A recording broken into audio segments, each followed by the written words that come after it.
Every business owner I speak to on LinkedIn, it falls into one of two camps. Camp one is I hate it sucks, this platform is terrible. Camp two, I'm actually getting leads, I'm having good conversations, and I've gotten a few clients. But here's the thing, whichever camp you're in, you're leaving money on the table. Camp one, look, let's be real, it's only up from here.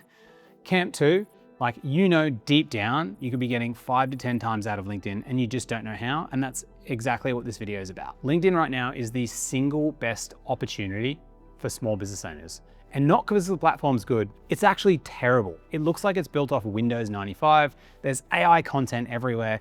And honestly, everyone's just bragging about the new promotion that they got at their job. LinkedIn feels like Facebook of 2012, and that's exactly why it's the opportunity. Everyone thinks the platform is like super lame, and it is. So why would you choose to actually go on it? It's not sexy like Instagram or YouTube. You don't have to pay tens of thousands of dollars in camera equipment and have like film crews to actually make it work. You can literally just write stuff online and then you get leads. You don't even need to appear on camera. And think about it, like if you're going to a place where there's less competition, it makes it easier to win. And that's why it's the best opportunity. You can be a big fish in a tiny pond and crush it. And you're probably wondering right now, like, who the hell am I and why I'm actually doing this? Well, my name's Matthew Lekayev. I've been coaching people on LinkedIn for the past 3 years. I've coached 2,100 clients, made $6 million on the platform myself, and our clients, when we surveyed them, made $172 million a year. And I've been nerding out on this platform, spending thousands of hours on it for the past 3 years, working it out with people who actually get clients to show them how to do it and recreate it for themselves.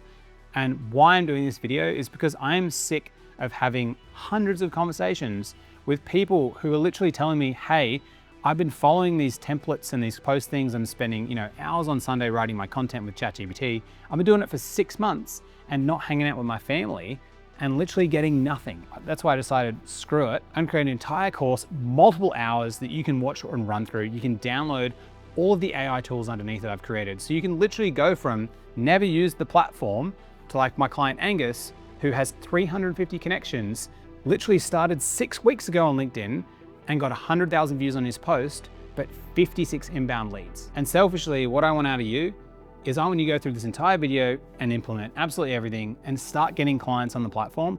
And then all I ask is that you message me and just let me know that you actually did it, because anytime I get these messages, these absolutely make my day. So now you're probably thinking, Matt, if followers don't matter, hooks don't matter, and going viral doesn't matter, well then what actually gets you clients on LinkedIn? I bring this video into 5 parts, and each part has an AI tool to accompany it, so you can do the work while you're watching the video and actually implement it, because everyone knows the only thing that matters is speed of action. And I don't want you to just watch this video and just waste the next however many hours consuming stuff. I want you to actually do it at the same time, and I'll show you how to do it. So the first section we're going to cover is going to be on niching and positioning. And I know this sounds really lame, but I'm telling you, if you get this right, each post you do can 20 times the amount of inbound leads.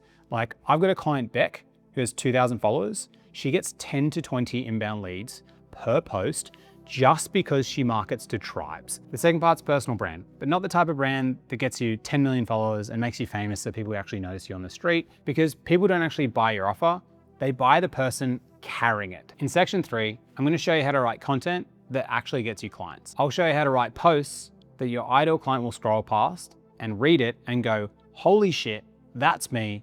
I would love to work with this person. Section 4, we're gonna kind of cover the LinkedIn DM sell by chat system. It's the exact system I've used to book over 5,000 calls on the platform. I'm gonna show you how to message complete strangers and also how to message people that have engaged on your content, how to have real human conversations with them so you don't actually even sound like a robot, and then how to get them on a sales call, or even better, how they give you the money without even talking to them in a real life conversation, just through the DMs. And section 5, probably the most important section, is I'm gonna show you how to put it all together into the monthly operating system.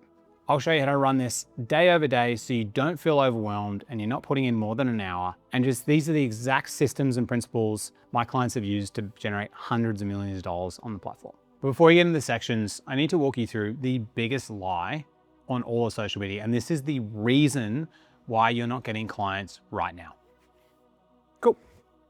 So everybody thinks, or they're convinced, that likes equal leads. But I've literally worked with dozens of people that have 100, 200, 300,000 followers who make no money. Or I've got a client, Beck, with 2,000 followers makes hundreds of thousands of dollars a year through the LinkedIn platform, barely gets 20 or 30 likes a post. There's literally zero correlation I have found between likes and leads. Like LinkedIn's own platform, they have no idea how much money you're making on the platform. Like LinkedIn itself, all they care about is the amount of money they're generating from ads. They make about $5 billion a year from ads, about 35% of their revenue. All they care about is how long your eyeballs are looking at the screen so they can sell ad revenue. But what you want for leads is when someone sees your content, that you want them to look at it and be like, who's this Matt person? And then they click on your link, they go to your website, they go to your funnel, they go to your landing pages, they read your emails, and all of a sudden they've left LinkedIn. LinkedIn's main incentive is to keep people on the platform because they make money from LinkedIn Recruiter, LinkedIn Sales Nav, LinkedIn Ads. So they want to keep people on their platform. They don't have an incentive to get people to go to your website or your funnel or your landing pages because they want you to stay on the platform. And because of that, they're not prioritizing how you can get clients. So if you think about it, LinkedIn's 17 or so billion dollars of revenue, I think that was from 2025, came from things where people purchased in the platform. So LinkedIn Recruiter, LinkedIn Sales Nav, they're all using it in the platform, or LinkedIn Ads. It's keeping your eyes on the platform. They're not prioritizing you getting clients. So what LinkedIn wants, which is eyeballs and views and people on the platform, is different to what you want, which is clients. And how do you get that? Well, they see your profile and they click on your profile and they leave it and they go to your website or your funnel or your landing pages. So their incentive isn't the same as your incentive, which you want clients, they want people on the platform. But if you actually look at the data, LinkedIn has your views, your likes, your comments, and your followers, all of that stuff, which is great. But what they don't have is they don't have how many meetings you booked, how many leads you generated, and how many clients that you actually got. But because I've been doing this for 3 years and worked with over 2,000 people, I have data on both sides. And after running a correlation between both, I found that likes don't even have a correlation with leads. It doesn't even matter. And so in this next section, I'm going to show you the actual data, how someone with 2,000 followers can actually make hundreds of thousands of dollars per year, and why likes don't even equal leads, and what actually matters instead. Section 1, we're going to be covering niching, and it's by far the most important thing on LinkedIn or any social media platform. The reason it's so important is if you get your niche right, you don't need to try as hard with content and DMs to get clients. Because when someone sees your stuff and you're correctly niche, you may only have 5 or 10 likes, but they'll read it and be like, oh wow, that really resonates with me. And so the views don't actually matter. The most common way people are taught to niche now is to select what's called an ICP or an ideal client profile. And you go select, you might say 30 to 45-year-old men in the US who are executives. And so you're bucketing people into categories, but it's actually completely wrong. And it's not the way to niche, especially now in 2026, the way that the algorithms work. And to illustrate this point and to show you what I mean, I'm going to pull up 3 items from below the desk because I want to show you why marketing to tribes is the new niching in 2026. The first item is creatine monohydrate. So if I show this to my mum, she'd have no idea what it is. But if you show it to gym bros, they know exactly what it is. You have 5 grams of this in the morning with your ½ liter of water with lemon and sea salt. That's the thing you got to do to be healthy. This, makes you look swollen stuff in the gym. And that has a lot of meaning towards certain people, but other people don't resonate. The second item is a Stanley water bottle. I didn't actually know what this was until a couple of weeks ago, but supposedly Stanley in the water bottle scene is a really prestige water bottle. Like there are prestige water bottles out there, as crazy as this world is. And this to someone who's like a water bottle person, this means a lot to them. This shows it's like a status signal. It's like you're wearing like a Gucci bag if you're into fashion. This is like the Gucci of water bottles. The third item is Brandon Sanderson's Mistborn trilogy. And this trilogy is like one of the most well-known trilogies in the whole of the fantasy world. And if you're in the fantasy world, you'll know that Brandon Sanderson was the guy that finished the Wheel of Time series after Robert Jordan died. And so this, to fantasy people, has a huge amount of meaning. Now, I can't say men 30 to 45 in the US who are executives would like any of these things. That's an ICP. I don't know what those people will like. But if I said the man 30 to 45 years old, who's a gym bro, who's a water bottle fan, and who's also a fan of fantasy, then they're gonna see all these things and be like, holy shit, that's literally my life. And if you saw this stuff and you didn't relate to any of it, that's probably most people out there. And that's the entire point. Different things, when you market to different people, have a higher level of meaning. And so these things, they will actually stop at the content and be like, holy shit, that's me. So the first real test when it comes to niching is called the I am test. And this is it makes it really easy and really clear. The I am test is, I would never say to myself, I am a 35-year-old business owner man from Australia. Even though I am, I would never say that about myself. I don't identify as that. What I did identify as a CrossFitter. I identify as a husband. I identify as a dog owner. I identify as a LinkedIn coach. And so these 4 things, they're things that I am part of a tribe where I self-selected to be part of that group. And so if we talk about CrossFit as an example of a tribe, so if I say I'm a CrossFitter, then I can have a conversation with another CrossFitter that other people won't understand. If I say the word WOD, EMOM, or box, you probably have no idea what those words mean.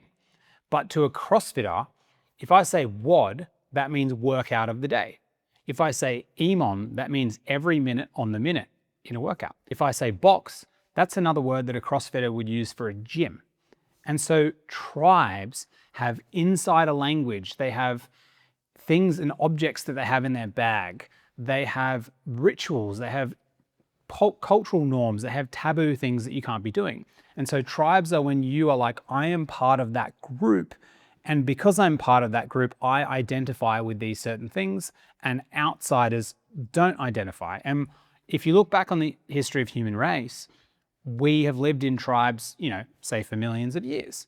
And through this time, our biology hasn't changed.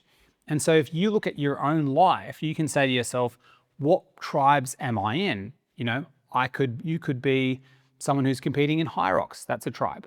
You could be into astrology, and you could be part of the astrology tribe. And now with social media, because social media now markets to what you're interested in, you'll notice if you look through your LinkedIn feed or Instagram or YouTube, all the content you actually receive is tribal-based content, because the algorithm knows what you're interested in. So the best way to market is to just select the tribes you want to go after. You don't self-select them.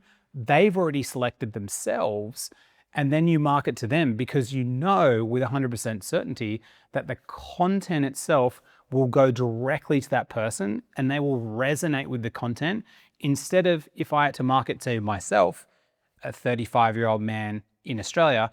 If you just said those words, you don't know anything that I like. But if you said, I'm going to market to 30 to 40-year-old men in Australia who do CrossFit, who use the LinkedIn platform, well, if you did some content around LinkedIn, CrossFit, and living in Sydney, then I would look at that content. And so you're probably thinking to yourself, great, Matt, cool, I have to market to tribes. What the hell do I do? Because I can't open up LinkedIn Sales Navigator, which is LinkedIn's paid add-on tool, and find the tribes. So I'm going to walk you through now, what are the 3 tribes that you can market to, and how to select the best tribes, and then how you can use that later on to create content that people will literally read it and be like, holy shit, that's me. And I'm going to show you a post of someone that only has 350 connections on LinkedIn. That's it. And they did one post and they got 100,000 views from their exact tribe they were marketing to, and they got 56 inbound leads. This only happened last week. I'll show you it and how it's actually put together, and so you can recreate this type of tribal content for yourself. I'm going to walk you through now the 3 different types of tribes that you can market to. And I found from the data that the clients that I've worked with that market to all 3 well are the ones that do get 5, 10, 20 times the number of inbound leads that people who don't do this. So this is a really important part. So if you do this right, you can go from no leads to dozens of inbound leads every single week from only written content, not even video. Cool. So how we're going to walk through the 3 tribes. The first tribe we need to cover is what's called a chosen tribe. These are the ones that you actively choose to be a part of within your life. It could be the sport that you play, it could be the video game that you play, it could be the membership groups you're a part of. There's many different types of chosen tribes. And chosen tribe, they're really key because in order to get into that tribe, you need to have some type of initiation, there need to be some type of rituals, and there need to be things that make you a part of it. So an example of a really bad chosen tribe is online coaches. If you say, I'm an online coach, anyone can say they're an online coach. Like, it doesn't matter. And because of that, there's no like shared suffering, there's no rituals, and no one really says to themselves, I'm an online coach. Even though I'm an online coach, I don't say that. A really good example of a chosen tribe is High Rocks. So High Rocks is really taking the world by storm right now. And I'm competing in my High Rocks now in the next 10 weeks. Now, in order to be part of the High Rocks chosen tribe and compete in, say, the pro men division that I'm doing, you have to at least be able to run a certain time being able to run. You have to be able to push a 200 kilo sled. You have to be able to pull a 150 kilo sled. You have to be able to do about 100 wall balls. So there's a cost that's associated with being part of the tribe. And so if I speak to someone else who's competing in High Rocks and I say I'm doing the pro men's division and I'm trying to get it below an hour and 10 minutes, they're like, wow, you must have this much fitness. You must be eating this much food every day. That means you're probably not going out and drinking. That tribe has a cost or an initiation to be part of it. So have a think about yourself right now. And if you can, write down what are a couple of chosen tribes that you're a part of. A couple of other chosen tribes I'm a part of. I used to play a video game called League of Legends. You know, I played that for many hundreds of hours. And so if I chatted to someone else about League of Legends, I'd say, I used to play Cho'Gath mid and I do QR on level 6. And you probably don't know what that is, but that's the exact point. A League of Legends player would go, whoa, you know exactly what I mean. That's super clear. Or another example is the fantasy books that I pulled up before, Brandon Sanderson's Mistborn trilogy. If you're a fantasy fan, you would know that every fantasy reader's probably read through that a couple of times. I'm on my third reread now and I'm on the second book. And we could talk about Kelsier and Vin and the different metals and how they discovered the 14th metal in the second book. Now, you'll have no idea what that means, but someone within that tribe will. And that's the difference to know whether you're marketing to a tribe. So like marketing to, say, online coaches is my niche, it's not a tribe. Marketing to executives is not a tribe. Even marketing really to CEOs, that's not even really a tribe. A tribe is someone where someone actually selects to be a part of themselves. And because if they do select, if you say to me, you know, rock zone, in my mind, I'm going to imagine me competing in the High Rocks race in the rock zone area. Now you won't actually know what that is. So that's a chosen tribe. Now, the second type of tribe is what's called a place tribe. And I'm going to show you at the end of this how to pick like the perfect tribe trilogy together, because once you do this, your marketing AI can literally write your content and get you inbound leads if you get the tribal stuff right. So a place tribe isn't just a geographical place. It is a place where people congregate. And so when people congregate at a specific place, either physically or online digitally, so LinkedIn is a place tribe, there's certain things and nuances about that place which are unique. For example, I grew up on Sydney's Northern Beaches. In Sydney's Northern Beaches, it is not uncommon for you to go to breakfast with no shoes on. Most of the rest of the world, if you walk to breakfast with no shoes on, that's extremely weird. But in the Northern Beaches, you can go with no shoes on. Place tribe is really important because it's very hard to replicate content unless you hang out at the place or you've been to the place. So for people who use LinkedIn, if you're watching this, if I say to you AI comments, or I say Claude Code lead magnets, or I say personal brand gurus, and I say engagement pods, you know what all four of those words mean because you're part of a LinkedIn tribe. Now, if you don't use LinkedIn, you won't know what that means, but it's creating a very clear line where I could talk to someone from there. Another good example of a place tribe is, say, church. So I used to go to church for the first 16 years of my life. I used to go to Northern Beaches Christian Church or Center. It's a school now as well.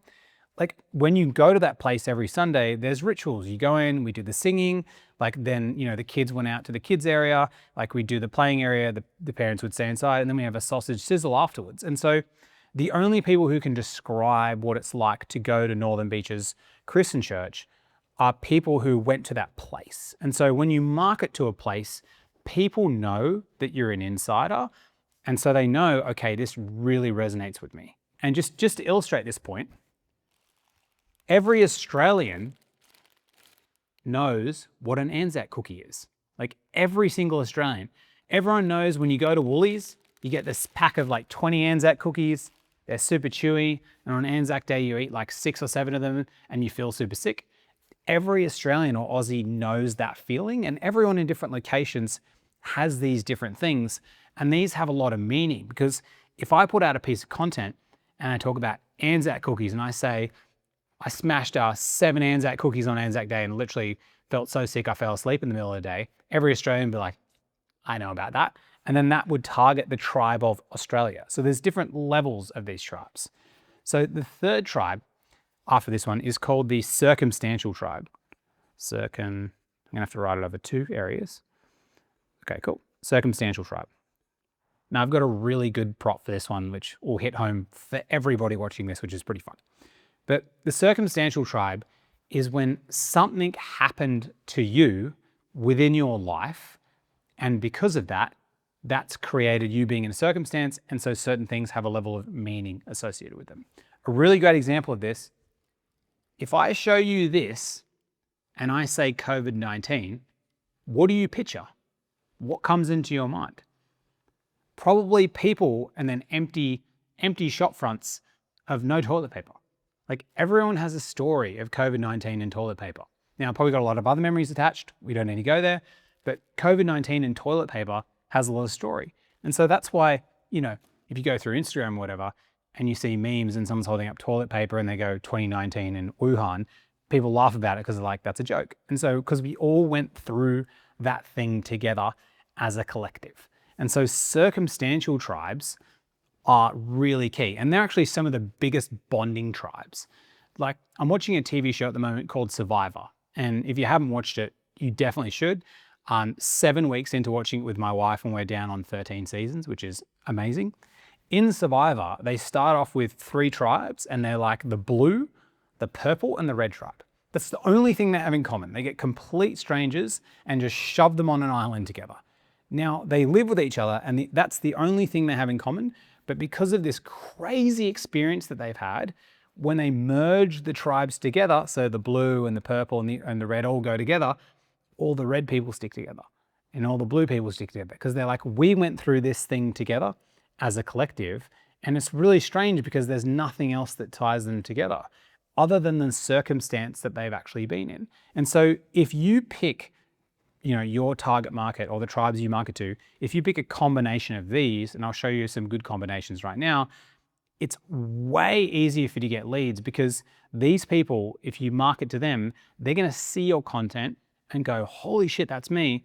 How does this person understand my life? To find your target audience, it's going to depend on if you're first starting out or if you're an existing business owner. So I need to give you 2 answers based off each. If you're just starting out, it is nearly impossible to find your target audience unless you talk to lots and lots of people. Like in order to find your target audience, you won't know who they are until you start putting yourself out there. So genuinely, you shouldn't even start with content. You should start DM and outreaching, and we're going to cover that in the outreach and DM section. But for the existing business owners who have clients and who worked with people, the way you're going to do it is you're going to look back at the people you have worked with. And then based off that, you are going to see if you can put them or your best clients and you can bucket them into these 3 different tribe types. And once you do, then what you're going to do is find the clones of the exact ideal clients who are in the same tribes as that one and target those people. I'll walk you through a couple of examples now of actual chosen tribes. And so you can see how this kind of plays out. And just remember below, I have an AI tool built for this. So if you're like struggling with this right now, it's totally okay. You can go back and forth with the AI tool until you get this right. But an example of a chosen tribe is if I am a physiotherapist. So let's say I'm a physio and I want to market to clients. If you don't know what a physiotherapist is, like they're not the person who cracks your back. They're the one who like gives you lots of exercises to do to fix your injuries. So if I'm a physiotherapist and I want to market to one of these three things, I might choose, for a chosen tribe, I might choose CrossFit. The reason I would choose CrossFit is that if I'm a CrossFitter, I'm quite active and there's certain different movements that I do.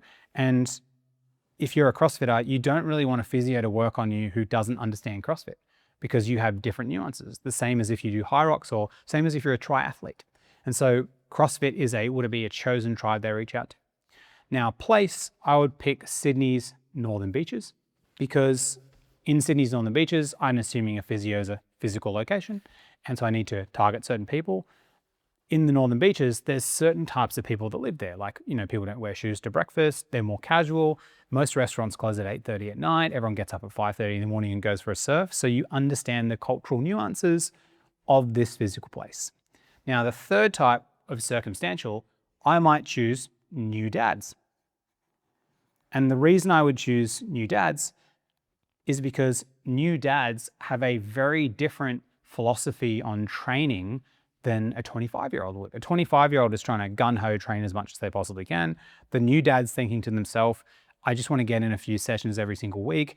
I don't want to get injured. I just want to keep training forever. Like, I want to be really fit, like the 55-year-old super buff dude at the gym. That's like what I want to be. And so if I'm the physio, then I pick these three tribes. It makes making content very, very easy because all I need to do is I need to write words that interlink between these three things, which creates it here. And then these people, even if the content is really bad, if I say for CrossFit, if I say 5:30 a.m. WOD, that's very resonant to CrossFitters because WOD is workout of the day. If I say Beeline Pittwater Road, in Sydney's Northern Beaches, there's a yellow double-decker bus that drives along Pittwater Road to the city, which most people get to go to work in the city. And if I say 4 wake-ups last night, new parents, my brother's a new parent now and I'm watching it, they know what that means. So if I don't even put any hook on the content at all, if I just write 5:30 a.m. WOD, Beeline Pittwater Road, and 4 wake-ups last night, the CrossFit dad in the Northern Beaches, in their mind, can picture a scene. And that scene is them waking up a few times last night, looking down at their alarm, and then, being like, damn, I've got to go to the early class because if I don't, I'm going to not make traffic to the gym.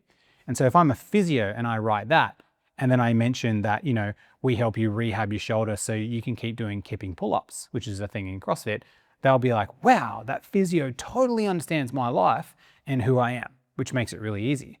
But imagine the opposite. Imagine the physio markets to no chosen tribe, no real place, and no circumstance. And they just say, I help you rehab your shoulder. Now, imagine the CrossFit dad has a shoulder injury and they see a post on LinkedIn and it says, we're a physio that helps you rehab your shoulder. What happens in their mind, and what happens to you, which you will do also, you'll start noticing this now, is you'll think to yourself, but can they even help me? But do they help people like me? And that's what vague content does to you. But if the physio says, you rocked up to the 5:30 a.m. class, even though you woke up 4 times last night because you got to get the early Beeline bus into the city and you got a shoulder niggle and it's been niggling for the past 6 months and you can't do kipping pull-ups. If this is you, come see us. Every single person in this scenario will see that content and go, holy shit, that's me. I have to get my shoulder redone.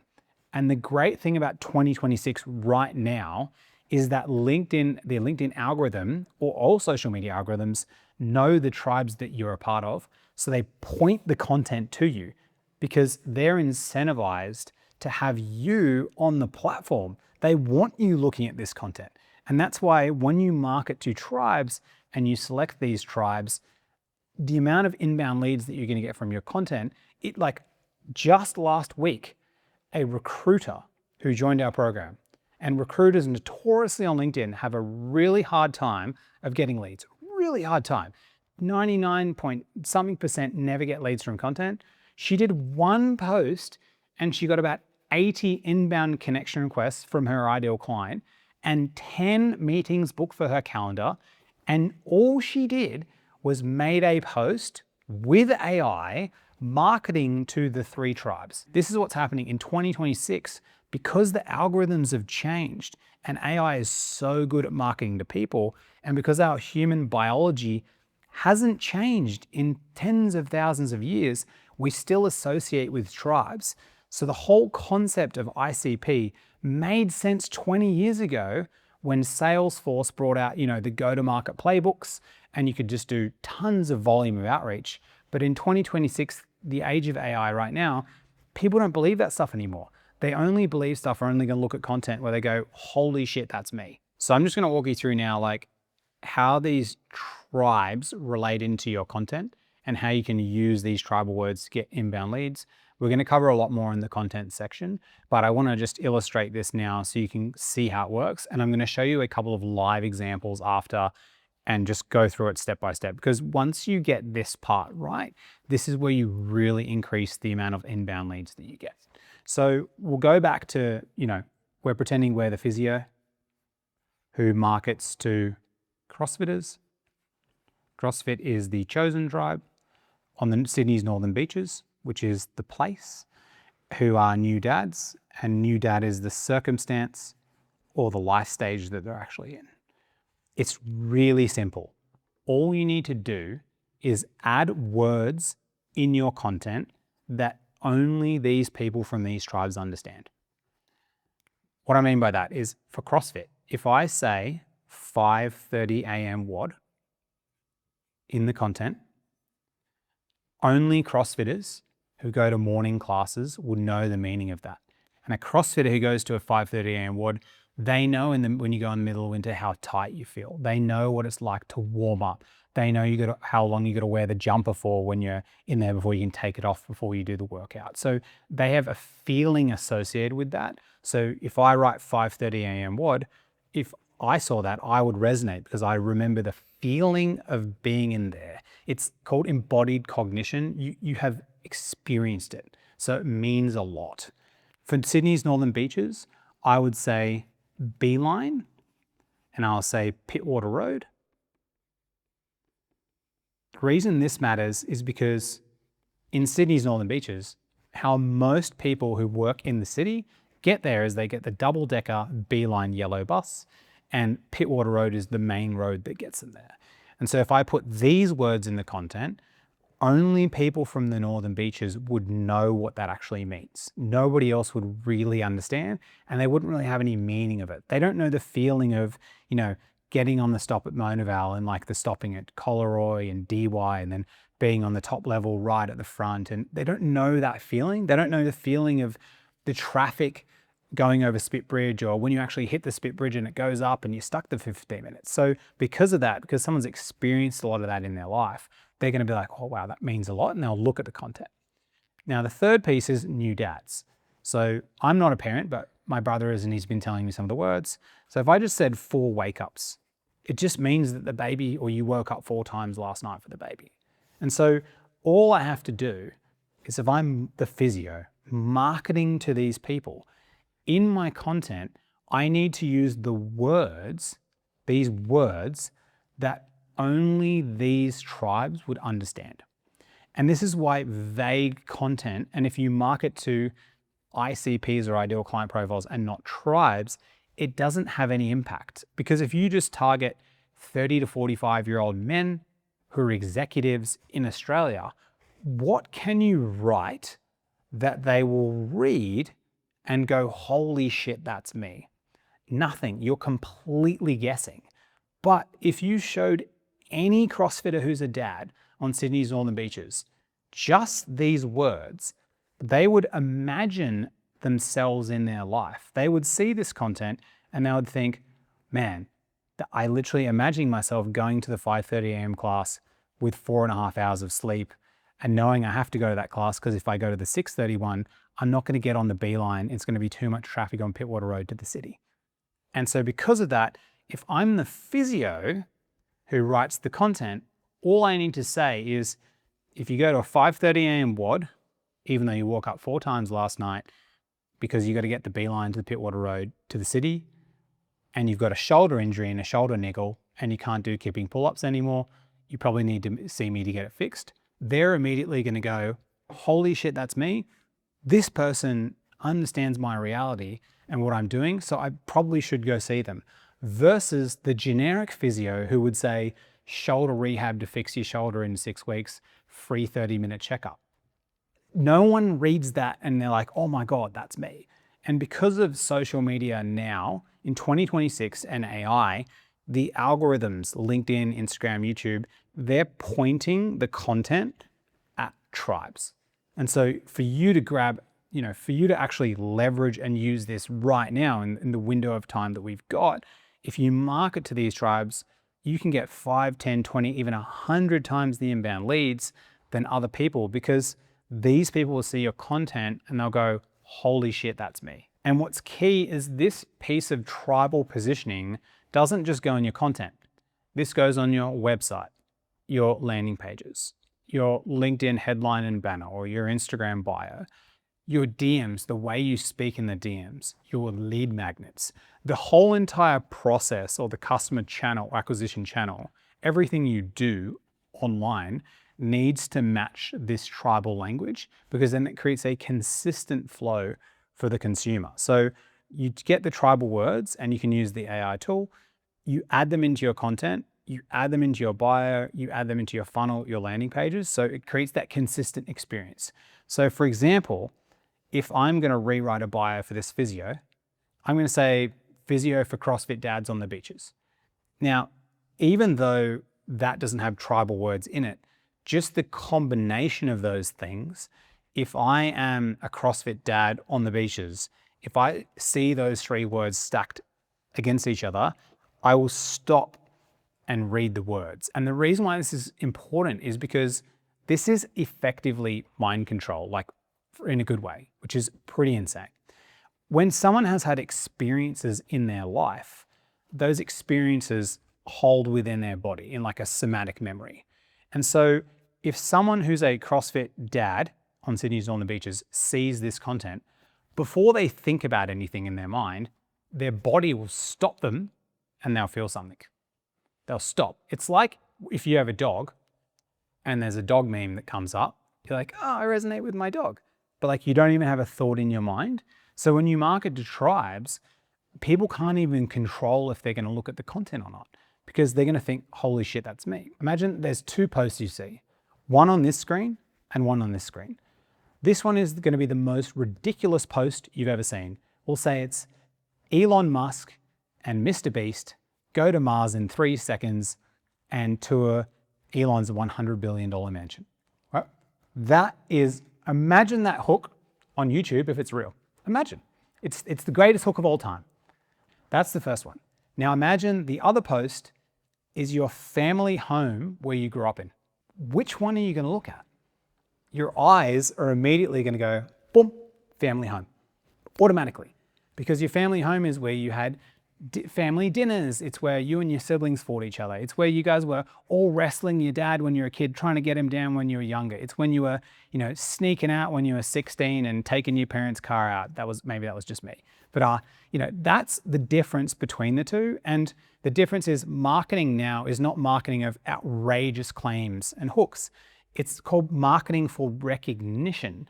Because if someone showed me my family house in a photo, I'd be like, holy shit, like, how did you know? That's me. So what you're trying to do effectively in your content is you're trying to paint someone's house or paint their reality. Because if you can describe someone's reality, like what they see around them, what is in their bag, what's on their computer, like where do they go for walks, like where do they sit on the bus? If you can describe that in their mind, they immediately go, wow, you recognize me, you must understand my situation, because it shows that you are from within the tribe. And the only people who understand CrossFit are people who do CrossFit. Like nobody else understands. No one understands the feeling of doing Fran and just your lungs burning. You don't know that until you've done it. Nobody knows the feeling of like walking to Newport Beach, watching the sunrise, on Sydney's northern beaches. I do that with my parents. Nobody knows the feeling of being a new parent. It's like why every new parent says, I never take advice from anyone that's not a parent. Like, how could I? You haven't experienced this. And so what you need to do with your content is when you choose these tribes and you market to them, when you layer in these words, this signals that you are from inside their world and that you understand them. And that creates a level of recognition that the other person can't even control. So they can't even control it. It happens pre-verbal and it makes them want to jump out of their seat. Just like imagine if you saw Your Family House versus Mr. Beast and Elon Musk going to Mars for his $100 billion mansion. This is nothing compared to Your Family House. And so the key for positioning and content and DMs and everything is marketing to tribes. So first, if you're scared of niching, I really need to tell you a story to establish this point, because I know hundreds of people I've chatted to are terrified of niching down because they really think if I niche down, I'm going to completely limit myself and I'm not going to get any clients. And I completely resonate with you, but I need to walk you through the story now. It really makes sense. So I have a client, Beck. She works with rural and regional agricultural businesses in Australia. She only has 2,000 followers. She gets like 20 to 30 likes per post, and that's her niche. And one might think, or one would think, that's the tiniest niche ever. How are farmers or agricultural businesses, even on LinkedIn, like how does that even work and how could she niche down? Now, for one, she gets like 10 to 20 inbound leads per post. Also, her minimum retainer is 45K a year, which is pretty crazy. But what's even crazier is that there was a European company, and that European company saw her content, and they saw that she is the #1 expert on LinkedIn for rural and regional agriculture in Australia. And then they reached out to her inbound and they said, we want to work with you. And she closed a massive retainer. I think it was about 45K late last year. The reason these people reached out to her is because they were like, well, she is like the best expert at this very specific thing. She must be able to help our industry, which is really key. But let's say we go on the flip side. Let's say you don't go niche. Let's say you go, I help executive men with burnout and stress. The problem with that is, let's say you do a post on LinkedIn, 5 tips to prevent burnout. That's a post, really common post, would you say? Now someone else puts out a post saying 5 tips to overcome burnout. This post here is you. This post here is Steven Bartlett, the guy who does Diary of a CEO. Who do you think is going to read whose content? Of course, everybody's going to read Steven Bartlett's content. So the problem is, if you do not niche down, you compete with Steven Bartlett. Go to the Diary of a CEO right now. Go to YouTube, type in Diary of a CEO. Look at all the titles and headings of every single one of the videos. It'll say how to sleep better, how to have a better relationship, how to make heaps of money. Like all these different things, Steven Bartlett does that. If you look at his content, same thing. And not just Steven Bartlett, what about Simon Sinek? You're competing with the biggest brands in the entire world. That's the issue, because whose content is someone going to read when it's generic and broad content? 5 mindset hacks, 5 mindset hacks. Obviously, they're going to go with the person with the massive brand. And these people are what I like to call unicorns. Unicorns aren't real. They're mythical. They're made up. You can't copy what Alex Hormozi does because he is a brand and a tribe in amongst himself. Mosey Nation, it's a thing. He is so big, he created a tribe. And sure, you can do that too, but you first need to select the tribes you go after to then later build the tribe. That's extremely hard to do. And if you want money, that's definitely not the way to go, especially fast money in clients on LinkedIn. So when it comes to niching, I'm not thinking like, oh, niching down, it's bad, all that kind of stuff. All I'm thinking is like, I've looked at the data from working with 2,100 people. I've built a niching score that niches people over 1,000. And I've run an internal test where I've niched everyone. And I've found if someone scores below a niche of a 150 out of 1,000, that means if you say, I help mid-market professionals with stress, I help you get leads, I help you do this, very, very broad niches, right? or I help you with leadership, or the worst one is I help nervous state regulation. What even is that? If you are within this category and you are below a 150, and I'm going to give you the 30 worst niches very shortly, it's impossible for you to get inbound leads. Like, actually impossible. I have never seen it done. And I know you're not believing me, but I'm telling you, if you're in this section, you have to niche down. Otherwise, there's an impossibility for social media to actually work for you, especially in 2026 with the algorithms targeting tribes. So the issue with not niching, it's not really an issue. It's just that it will never work. Because if you have to compete with Steven Bartlett or Simon Sinek, they have the authority. They're massive. They can post about the 5 mindset hacks. Again, go to the Diary of a CEO YouTube, just look at the titles. And so I do not want to compete with Steven Bartlett. So the only way to do that is, instead of making a podcast to market to the world, the way I make a podcast is I market to a very specific tribe subset. So when they read it, the stuff, they think, whoa, that's for me. Steven Bartlett's got great production, but I'd rather watch this one. So if I'm going to create a post on LinkedIn, I'm not going to create something to do with 5 mindset hacks of most successful people. I'm going to create one that markets to a very small audience who's going to resonate with it highly, instead of marketing to effectively the earth or everyone on earth, because it's much harder to get attention from 8 billion people than it is for a subset of 10,000 people. So now we've covered this part, and I know I ranted and raved on it for a long time. It's just so important, because if you don't get this right, nothing else actually matters. But now what I'm going to do is I'm going to show you the solution to this. I'm going to show you the 3 types of tribes that actually matter so you can select them. And I'm going to show you examples and how to write content and DMs so you can market to these tribes yourself, so you're not competing with Steven Bartlett, and you can actually get clients online with less than 2,000 followers. So now I'm going to walk you through some real life examples of what tribal content looks like from people with actual LinkedIn profiles who are getting dozens of inbound leads. Cool. So this is Beck. She is a strategic advisor to ag-facing businesses and in rural and regional Australia. And she was the one I mentioned before with about 2,000 followers. What you can notice here from her overall positioning is she's not just using words, she's also using visuals. So what you can see behind is her banner is actually a cotton farm. A cotton farm.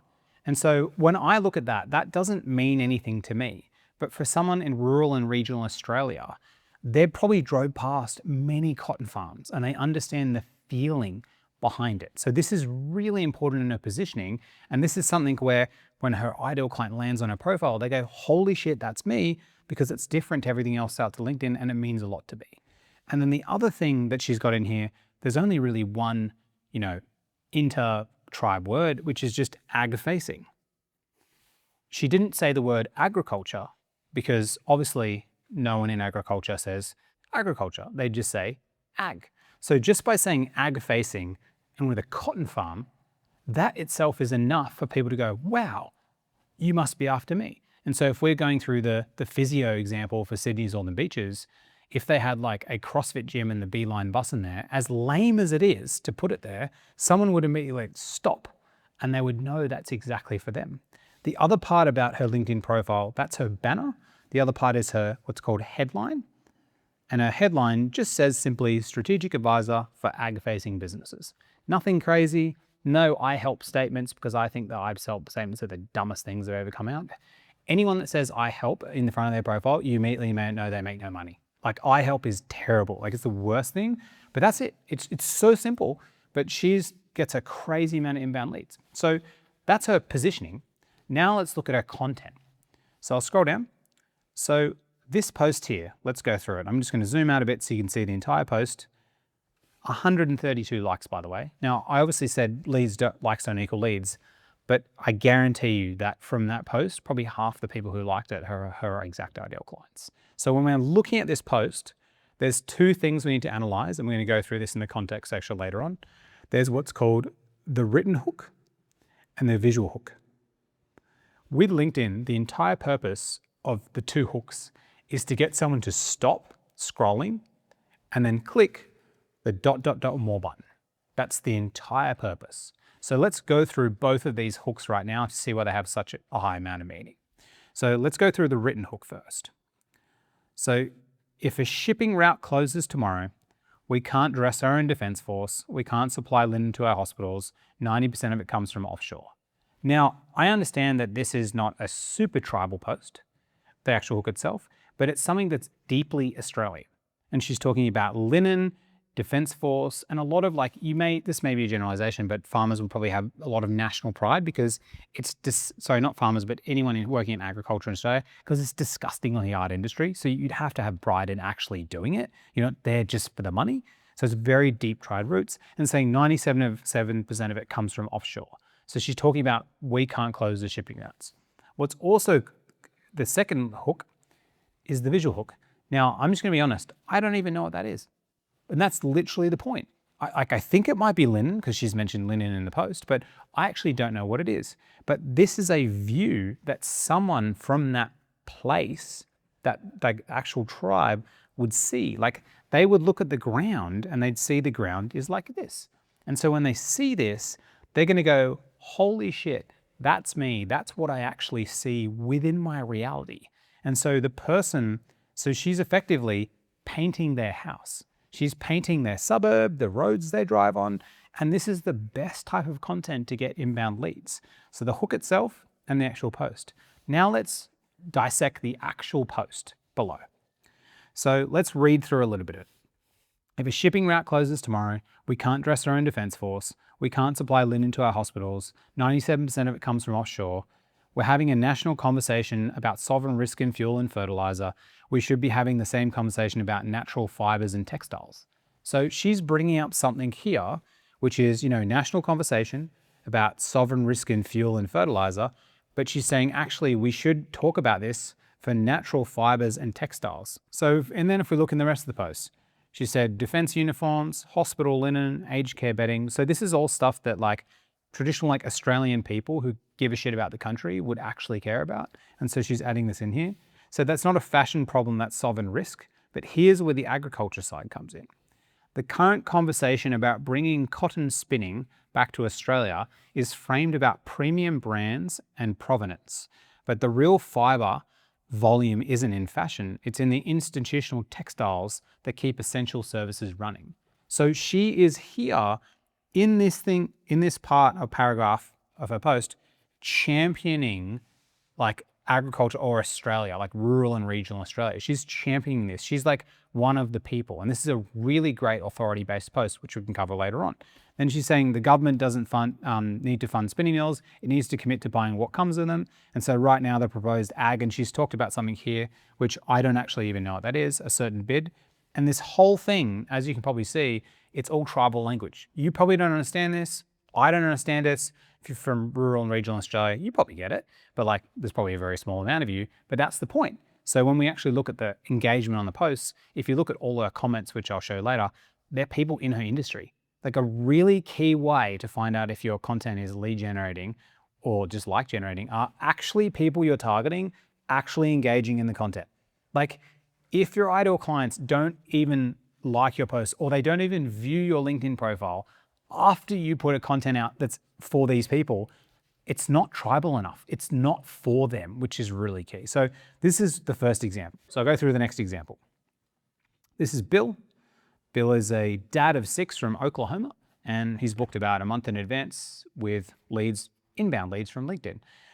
So as you can see, if we're looking at tribal things from Bill, number one, down here, he said, engineers are underpaid, except for mine. And he said, the engineer headhunter.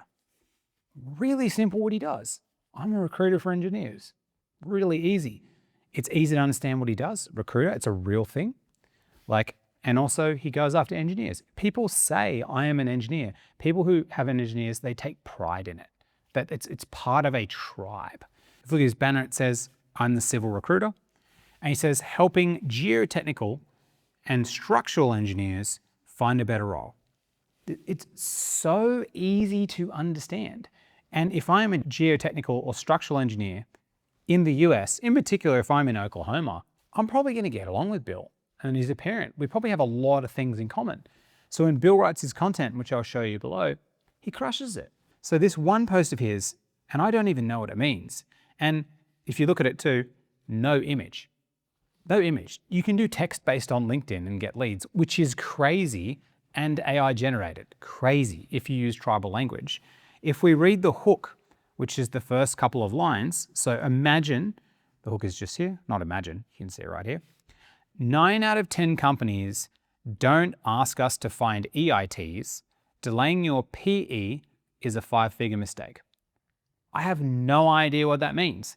I don't know what an EIT or a PE is. If I saw this post, I'm going to scroll straight past. But I'm not Bill's target market. These engineers are his target market. And because of that, he got tons and tons of engagement on this post, and they were all engineers. And I'll show you the comments section later. There were engineers in his comments arguing with other engineers, which shows his content to more engineers. The best type of content isn't the one that just generates the most views. It's the one that gets the most engagement and comments from your ideal clients. And it's when they actually have conversations in your comments, because on LinkedIn, it just doesn't promote your content. The people commenting on your post, that shows up in other people's feeds. So if an engineer is having a debate with another engineer, all their engineering connections see the debate and go back to see what they're debating about. That's actually the best way to get leads on the platform and what really works. And from these 3 people I'm showing you now, I'll show you the comment section. It's all those people. That's exactly what it is. You know, if I look back through his post, there's a few other tribal words, you know, PE, 20 years of experience. Obviously that means a lot to these type of people. Internal bumps of this much per year, 20K offers. Now, if I said 20K offers by itself, without the PE and ART, it could mean for anything, but for these people, it means a lot. Dream seats on geotech and structural teams. Whatever the hell that means. I have no idea what that means, literally. And then he's talked down here, you know, life is hectic. I've got 6 kids at home. I get it. Carve out the time and it pays you back for years. So he's also putting a bit of his personal brand in there, which we'll talk about later on, which is carrier trust.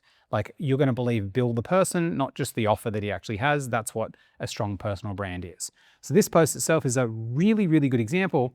And I know for a fact, I've chatted to Bill after he's put out these posts. He books dozens of inbound calls. And recruiters have told me time and time again, LinkedIn doesn't work for content. You cannot get inbound leads. And I call bullshit. Like, it's actually a lie. I've seen it myself. It's right here. Now we've got one more I want to show you. Those 3 fingers. One more I want to show you before we go to the next part. So the next person is Evan. So zoom out a little bit.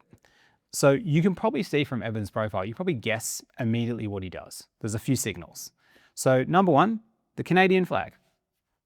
Pretty tribal. Like, countries are tribes. Definitely. And then what does it say? Land a 100K consulting role as a student in Canada, graduating 2026 or 2027.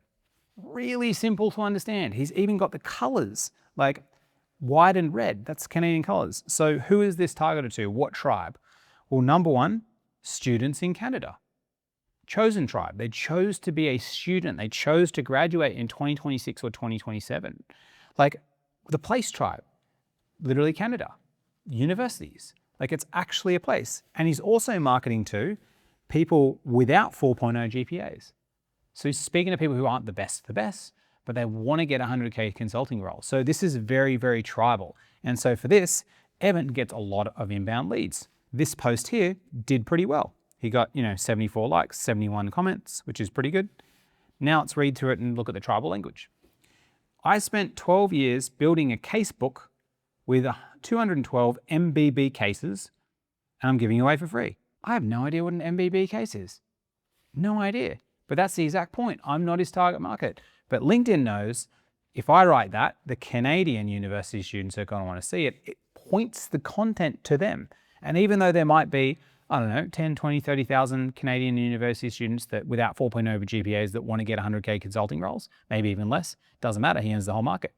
No one can compete with him because there's dozens of other career coaches on LinkedIn, but there are none that work with only Canadian students who want to get 100K consulting roles in 2026 or 2027. It's the same as the Steven Bartlett niching stuff. You need to become the person who is the leader of the tribe of a specific subset of people. You become the only option then. Because imagine you come across Evan or a career coach with 30 years experience. The career coach is like, I help people get careers. Evan's like, I help you, the Canadian university student who wants to get a 100K consulting role, and I've got like 50 other clients I've done it for. Who are you going to go with? Doesn't matter this person has 30 years experience, they're 50 years old. Doesn't matter. You think that you're going to trust this guy, even though the other person may be way better. It doesn't matter from the lens of the person actually buying it. So then we look at the actual post itself. We just see, breaking it down, the image. He's used McKinsey, Bain & Company, and BCG. I know these are kind of their consulting or whatever businesses briefly, but I don't know the meaning of these. But I've heard that McKinsey is like a really strong company that people really want to get a job at. And so because of this, this is the perfect lead magnet that he's been able to put out and the perfect tribal-based content.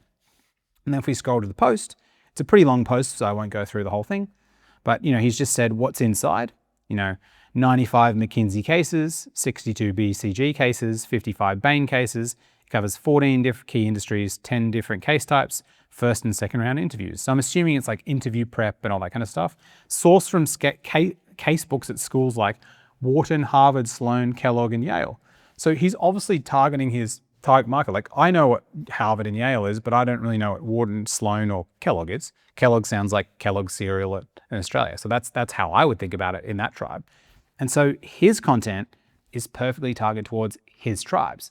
And these are 3 examples of content that actually gets you inbound leads. So there's one really important point I need to cover now around positioning. You may be thinking to yourself right now, Matt, but I've never seen any posts about farms or getting consulting jobs or PE for engineers. I've never seen it. So it mustn't work. But that's the point. You've never seen it because you're not the niche. You're not the person. Within social media, everybody has a unique, different algorithm. Completely different. So what's normal and in your algorithm to you is different to other people. Now, the content that goes to everybody's algorithm is the Steven Bartlett content, the 21 new AI tools, the 8 mindset hacks of successful people, the 14 things you can do to get rich. Everyone sees that because they're somewhat interested from it, but no one ever buys from those people.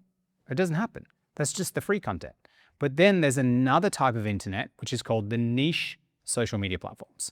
There's the regular social media and there's the niche. The niche is a different feed and it goes to specific people. And I'm going to show you a few more examples later on. And that's why you haven't seen it. But if you open up Instagram or LinkedIn or any other platform now, what you can do is think, okay, what tribe am I a part of? So for me, I'm part of a CrossFit tribe. And Hyrox, I'm competing in Hyrox in 10 weeks. When I open up Instagram, it's just Hyrox content. Hyrox, Hyrox, Hyrox. Super duper key. When I open up LinkedIn for me, what tribe am I a part of? I'm part of the LinkedIn tribe. I'm part of the chosen tribe for LinkedIn and the place tribe. So I'm all LinkedIn. My whole entire feed is LinkedIn people. That's all it is because that's the tribes that I'm actually a part of. And so do it now. Open your social media platforms. And I promise you, you're going to find tribal-based content. And you're going to start noticing these signals of what's the chosen tribes you're a part of, what are the circumstantial tribes you've fallen into, and what are the place tribes where you hang out, where people congregate, or the platforms you go to. So now that we've covered tribal content and the 3 different tribes you need to go after, including like the tribal words you need to use and like examples of what the content looks like, I'm now going to walk you through how to align the tribes you go after with your personal brand.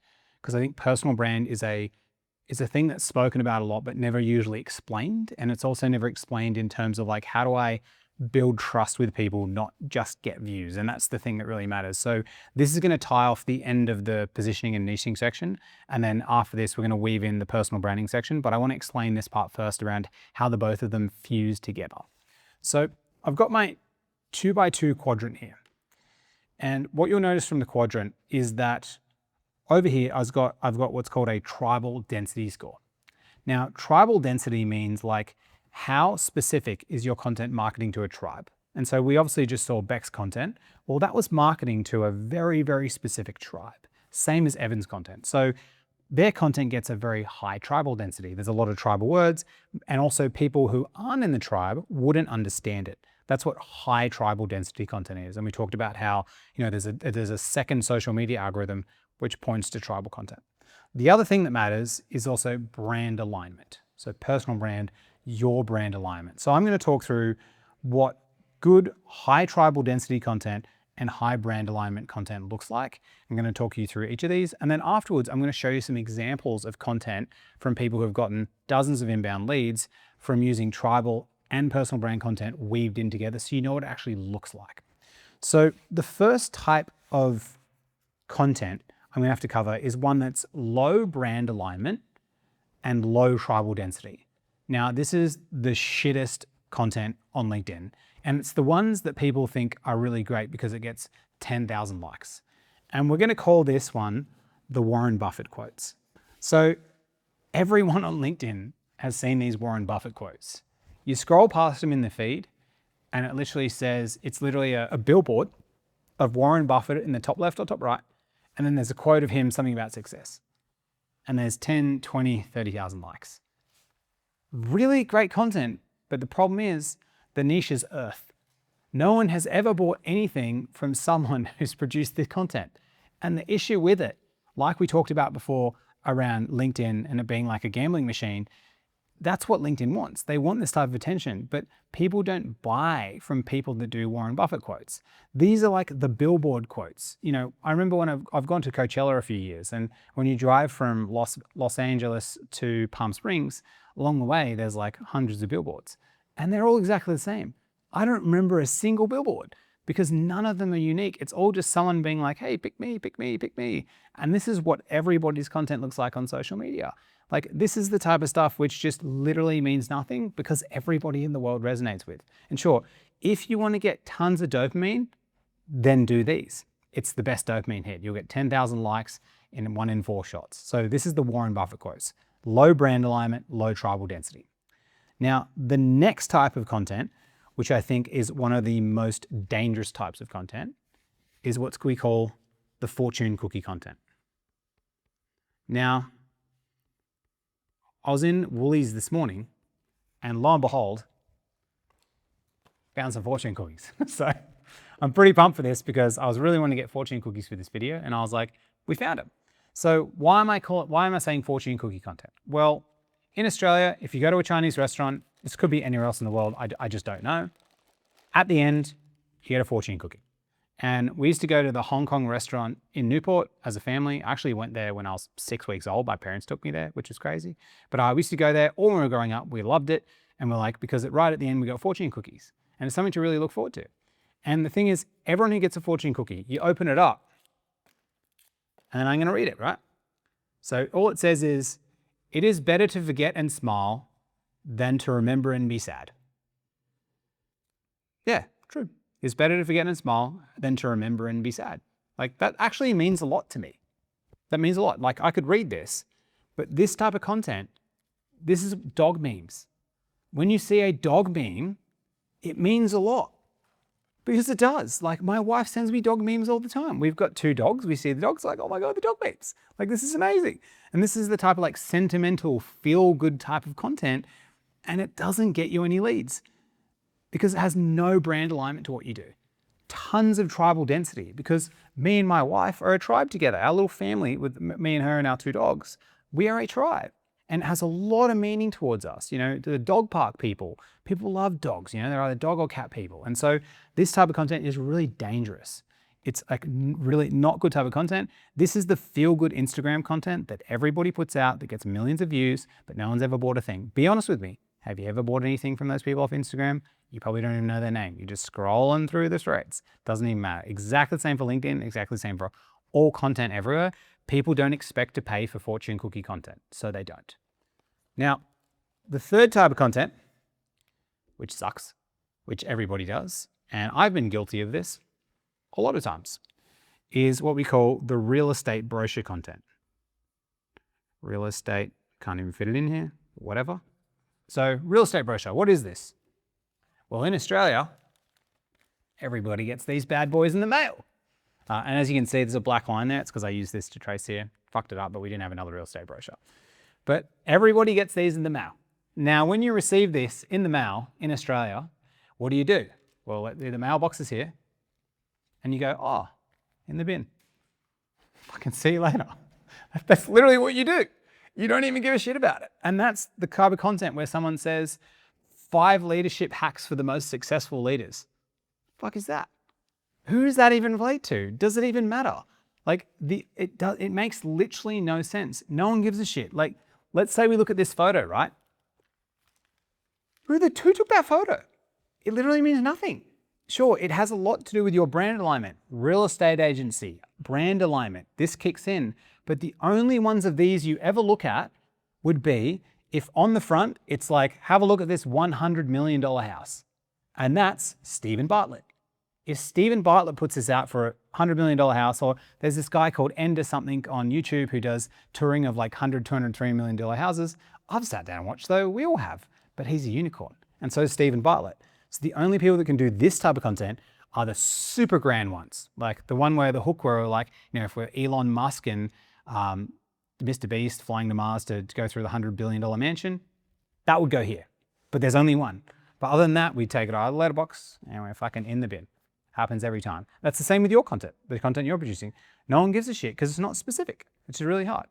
Now, so what is the best type of content that we actually put out? Now, this is my favorite type of content. It's called unclog your toilet content. So a while back, a plumber came to our house. He had to fix some stuff at the back, like we had a bit of flooding. And then he told me afterwards, he's like, Matt, I just want to let you know, I also just like cleaned out your shower. There's a whole bunch of hair in there. I cleaned it out and I fixed the thing. And so it's all done. And I was like, thank you. And he's like, yeah, I won't even charge for it. And I was like, wow, that's crazy. You just came to my house and you just did something amazing and I didn't even ask for it. That's what we call unclog your toilet content. It's something where you read it and you're like, wow, I didn't even know that. That is amazing. Thank you for sharing that. It's the same for DMs, which we'll go on later. So the type of content you need to be doing is high tribal density and high brand alignment content. And I'm going to go for brand alignment shortly. And I'm going to show you now one piece of content, which to me is extremely high unclog your toilet content. And when you're thinking about content in your DMs, you're thinking about this. So this is a handwritten card that my friend Alex Brogan sent me from, I think it was LA. So imagine in the mail, instead of the real estate brochure, you get a handwritten card.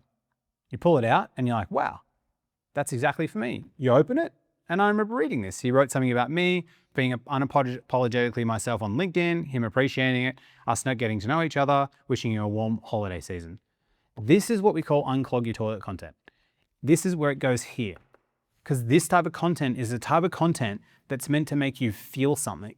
It's meant to make you feel, wow, holy shit, that was actually for me. And this is high tribal recognition content with high brand alignment put together. And I'm going to run through a few posts now so you can actually see what this looks like in real life so you can do it yourself. I'm going to walk you through Chester's profile. So Chester's a client of mine. He's a sleep scientist at the NHS in the UK.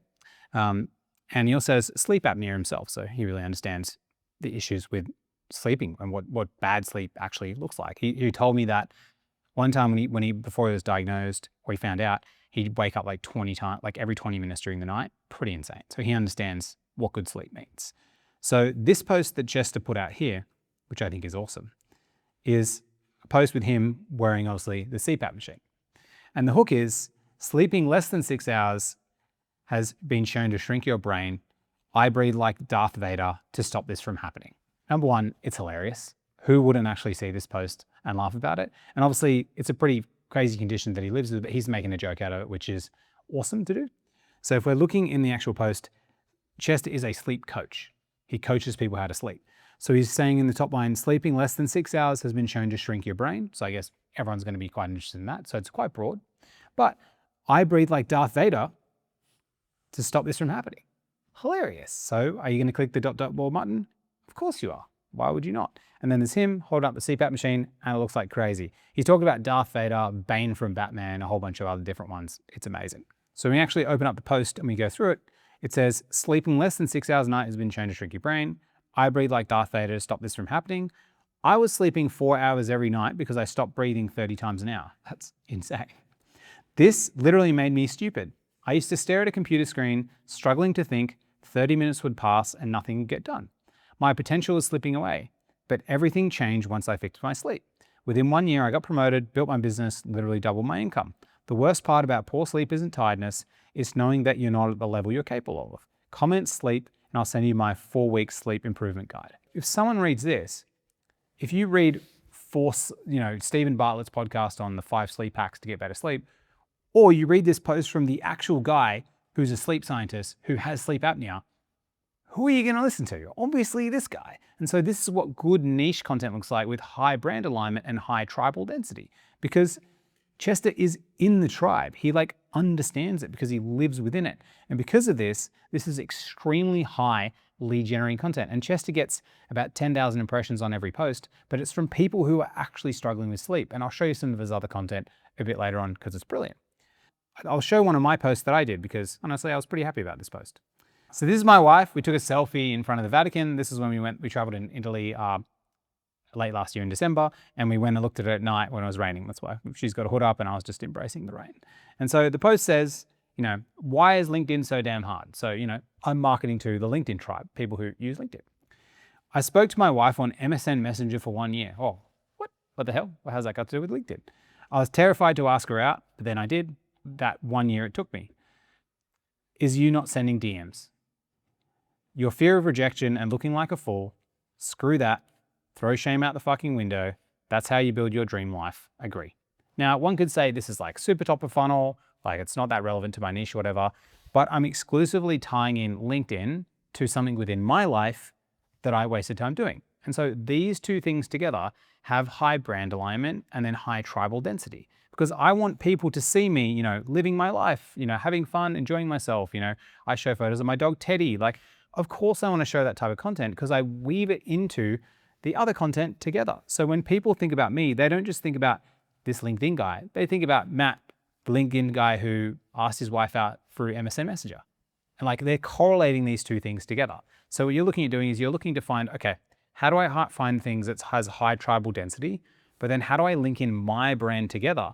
So when people think of, say for me, LinkedIn, synonymously, they think of Matt. And so that's essentially what branding is. Caleb Rouston, one of the most famous personal branding guys in the world, he just talks about branding, how it's the pairing of two things. And so when people think LinkedIn, I want them to think Matt. And LinkedIn clients, I want them to think Matt. I don't want them to think LinkedIn personal brand. Don't think about me. I don't even really believe in that stuff. But trust building content or carrier trust, which we're going to be covering next, and the 7 types of carrier trust principles you need to put into your content so people want to buy from you is really, really important. So the actual tribal mechanism in the niching, this is how it moves into now niching, tribing, who are the people I'm going after, and how do I weave that into my own personal brand and why it matters so much. And that's what we're going to be covering in section 2 right up next. Now, I just want to go through to make sure it's really easy to understand what is high tribal density content and what is high brand alignment content, just so you can walk away and have a complete understanding. But just know the link below has the AI tool that walks you through it step by step.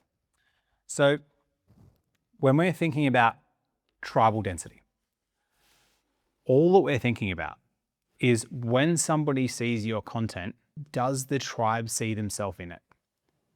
How specific is the content? So I'm a runner. I wear a Garmin watch.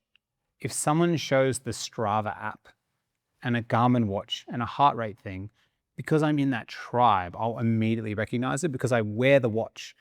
I'm in the tribe. I've got the 37.4 kilometers this week.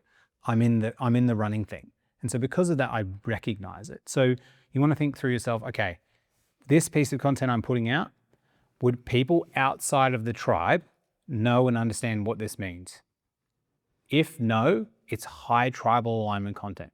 So the classic thing where people say your mum should understand exactly what you do, that's not correct anymore. That was back 30, 40, 50 years ago, or back in the day when the first copywriting rules were written. Now with AI and interest-based content algorithms, it's specifically that other people shouldn't understand what you do, which is really key, only in the tribe. Now, brand alignment, what this is does it position you as the answer? So tribal density is the tribe seeing themselves, and these people have a problem, and you have a service that helps them. But does it position you as the answer? So when we looked at Chester's post before, Chester is a sleep coach. He dealt with sleep apnea. He is a sleep scientist. So you would think this guy who has to wear this thing at night, he can probably help you get your Whoop score up to about a 90% in the green. He can probably do that. He can probably help you sleep 8 hours a night because he's suffered through the worst stuff and he's also an actual person who lives through it. So that type of content, it also positions him as the answer because he experienced it. He went through things similar to this, to right now, the content that I'm doing. Like I'm talking very LinkedIn specific things. I'm showing you your LinkedIn platform, the posts, what it looks like. And I'm also positioning myself, hopefully, as the answer to you, being the expert and doing that and trying to bring like a really good quality video, like a really in-depth understanding, the AI tools. And I'm hoping that this is very high tribal density and high brand alignment. I'm not hoping, I know that it is for the platform. And so this is what's really, really key when you're thinking about distinctions, but just know that the AI tools you get, it does help you define it. And so you don't have to know exactly what it is right now, but you've seen a few examples and you're going to start seeing it everywhere right now. And like I mentioned before, go on your social media now, you're going to start seeing tribal content. Pick a couple of hobbies or things you're into. Those are the posts that you're actually going to be seeing. All right, up next, we're going to be diving deep into brand alignment and what I call carrier trust, which is personal brand. But before that, I've got a special bonus section that I need to share with you around offers. I think Alex Hormozi's $100 million offers does a very, very good job at this, but I think there's a point in his book that he doesn't even cover. And there's one sentence that he says in it, which actually means that 90% of the people who are trying to start their business, they actually fail because of his offers book. I've seen more people lose because of the book than win who are starting out. And I want to cover one thing, which is called the offer viability formula before that, because it's just really, really key. Because even if you get tribal density right, even if you get brand alignment right, if you're not selling somebody something that they would normally or they're used to buying, they will never buy it. For example, my dad is a panel beater on Sydney's Northern Beaches, and he's a Christian man. If you decided to do tribal density and brand alignment and you marketed to men on the Northern Beaches in Sydney who are panel beaters, who are Christian, and you said we're doing group therapy for these people, my dad would never buy it because he goes to church. And that's something that's not really covered and not spoken about, but this is something that above all these things, once you get these two things correct, you need to get this middle part right to get people to say, shut up and take my money. Otherwise they'll just see your stuff and they'll think to themselves, so what? Before we get into walking through what actually builds a personal brand, I need to walk you through the biggest lie in personal branding. And this is something that every single social media platform is telling you is true, because their incentive is just for you to get them, millions and millions of views, get people addicted to the platform. The biggest lie is that views equal trust. And this is completely false. Like, this is not true at all. If views equal trust, every single person that's been on those cringe ass reality TV shows would be millionaires. But instead, they're signing up to OnlyFans and literally going down that route, because they realize that just because you have fame doesn't correlate to people trusting you for doing something. You know how you watch, I've watched the TV show Survivor, and afterwards you can go, there's the cam thing where you can do a 30-minute call with them, them or another person. I can't remember what it's called, but it's $50 for an hour. That's literally the value that's been exchanged, because just because someone's seen you and they understand you and they recognize you, it doesn't mean that they're actually automatically going to trust you for the thing that you do. So when you are using LinkedIn and you're getting all these red notification buttons and you're like, oh, I got thousands of likes, this is amazing, man, I'm going to make so much money. It's an incorrect indicator of how much money you actually make. And I'm going to walk you through now what actually is the biggest indicator, how does it actually work, and then how do you build this really, really strong personal brand so that people are like, actually, I trust this person that they're going to be able to help me with this outcome, and so they actually give you money. The reason why personal brand actually matters is because when someone is going to buy something expensive, and in order for LinkedIn to work, you have to sell something expensive. If you sell e-commerce and stuff, LinkedIn is not the place for you. It's something expensive, more than $500. The reason personal brand matters is because when they are engaging with you, they are being like, okay, this is the offer and service that this person has. But if they don't have strong morals, and if they live a really weird life, in your mind, you're like they say that their offer's going to do this thing, but I don't really know that they will. The way they represent themselves online, it's this is not somebody that I would interact with. And so, if that isn't personal brand is just the same offline as it is online. Like, you know, if you walked up to someone in the street and you like got an off feeling about them, like, are you actually going to buy something from them? Probably not. Like, you know, it's like the dodgy street vendors and stuff. You know, I went to Italy and they were kind of everywhere. It's like, I'm not going to buy anything for you because it has this feeling of, I don't really know. And so personal brand, which I'll walk you through how to build it now, it's like, it's to remove that feeling from someone. Instead, it's like, you know, you see the person and you're like, oh, wow, like, actually, I really like what they're doing with their life. They seem like a stand-up person. Okay, well, if they have this offer, it seems like they're probably going to be able to fulfill on the promise. And so I'll trust this person over the other people that are in the market. So I'm going to walk you through now the 7 parts that actually make up personal brand, or what I call carrier trust in my formula. And I'm going to walk you through like my own personal brand through the 7 points and give you my motives behind it. And then by the end of this section, you just think to yourself, okay, do I trust Matt more? Or do I trust Matt less? Because that's how I want to prove it to you. And as we're going through these 7 points, if you want to go along, just write down what are your points for each of the 7 ones, because this is the stuff that you want to be putting out there within your content. Cool. All right. So let's get the old trusty iPad out. Okay. So personal brand, I like to call carrier trust. The reason I like it carrier trust is because you're the one carrying the trust for the person to be able to believe them. And so I just prefer the different terminology. I think personal brand sounds a little bit woo-woo and no one really knows what it is. So carrier trust is like, cool, me, Matt, I'm carrying the trust around. So people are like, oh, I believe this guy. So I'm going to walk you through all 7 of the points of carrier trust. And then I'm going to talk through each one step by step and how it actually works. So first point is you've done it. Second is why you care. Third is real life mess. 4 is same every time. 5 is skin in the game. 6 is ahead, not above. And 7 is pick a side. So I'm going to walk through each one step by step. And if you get all 7 of these correct and you can fill it in, and you'll be able to do it now just as a walk along, just write a couple of dot points. And you put this in your content, people will trust you more. And I'll talk you through it now. So first one is you've done it. And so like this one is one of the most important ones because, you know, I speak to a lot of parents out there, and I was doing a podcast, the agency podcast with this guy, Dane Walker. Really awesome podcast. I've done a couple of times there. You should definitely check it out. I was speaking to Dane and we were talking about this around like, you've done it.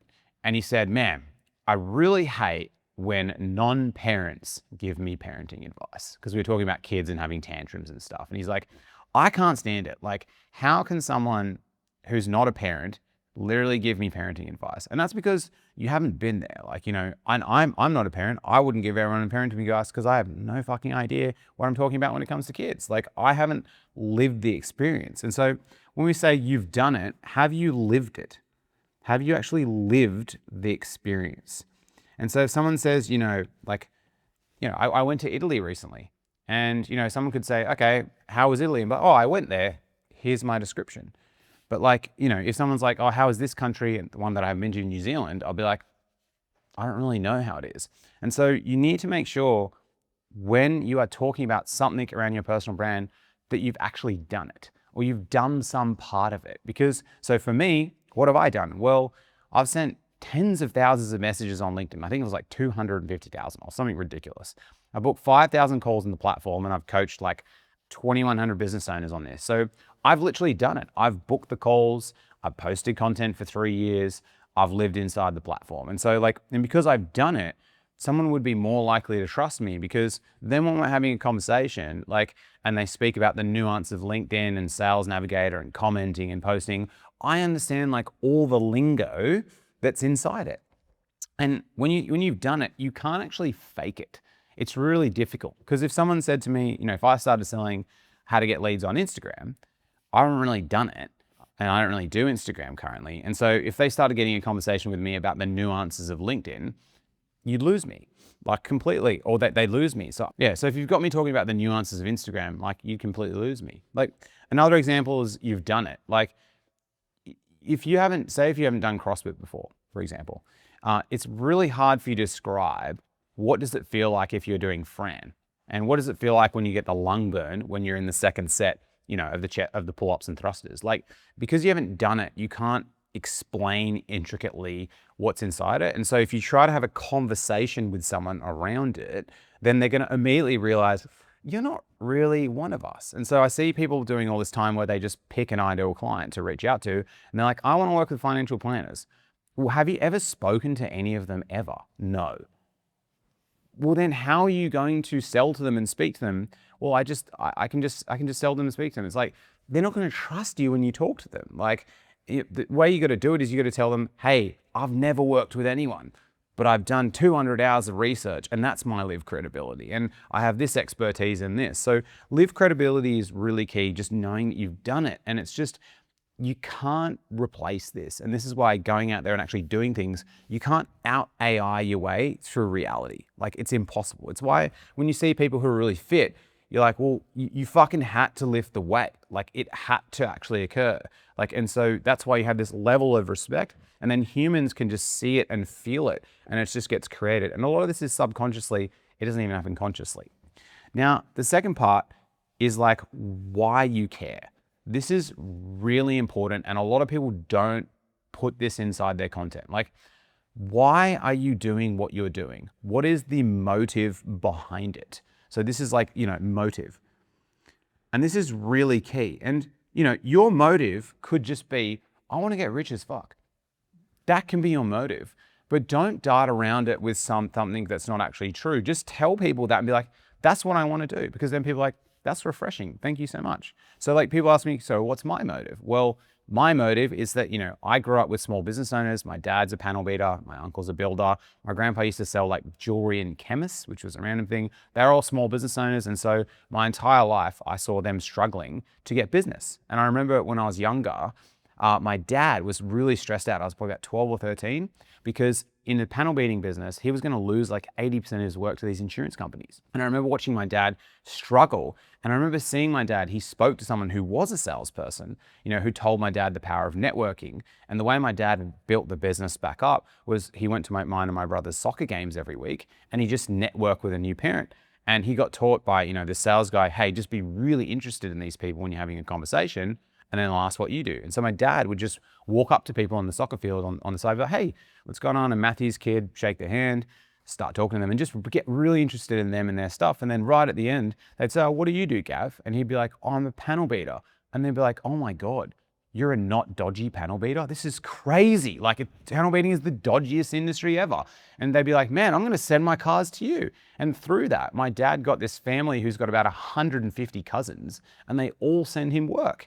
And so like, I saw that, and then as I grew up throughout my own professional life and I got into sales and I started helping businesses cold calling, I realized that no small business owners understand how to actually generate their own leads. So my deep intrinsic motivation, like, obviously I want money and a better life for my family and stuff, but extrinsic motivation only gets you somewhere. My intrinsic motivation is like getting someone from the point of like, I don't know how to generate leads, to I can do it myself without relying on anyone else, because that's what creates agency. And I think the first stage of getting like control over your life, a lot of the time, is financial control.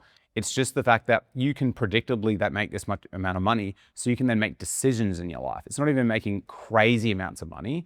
It's just that you have a sense of control. And so that's like why I care and my motive. And of course, I like nice things. I like to go on holidays. I'm going over to the US with my wife, and then we're going to Bulgaria after. Like, we've flown business class before, sure.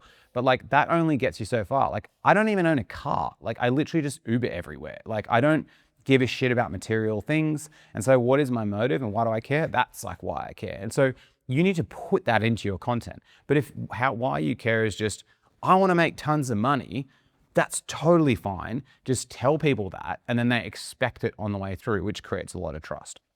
So the third part is what I like to call real life mess. And all this is it's just the human test. People don't want to interact with robots. Like, they don't. Like, people want to know that you are a human. And just like Bill, who I showed you before, he's like, I'm a dad of 6 from Oklahoma. And you're like, immediately you respect him more, because he's like, well, him and his partner grew up and had to take care of 6 kids. Fuck, you must have a crazy life. So like, just putting out there that you're human, Like, you know, that is something that's really, really key. And just talking about the real life mess and how hard it is. And so for me now, like, you know, I'm here recording this YouTube video.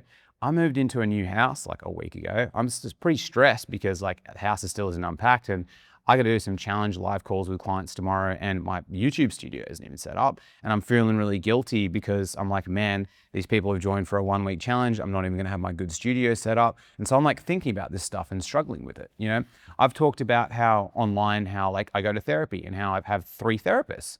And how, you know, the first one helped me get out of like my anxiety hole when I was in 2019, when I had generalized anxiety disorder for like 6 months. You know, my second therapist was the one who kind of like diagnosed me for some other things that I've actually got, which I had suspicions my entire life. And then the third one is like the one I speak to regularly, who helps me through my stuff. And so that's like real life mess around things that I have. And so I'm not perfect. I would never expect to be, and just humans can't be perfect. And you got to put this into your content.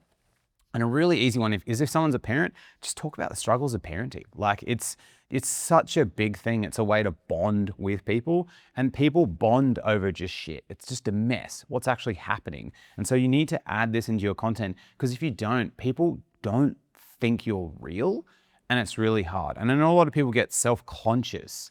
They're like, I don't want to share this stuff online. Like, you know, people are going to judge me. It's like, everyone has the same shit.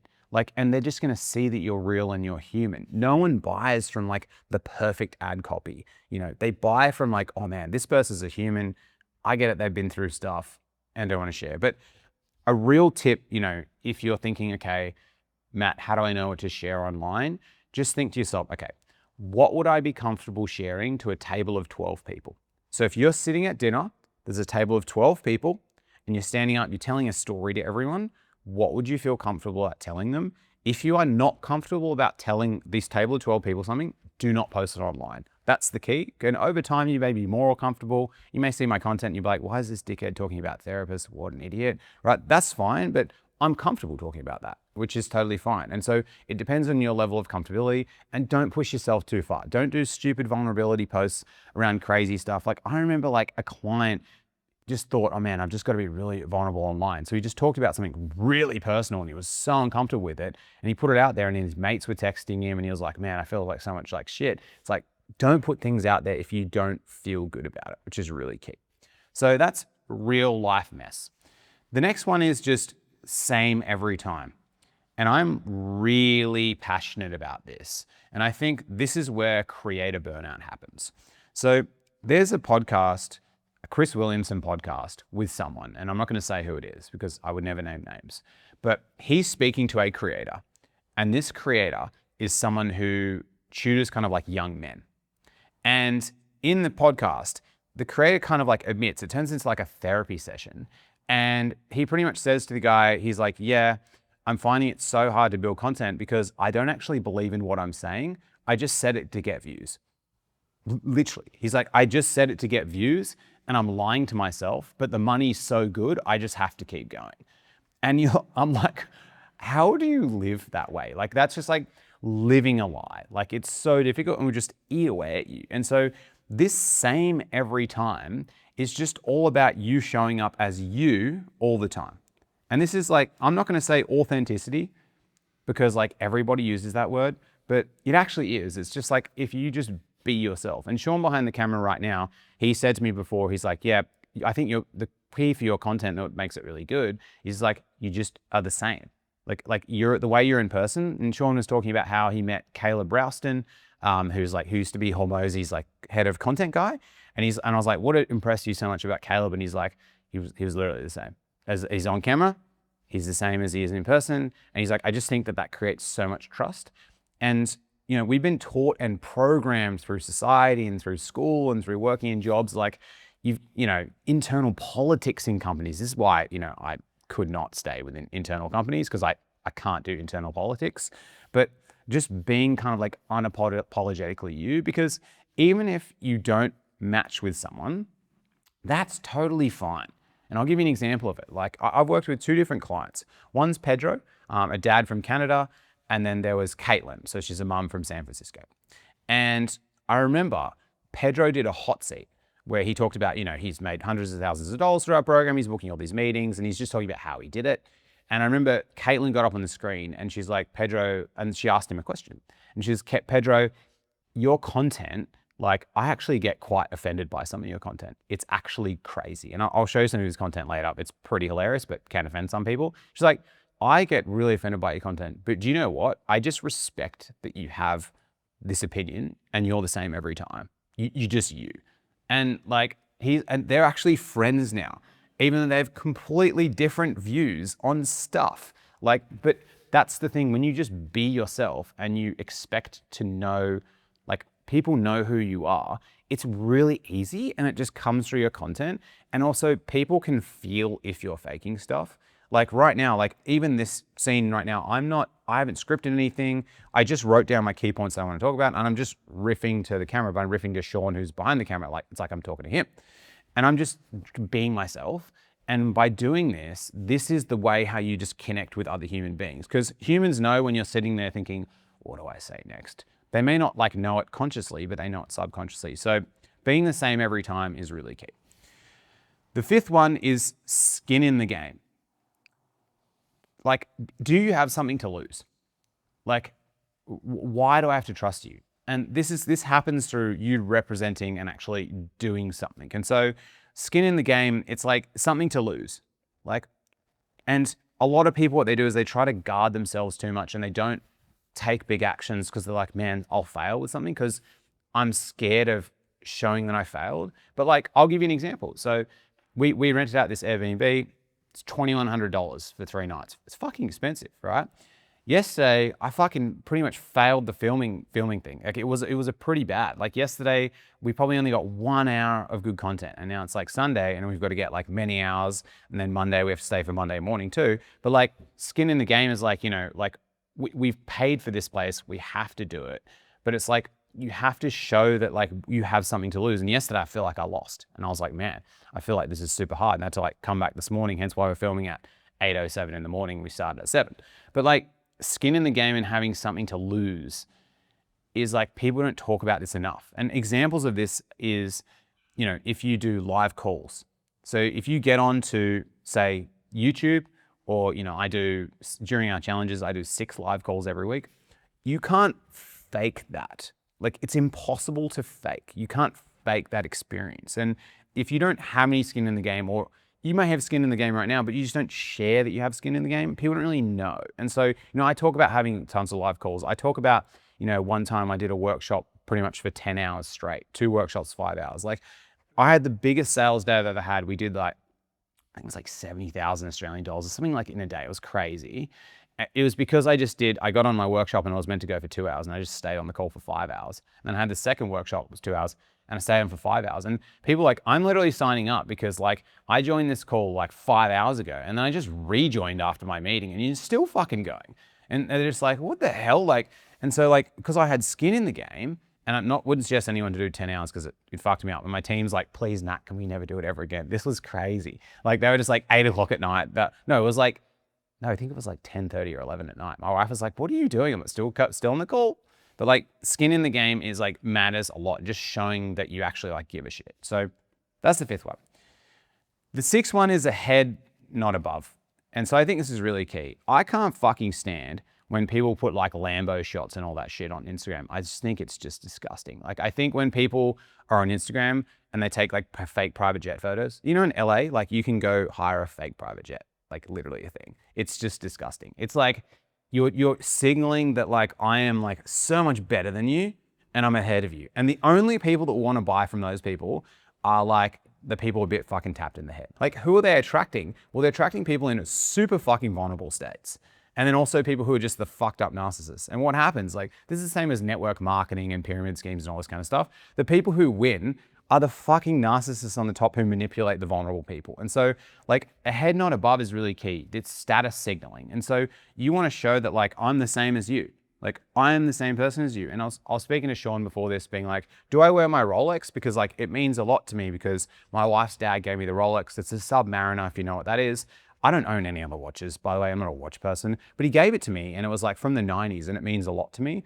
But we're talking about, and we're like, nah, like we want to connect with the audience. I'm going to wear a Garmin because this is actually what I wear on my wrist. I only put the Rolex on when I go out at night with my wife and stuff to look good. I don't even change the time on it. Like, I think the battery's even dead. I don't even know that's a thing on a Rolex, but like, I don't even change the time. The time's wrong. I never even look at it. It's just a thing that I do, but it means a lot to me. But I wanted to signal that I'm like ahead, not above, you know, like when I grew up, like I grew up pretty well off on the city's northern beaches, but you know, my parents were blue collar. My dad was a panel beater. My mum was a dental nurse assistant. You know, I dropped out of school when I was 16. I fucked around heaps of times. I used to be a manager at KFC, managing pizza shops. Like, you know, I was a barista for ages. Like, that was like my life. I only got to this within my past few years where I feel like I've had some good amount of success. But like, you want to share that stuff. So it's like, hey, we're not any different, because we're not. Because like humans in our brains, we're the exact same. Like, same thing. It's just like people are slightly different based off their situations and decisions. So you want to show that you're ahead someone and not above them. And then the last thing is, you know, picking a side. Like, this is really key. So what do you actually stand for? And this is really key. And so you can probably tell from me speaking right now, what do I stand for?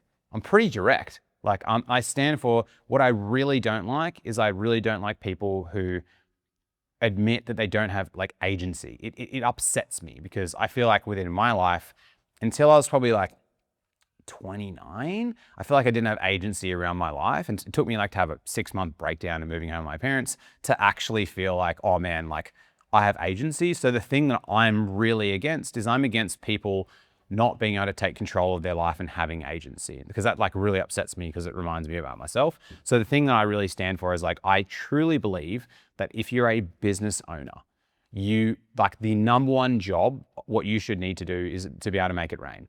Make it rain doesn't mean with money, just leads. You have to be in a position where you can create a crazy amount of demand for your business, because if you can create a crazy amount of demand, then you don't need to worry about that shitty client. Like I was speaking to my mate Jamie, and he was speaking to his friend who owns an agency here in Sydney. And he said, oh, I think it was, I won't name who it is because someone might connect it. But like, he's like, yeah, he got a call from his client on Saturday night while I was out with the family for dinner. And the client was screaming at him. And he has to work with that person because they don't have enough demand.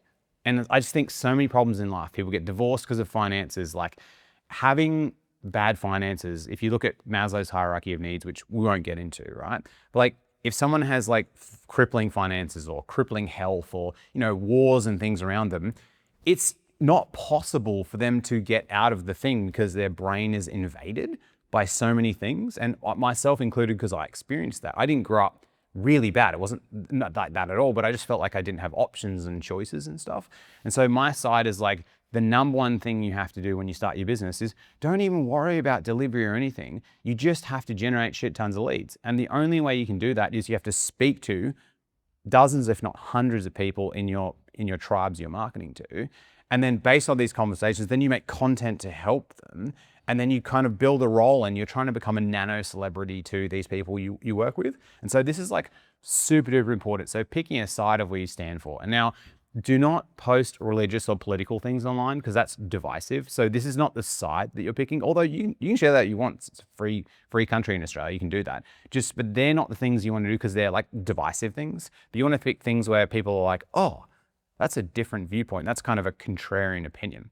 So just to recap all 7 before we get to the next section is, you know, the first part is like, you've done it. Like, have you lived it? Have you done the thing? And if you haven't, tell people you haven't done the thing, but actually put in some effort. So if you're starting your business and you want to work with the financial planners, say, hey, get on a call with someone and help them for free, or buy them Uber Eats or go have lunch with them just to ask them questions. And then you can say to someone, hey, in the past week, I had lunch with 5 financial planners and I really want to start working with one client on a trial basis. Would you be open to me working with you for free? I guarantee you that a financial planner is going to be like, wow, you went out and met 5 people? Yeah, I'll give you a chance. Or you'll find someone who'll actually do it. Now, second part is like why you care. If people don't know your motives, they're not going to trust you. They don't know. They think there's something hidden in the dark. It's like the enemy you know is better than the enemy you don't know, which is really clear. And if you just want to make boatloads of money, tell people that, because then they'll know. Then there's real life mess, like, are you a human? I don't think I really need to talk too much on that. Then are you the same every time? Don't fake yourself online. Just don't. It is unsustainable, and it's really tempting to do, because if you fake it, you can get more views, but you just don't do it. Like, everything that's coming out of my mouth right now, there's no filter. It's just happening the thought to speak is the key to actually building up consistent brand online and just without you burning out. I don't believe in creator burnout. The creator burnout is literally when you just say things you don't even believe, which if everyone will burn out if they're doing that. It's then it's got skin in the game. What have you got to lose? Ahead, not above, really key. Because the only people who, if you're posting Lambo stuff, the only people you attract is number one, narcissists. Number two, insecure people as fuck who they're preying on these people, which I think is fucking disgusting. And so many people do that. So ahead, not above, and then pick a side. So what do you actually stand for? Because people don't trust people if they don't know where they stand. And just like I mentioned before, Pedro and Caitlin, completely different opinion views, but if they're in the same city, they will go hang out with them because they have completely different views, but they respect the fact that you have a strong view. Like it's really, really important.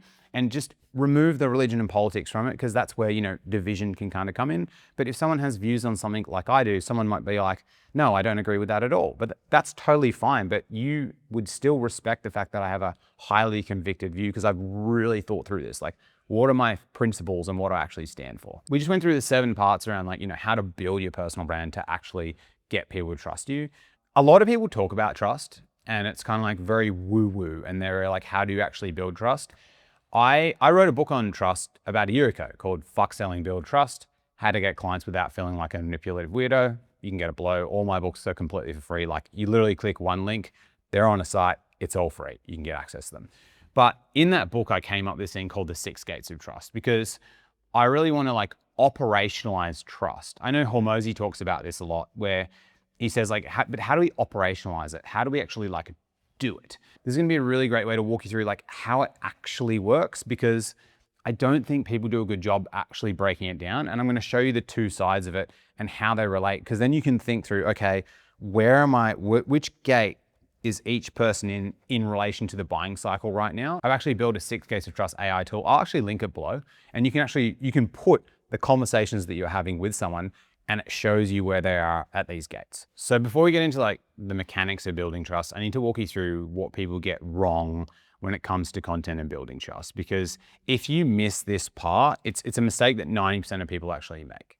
So in order to show you this, illustrate the point, I need to use a couple of trusty props. And so we've got Panadol over here. And so if you're in the US, I don't know if you guys got Panadol, but this is like your aspirin. It's like to fix a headache. And we've got fish oil tablets. Everyone knows what fish oil tablets. We're all told to take this bad boy. So my wife, doctors told her, you got to take fish oil tablets, just like every doctor. But she's not taking it. And it's really hard to convince her to actually take the fish oil tablets. And I don't know about you guys, but it's hard to convince myself to take fish oil tablets. The only way I can take them is I stick it in my bathroom and so every time I'm brushing my teeth, I'm like, oh, I got to take the fish oil. But like the reason why people don't take fish oil tablets is because there's no acute pain associated with the thing.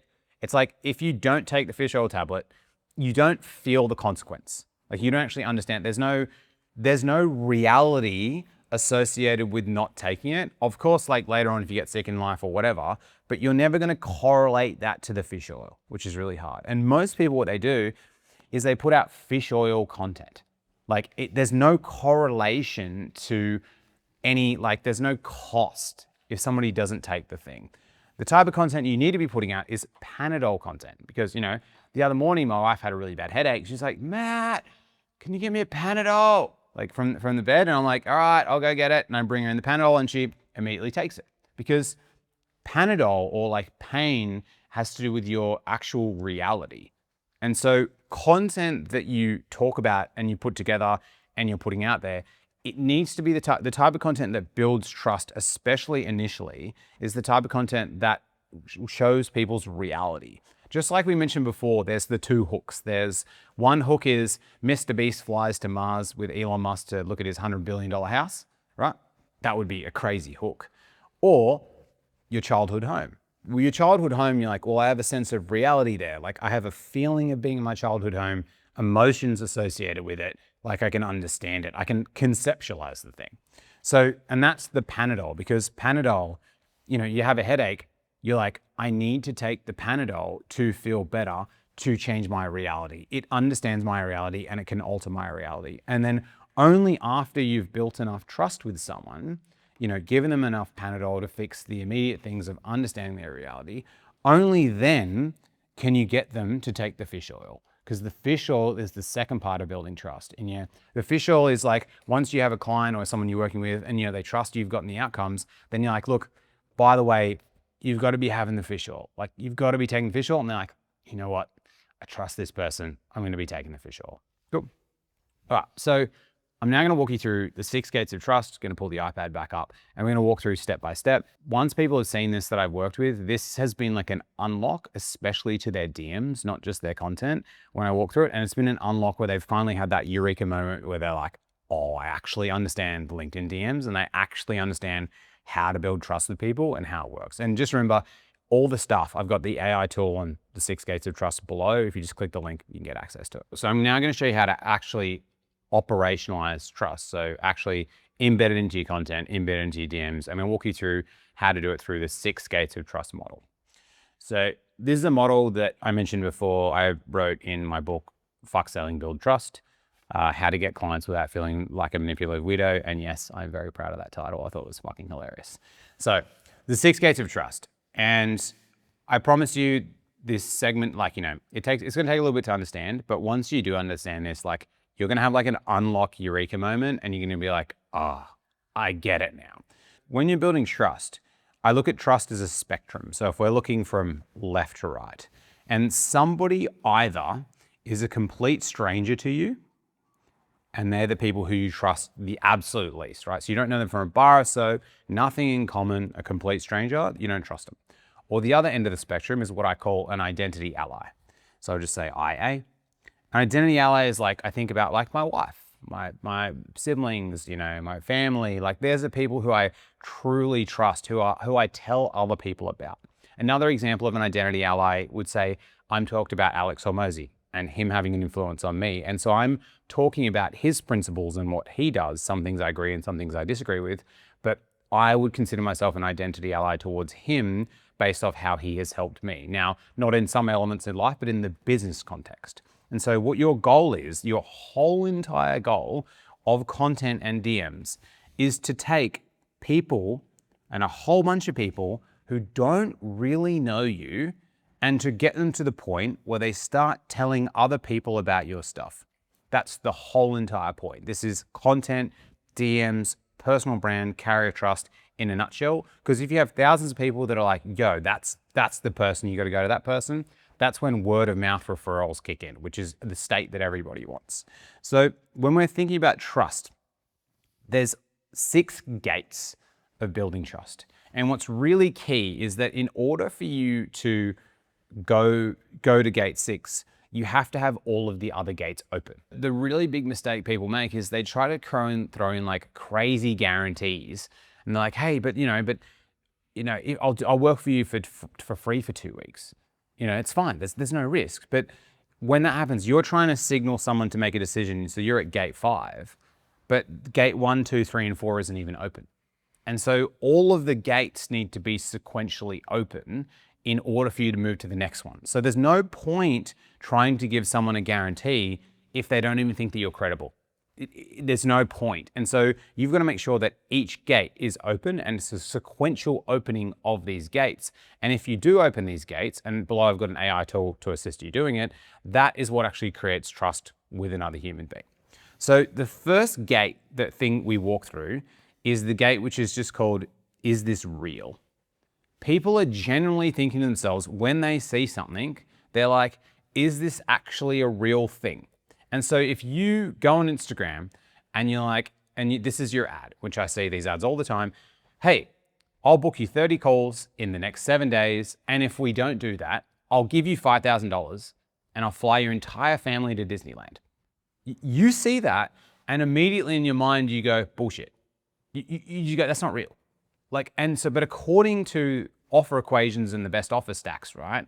That should 100% work. It's an offer. It's too good to people who feel stupid saying no, but it's not real. Someone doesn't consider it even a real thing. And so you have to make sure within your content that it's real. That's why when people are writing obviously AI written content, it doesn't work. Now, I'm not saying AI content's bad. You can make really great AI content. But if you have generic, bland, non-tribal AI content where you're the most important thing about leadership isn't IQ, it's EQ.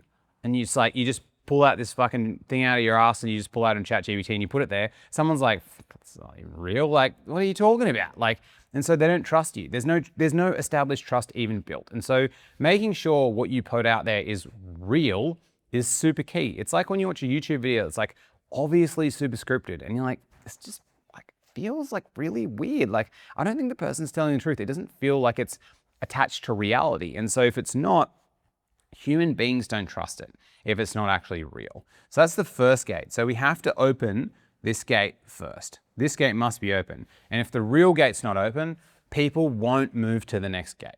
So after the gate is open, so they think it's real, they're thinking to themselves, is this for me? Like, is this content for somebody like me? And that's where interests align. And that's where we start getting into the tribal content, where they're like, is this something that actually aligns? Should I be looking at this based off me and my specific situation? And if it's not for them, why would they look at it? Like, they're not actually going to look at it and they're not going to build any trust there because they won't even like see the content and like resonate with it. So, you know, if I saw a piece of content that's about golf, I don't really like golf. I hate golf. My mate Greg freaking loves golf. I hate golf. And so because of that, I'm not really going to even look at the thing because I'm going to be like, that doesn't really have anything to do with me. And so it's not really going to build any trust like at all. And so you need to make sure that when you're putting stuff out, content and DMs and stuff, they're like, this is for them. A really big mistake that people make in the DMs is they send a really bland template message to people. When I receive those, in my mind, I'm like, okay, it's come from a real person, but I'm like, was this addressed to me? I don't even know. Like, was this actually meant to go to someone else? I'm actually really confused. And so when you send a really generic templated message, people genuinely don't know it's for them. On LinkedIn, everyone gets the really shitty VA company messages. It's like, hey, we're this VA company. It's like a massive paragraph. And the person's like, is that for me or is that for like 2,000 other people? I don't really know. And so immediate distrust, see you later. And so this is where, you know, personalization comes in. This is where marketing to tribes comes in. Is it actually for them? Are you addressing it to the correct person? So you have to open this gate up. Otherwise, people just don't care because, you know, if they're not interested in the thing, it's not going to matter. And, you know, if you be really specific in the message and they're not interested in it, that's good. That means that they can just opt out. You don't want to live in the land of ambiguity. Now, the third gate is my favorite gate, and I named it like this because I think it's funny. It's the snowflake gate. So everybody in the world thinks that they're a special snowflake and that their special snowflake situation that nobody can solve. This is why niching down to tribes matters so much. So like we had the physio example before, if someone's like, I'm a physiotherapist, I'll fix your shoulder injury. The CrossFit person, the dad who does CrossFit on Sydney's northern beaches is going to be like, yeah, but I'm a special snowflake. Do you actually understand my specific situation? Like, do you? And if they don't think so, they're not going to trust them. But if the person who's a physio says, I'm a physio for CrossFit dads on Sydney's northern beaches, immediately they go, well, you're going to understand my special snowflake situation. Even though if someone's done 5 years training as a physio, they can probably fix the shoulder problem, right? It's the same thing. It doesn't actually matter. But that's where the point of marketing to tribes matters, because if you don't, people are literally left questioning, but can you help me? I don't think so. I can't see any of my reality in that content. And so if you don't do the snowflake gate, then people are genuinely like, won't come to you. And a huge issue that people do is because they don't niche down to market to tribes. What happens is they produce content and people go, it's real, it's for me. I don't really think you understand my specific situation, and they leave. But you can't get inbound leads from content unless someone feels like you understand their specific situation that they're going in. So most people, when it comes to content, they don't even open the first gate because they're just posting shitty ChatGPT shit that's for no one, right? So you don't even open the first gate of trust. But some people, what they do is like, okay, they're putting out okay content, personal things about their life. Sure, that's good. You've opened the second gate. But then when it comes to like who you serve, someone reads your content like, I don't really know. You don't understand my special snowflake situation. So they can't move through the gate. They can't trust you more. And that's why when I speak to a lot of people, they're like, oh, but when I start talking to someone, they understand what I do and then they start working with me. Yes, because when they talk to you, you move through all the gates because they're like, oh, they understand my special snowflake situation, because in the dialogue of the conversation, they're like, oh, you get me. Like, you actually get me and you understand me. You know, we resonated on parents, like both being parents, we resonated on, you've worked with other people like my marketing agency before. Okay, you understand it. But like, the problem with dialogue is dialogue takes time. And if you want inbound leads, you want people to read your content and be like, holy shit, that's for me. And then they want to talk to you. And so that's how you know if your content, if you're actually marketing to tribes or not. If you have people, inbound leads coming in and your ideal clients connecting with you. If you don't, they're not passing the snowflake gate. And the most important part about this gate, and I'm not going to spend too much time on the right because the left is the most important. The part about this is that this is the Panadol gate. This is the external reality gate. And I'll walk you through again. So remember the Panadol with my wife. So my wife had a pain in reality. So she's got a headache. It hurts. It's my reality. It's real. Then she's like, I will take Panadol to get rid of this. These 3 gates are the reality gates. If someone doesn't feel that you understand their reality, they won't trust you. So what I mean by that is, if I'm the physio to CrossFit dads on the Northern Beaches, I can talk about the Beeline double-decker bus. I can talk about what it's like to be a parent. I can talk about ripping your hands on Fran during CrossFit. These CrossFitters then will be like, you understand my reality. And I call this painting your house. Like, think about the childhood home, painting your house, and we'll go this through content later. And later on when we walk through content, like if you make these tiny tweaks, like a recruiter did that like last week, one of my clients, and they got like 10 meetings booked inbound on their calendar as a recruiter. So just by making these tiny tweaks, paint your house framework.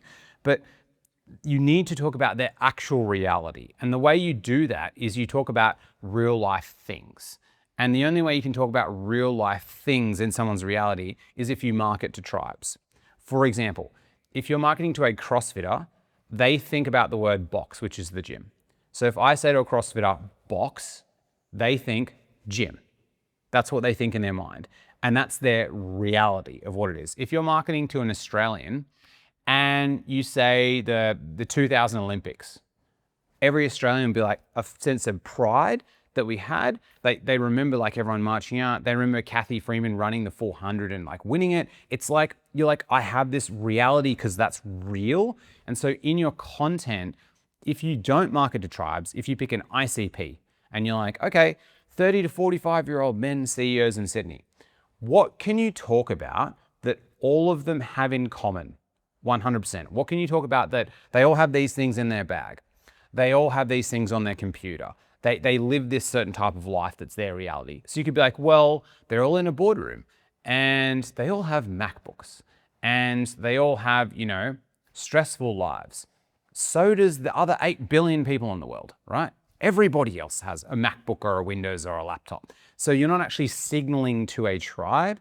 The tribe is key because if someone's in a tribe, so if someone's in a parent, if someone is a parent, like my brother and his partner are a parent now, you know, they've got the rage cage in the lounge room. The rage cage is the baby cage. And everyone, like every parent knows when the child gets to a certain point, you got to get the rage cage set up. So if they say rage cage in their content, a parent's going to be like, oh, that thing. Like, you know, if I speak to different people and if you don't speak to this tribal language, then people won't be like, you don't understand my reality, even though you may. And the only way to speak about someone's reality is if you market to someone who chooses a tribe.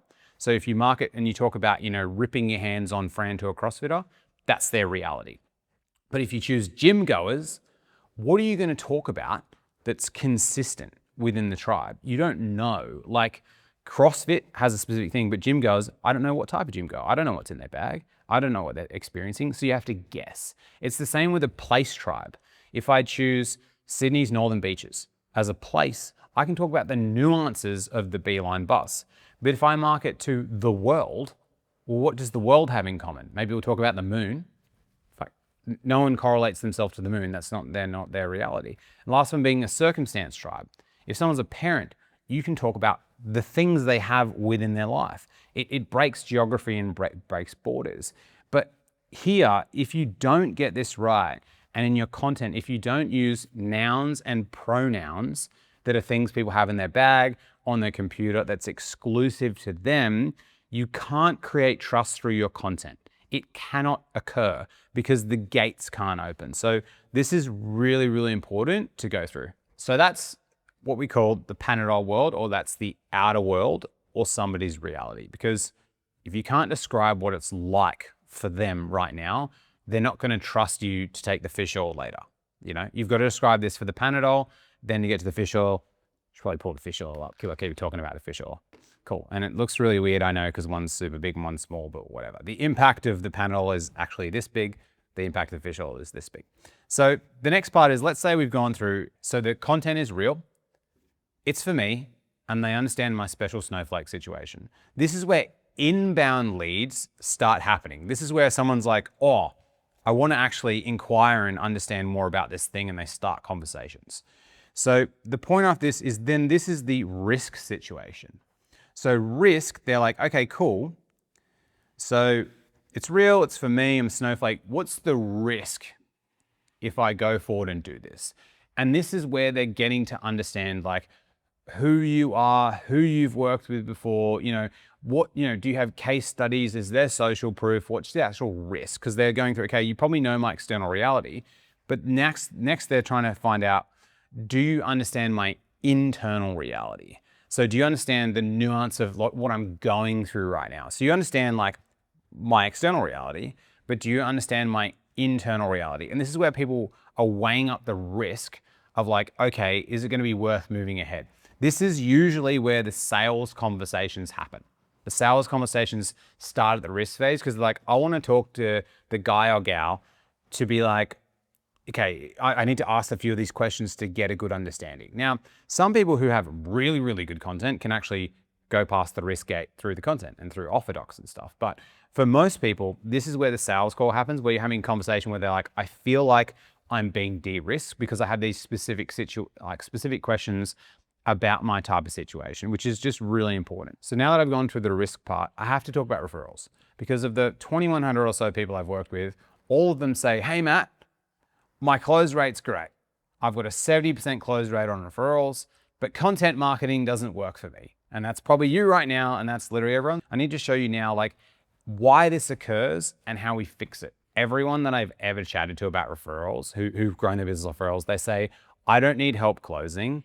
I close 70% of my deals. But then what they do is then they run Facebook ads, they use LinkedIn or whatever, and they're like, I can't close anything. And like there's a big issue here which we need to go through. So the reason why you close so many referrals is because when the referral comes to you, the referral has already passed through gate 4. And so all you need to do is have a chit chat. They do the weirdo test, and then they're like, okay, cool, here's the proposal and we'll close the deal. So what happens is most people, especially people who have their business for 10, 15, 20 years, this is really common. They've grown the entire business off referrals, and they're like, content marketing doesn't work for me. It doesn't work for me in my business. But the problem is the way you market through content marketing is not the way you market through getting referrals. If you get a referral from someone, the person who's referring you has already said, this person, Joe, is real. Joe understands you and your specific situation because I'm like you, and Joe did some good work with me. And so immediately the person is like, okay, 1, 2, 3, 4. Well, I just got to speak to them to see if it's the right time to take the action right now. That's it. That's all they have to do. And so when you get a referral, all you need to do is you need to just move them a little bit this way to get past gate 5, and that's when they give you the money. And so that's why whenever I speak to pretty much every small business owner ever, they're like, oh yeah, I just meet with someone for like 45 minutes, I understand what they need, I send a proposal, and I have a 70% close rate. But content marketing doesn't work for me. That's because what you're doing for referrals is not the thing that you do for content marketing. It doesn't work the same way, because for content marketing, if you run an ad on Facebook or if you do LinkedIn outreach, if you use this, if someone comes to you here, they pass maybe gate 1, maybe even gate 2, and they're like, they have an inquiry with you or they want to talk to you, you get all excited and you're like, oh, if I just share them my proposal, they're going to close the deal. But what happens is they only move this far. You only get them through one more gate.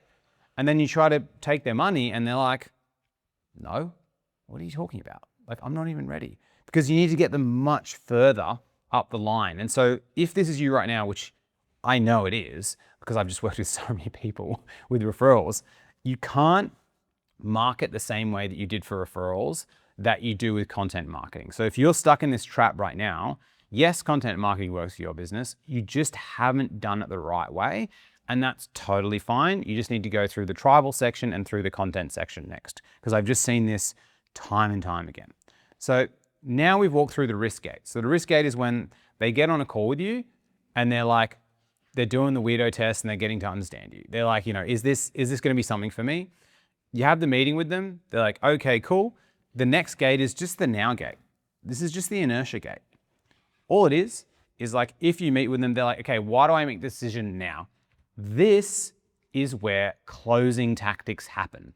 This is where you give a guarantee. This is where you add urgency and scarcity and all these things to get the person to make a decision. This is where you say to them like, hey, look, if you want to start Monday, I'll throw in this extra thing for you. And they're like, yeah, actually, let's start Monday. So you're trying to create the inertia for them to say yes now while they're in that heightened emotion state and they're like about to make that decision. And so all these like videos you see on closing tactics, on like how to close them and, objection handling and all these things, all they are is they're just the friction between, getting through gate 5. That's the only thing that's actually happening. But most people, as they watch these videos, you probably watch these videos and you're trying to do these closing tactics and stuff. You can't close someone who hasn't evaluated you for risk. You can't Hormozi offer your way out of someone if they still think you're dodgy. It doesn't work. And so the only time you need to use the now stuff, this is where the closing tactics come in, is to get them to take the leap of faith, to actually make the decision. And this is where good closers do it, because they identify, okay, we can really solve this problem. The only one, in this person's way is themselves. They're holding themselves back. And so I have to help them make the decision to make it good for them. And that's where you throw in bonuses, guarantees, all the Hormozi offer stuff. But that stuff doesn't work at all if they don't think you're real, if they don't think it's for them, if you don't understand the situation, and if they still think it's risky. So anything pre-gate 5, crazy offers, is dumb. But if someone trusts you, and they feel like, okay, this is a legitimate person, that's when you can say to them, cool, and we'll get you 30 calls in 7 days, and if we don't, we'll pay you $5,000 and send your kids to Disneyland. And then that's when they're like, cool, yeah, fuck yeah, let's do it. But they have to get them to that point, which is really key. And that's the now equation. And so this is when the dollars get exchanged. All these gates are open, the dollars get exchanged. Now the last gate is the U gate, and this is the most important gate for your business, because if you deliver a shit service, people won't tell other people about your stuff.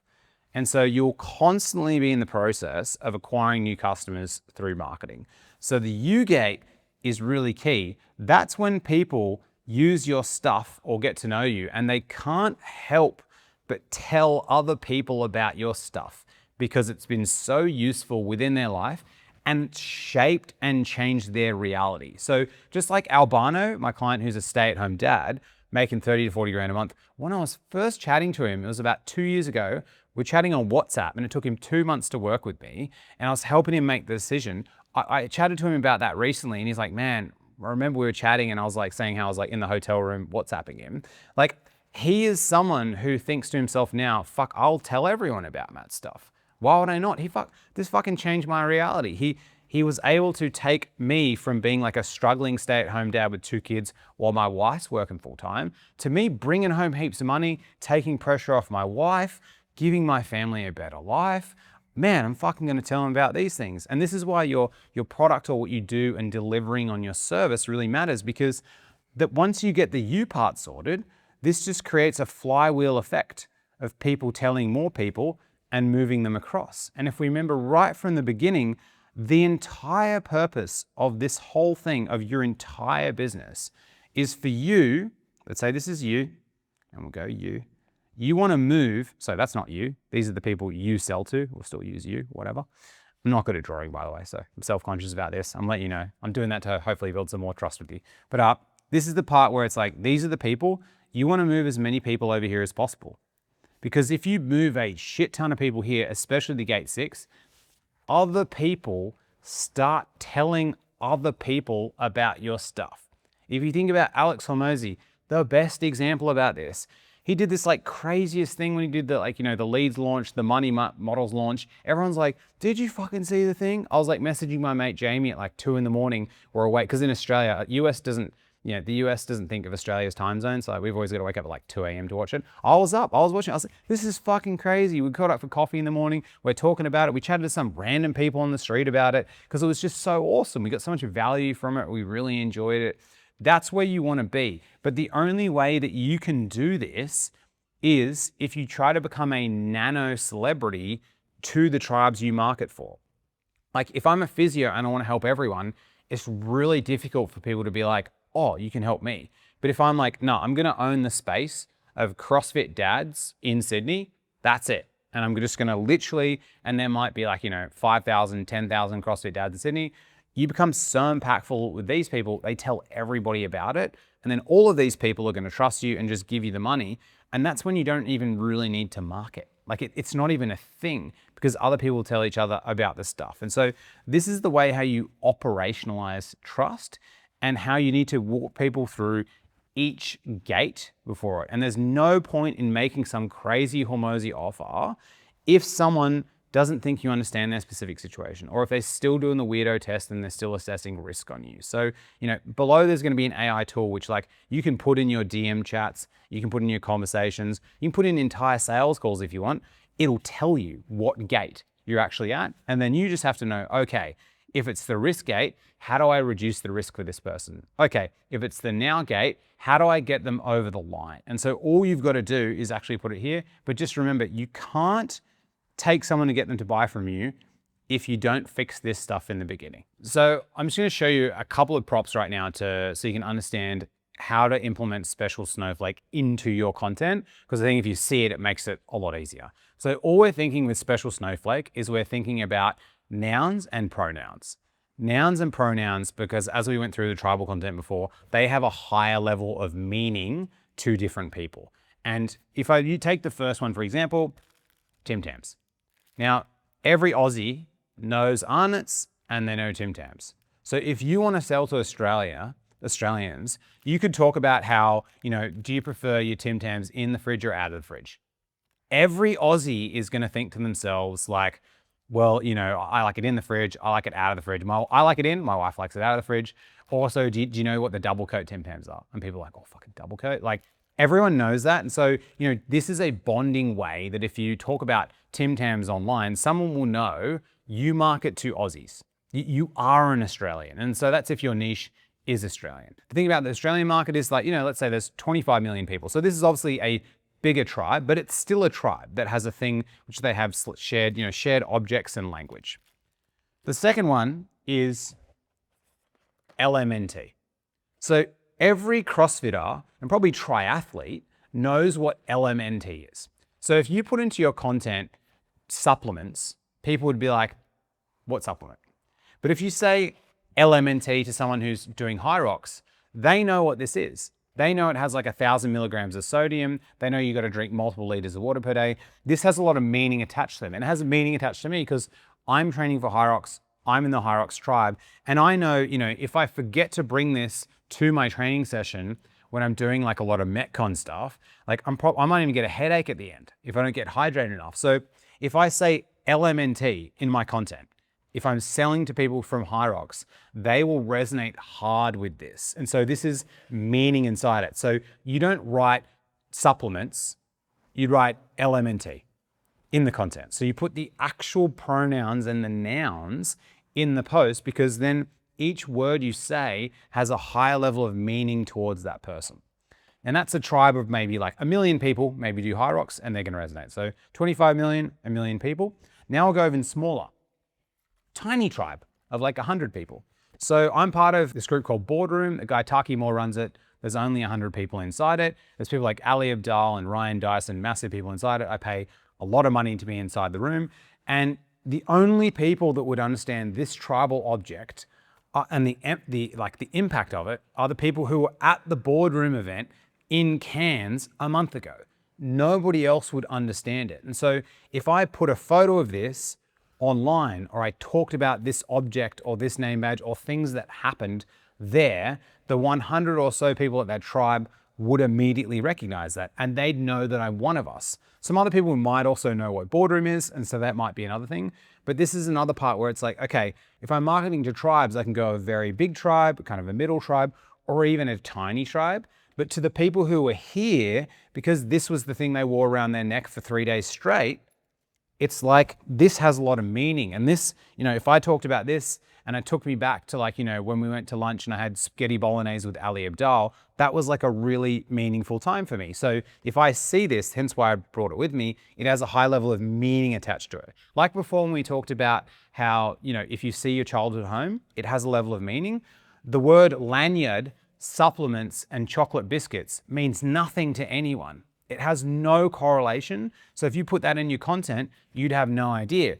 But if I said something like, remember at Boardroom when I had, the Boardroom event when I had spaghetti bolognese with Ali Abdaal, people from the Boardroom event would have that. Or that we'd say something like, remember when we all went to lunch and we found out you could get salads and you didn't have to have carbs, and because everyone was like super talking about that. So everyone here would know about that. But if I put out some content saying, LMNT is like the best training product for Hyrox, fight me on it, that would be something they would do. Or you'd say, supplements are the best to take with Hyrox.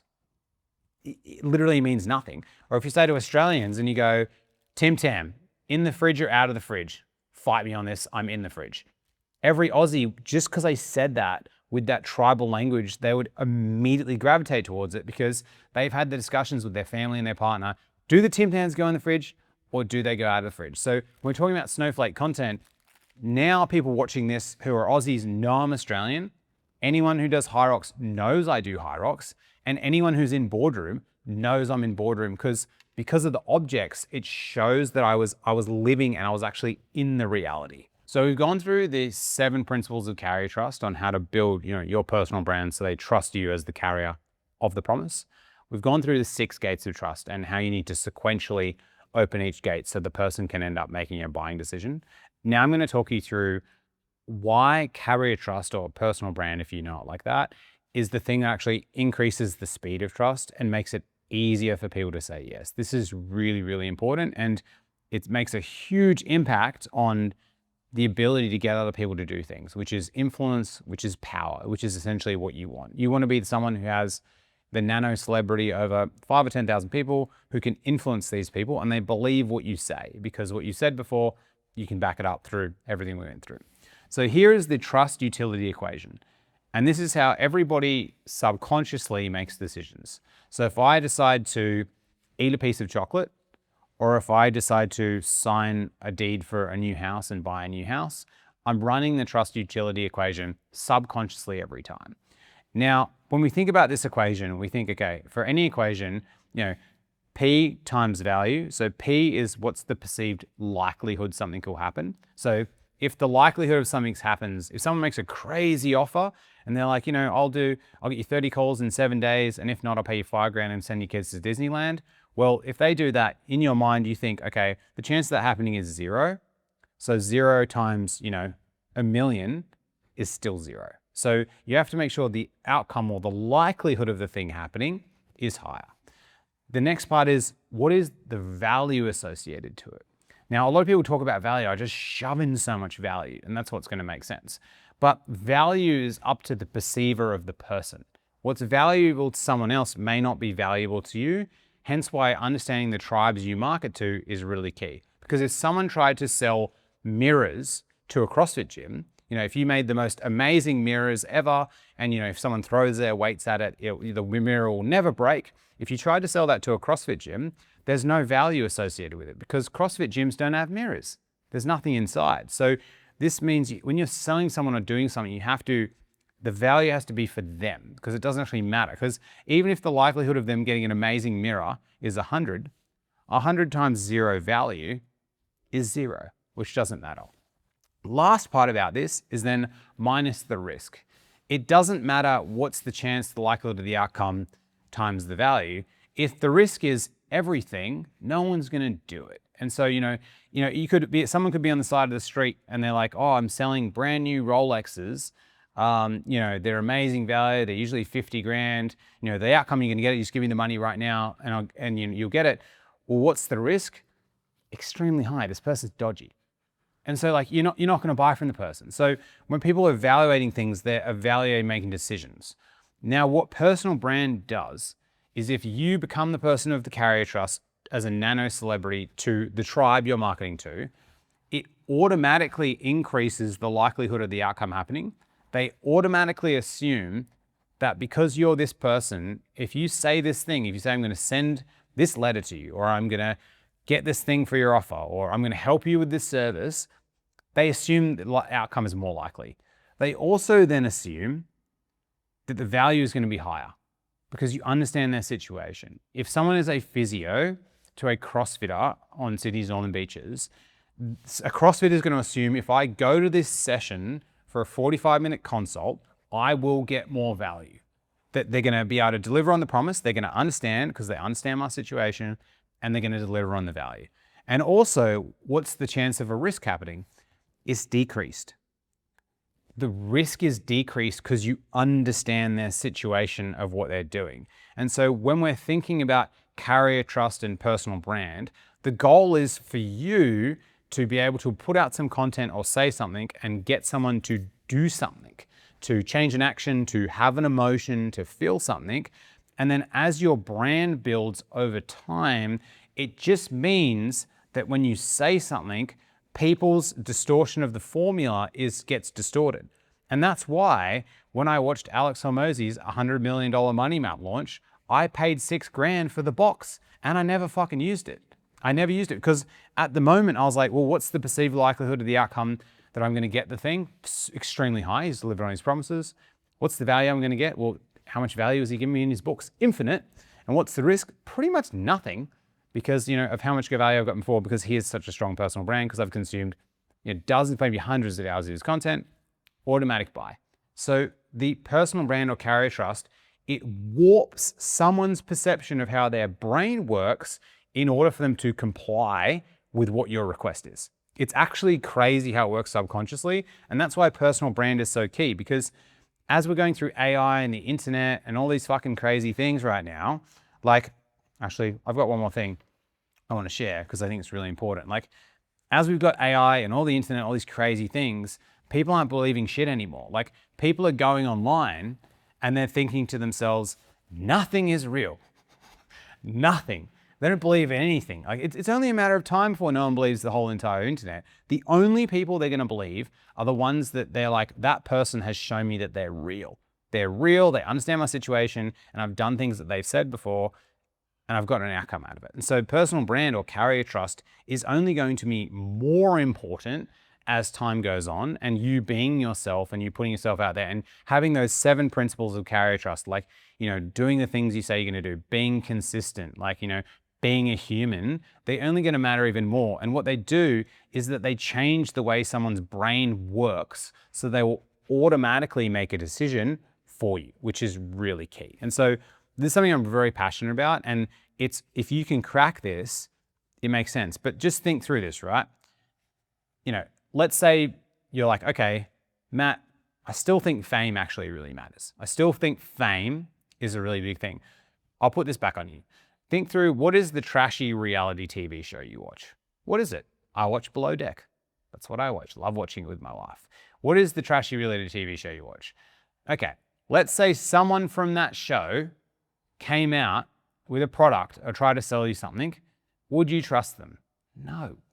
There's no trust associated with that person because they've got a lot of fame, but they don't have a lot of trust. It's not the same. The views don't equal, so the likes don't equal trust, or views don't equal trust, which we talked about at the start. It's true. It's not a thing. So these are not correlations. These are things that social media platforms are trying to warp our brains into believing because that's their incentive. It's Meta's incentive for you to sit on the platform for 4 hours a day consuming because they make more money on ads. Like that, you know, that's the whole entire point. They're not going to tell you, actually, if you just put out this type of tribal content, people will trust you and they want to get off the platform and talk to you. There's no incentive. Like, why would they do that? We've gone through trust, how to build personal trust. There's one more piece of trust that I have to cover that's going to seem super fucking woo-woo, but like I have to cover it because a lot of people, the reason they can't build trust is because they don't have this. And I've spoken to my therapist about this a lot. I think about this a lot, and that's the concept of self-trust. Like self-trust is, I'm going to move this because I want to talk about this seriously for a sec, but then pull the iPad back up. But self-trust is extremely important because you may have been watching the parts around carry trust, the 7 parts around live credibility, living the life, doing these things, being consistent. None of these things are possible without having self-trust. And all self-trust means keeping the promises that you make to yourself. The first thing that matters before you can really go online and produce content and get heaps of leads and stuff is you have to initially keep the promises you make to yourself. That then allows you to then keep the promises you make to other people. Now, I'm not saying I'm 100% not perfect. I break the promises I have to myself all the time. I'm like in my 4th week of a challenge for business. Last week I had 5 rows of Cadbury Dairy ice like chocolate because like I forgot the fact that I'm meant to be not eating like stuff. Sorry, Gail, who's coaching me on Thingo. I'm going to put it in my accurate fitness tracker properly. But like there are points in time when we break the promises we make to ourselves, and it's really common. And it's fine. We do it. We're human. But when you're marketing and when you're producing content, it's really difficult to actually produce things of value and have this live credibility if you don't have trust in yourself. And one of the biggest things about content is commitment and consistency. Showing up as yourself all the time, showing up normally. And I'm going to run you through a couple of things that, I've been posting on LinkedIn for 3 years, producing content, doing live calls with clients pretty much every week for nearly 3 years.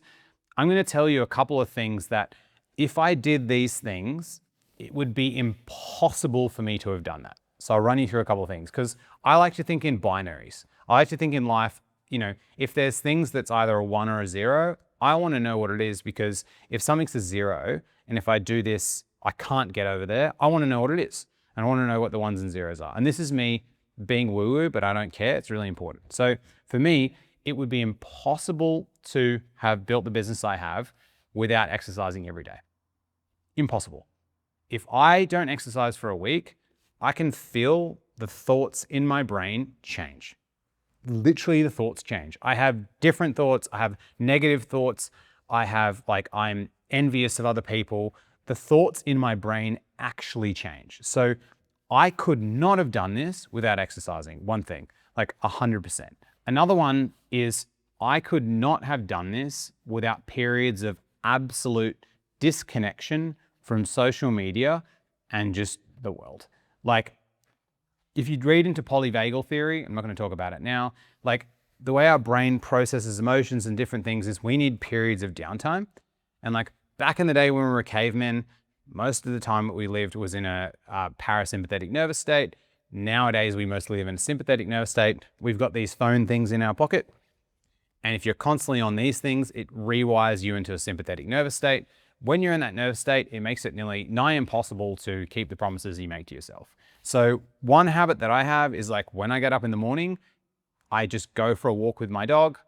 I don't consume any content. If I didn't do that, it would be impossible for me to build the business that I have. And so there's certain things around building self-trust and how you can take actions, because if you don't do these things, or for myself, it becomes an impossibility. Another thing which is an impossibility, which is really common, if I scrolled social media at night before I went to sleep consistently till midnight, it would be impossible for me to have done these things. So in order for you to build the personal brand, that is the brand of, if you think about the people who you most look up to, who are they? Think through. Is it Hormozi? Is it some other people? Can't even think about other people, right? Who are the people you look up to? Those people have high self-trust. High self-trust gets transmitted through camera. And as humans, we have so much of our stuff is through our subconscious, not even our conscious mind. You just see these people and you're like, wow, they just bring so much confidence and conviction and energy. It's because they trust themselves. And so in order for you to build this personal brand and show up online, you have to fix these pillars within your life. And I'll build an AI tool below, which what are the pillars. You have to try and fix some of these pillars. And I'm not saying I'm 100% not perfect, but I'm saying that I try to get at least the binary things correct, because if you don't get them correct, it is an impossibility. Like it's not even like if I think to myself, if I didn't exercise, I scrolled TikTok, and you know, I consumed tons of social media in the morning and I didn't disconnect. If I did do that, the thoughts in my brain would change to have thoughts consistently every day. Impossible for me to do what I do, like impossible. So I'm going to show you a formula for self-trust right now, which is really important. And I know this is super woo-woo and fucking out there and you're like, what the fuck is this in a lead gen video for? But like, this is like the most important thing, because I've worked with, you know, I've been on hundreds of calls. I've worked with over 2,000 people and I can see the same thing. If the system within their life isn't built in a way, they will never succeed. Impossible. Like I've never seen it. It just can't actually work. They can have periods of time where they do really well, then they regress. It just goes back. So you have to fix some key fundamental things. And I want to walk you through some of those, just how the formula works now. After this, we'll get to the fun and sexy section about content. Is that right? Cool. So this is what I call the self-trust equation. Really, really simple, like super basic. It's just that in order to build self-trust, which is the ability to become the personal brand that attracts people, that then makes you money and builds the life you want. Number one, it's about keeping the promises you make to yourself, or trying to keep the promises you make to yourself. But in order to keep the promises you make to yourself, you must have periods where you're in a calm state. It must happen. Like there's heaps of science on this, so you can read about it. But if you don't disconnect from work and you build up your sympathetic nervous state over and over and over, and if I'm stuffing the scientific terms, I don't care, because I'm just trying to emphasize this point because it so matters, but feel free to pick me apart in the comments, don't give a shit. If you're not in a calm nervous state consistently, your brain, you actually forget the promises you made to yourself. So when you went out drinking on Saturday night and then you were like, all right, I'm not going to drink for the entire week or whatever, but then you're still living this stressful life and doing this stuff, by the time you get to next Saturday, you forgot, like you literally forgot that you made that promise. Your brain can't hold enough information. Pretend your brain is like a computer. It's got RAM inside of it. When you're in that stressed nervous state, it's using a shit ton of RAM. Imagine you're using your computer, you've got 74 Google Chromes open, your computer's like, That's what your brain does if you're in that nervous state. So in order to do this, in order for this to occur, this has to occur consistently. This is when people talk about meditation and meditating every day. And you wanna know something crazy? Tim Ferriss, if you know the guy, 4-Hour Workweek, interviewed hundreds of the highest performing people in the world. The only thing that Tim Ferriss said, that from all of the high performing people, from all of them that he went through, these are the best people in the world. Tony Robbins, like biggest actors, like politicians, the best people in their fields. The only thing they all did consistently was they all meditated every day. That's the only thing. And it doesn't have to be meditation sitting there doing these ones or whatever. Some is walking meditation, it's exercising. For some people, just going to the gym, that's meditation. All of them meditated every day. Like, so this is binary, 1 and 0. All of them did it. And for me, meditation is a run in the morning or a walk with my dog, and then walking meditation at night. I don't do the sit down meditation. I can't do it. All of them did it. And that is how they become, because what happens is this calm state, that causes you to be able to keep the promises you make to yourself. And if you're an entrepreneur and you're starting out, you're constantly having this thing in your mind where you're like, fuck, I got to keep working, I got to grind, I got to hustle, I got to do this. And then you'll follow people who are like literal sociopaths who can just keep working because they're a bit tapped in the head, right? Because they've probably got some childhood trauma built up that's just fucking them up, and they can just keep going.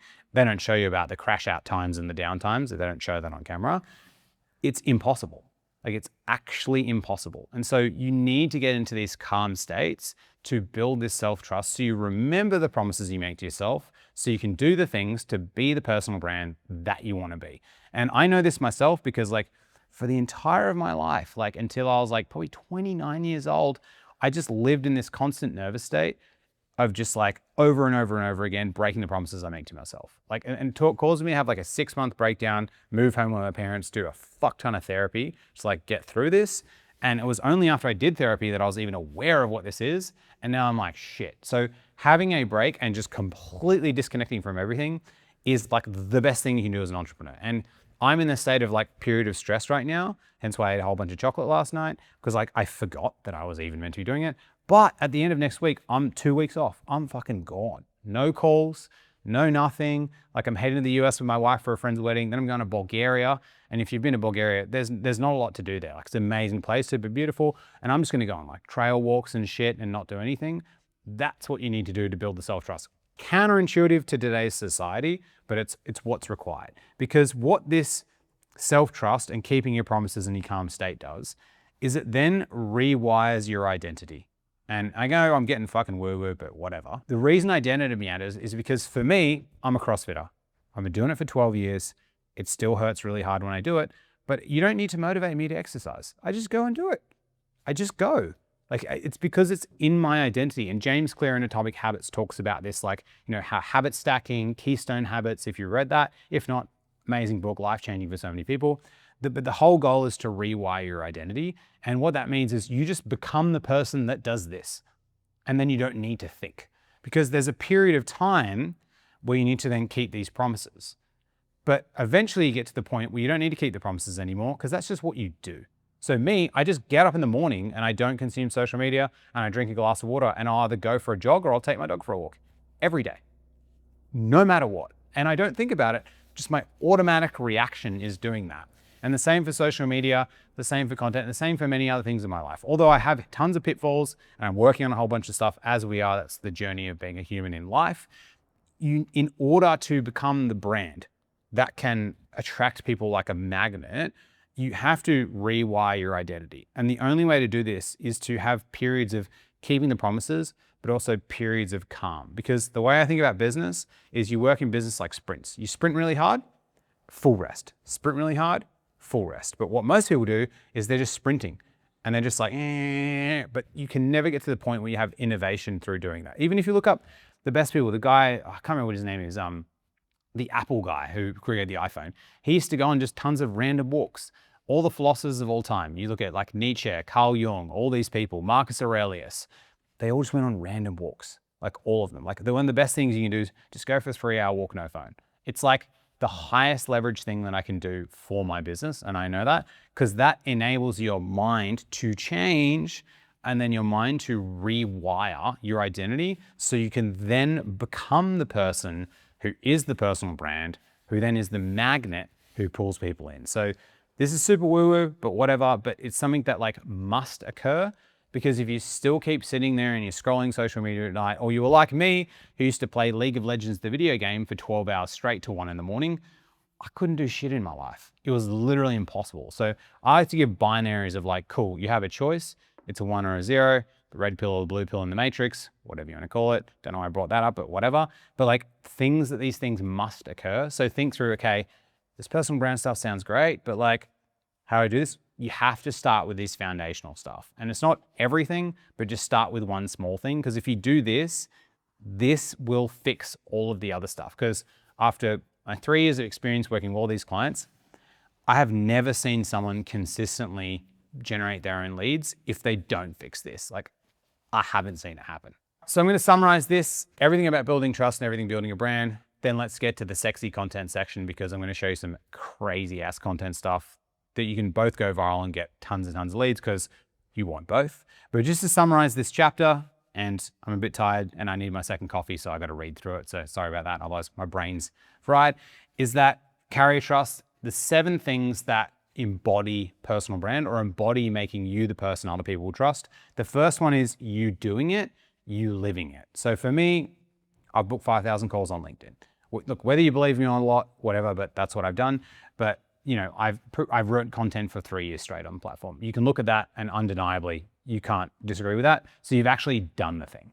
Second, like, why do you care? What is your motive? You can say you just want to be a bazillionaire. That's fine. Just tell people. That's totally sweet.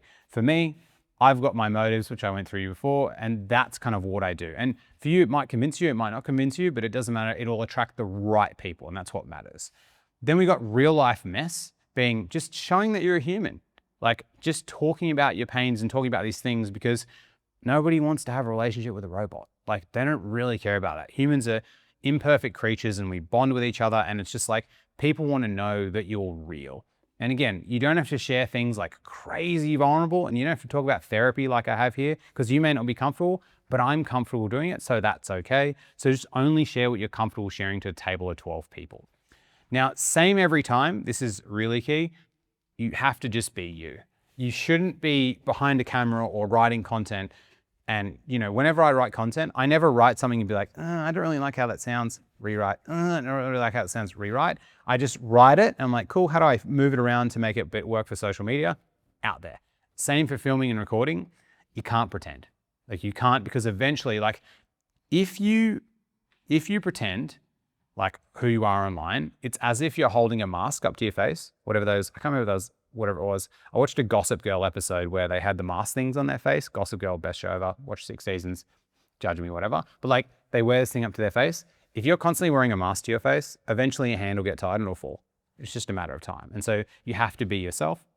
Skin in the game, what have you got to lose? Well, I flew out here. Well, I didn't fly here, sorry. Why did I say fly? Definitely need my second coffee. So we drove here, spent $2,900 on the Airbnb, sacrificed my weekend to make this for free for people. I got skin in the game. Like I got to do it. Ahead, not above.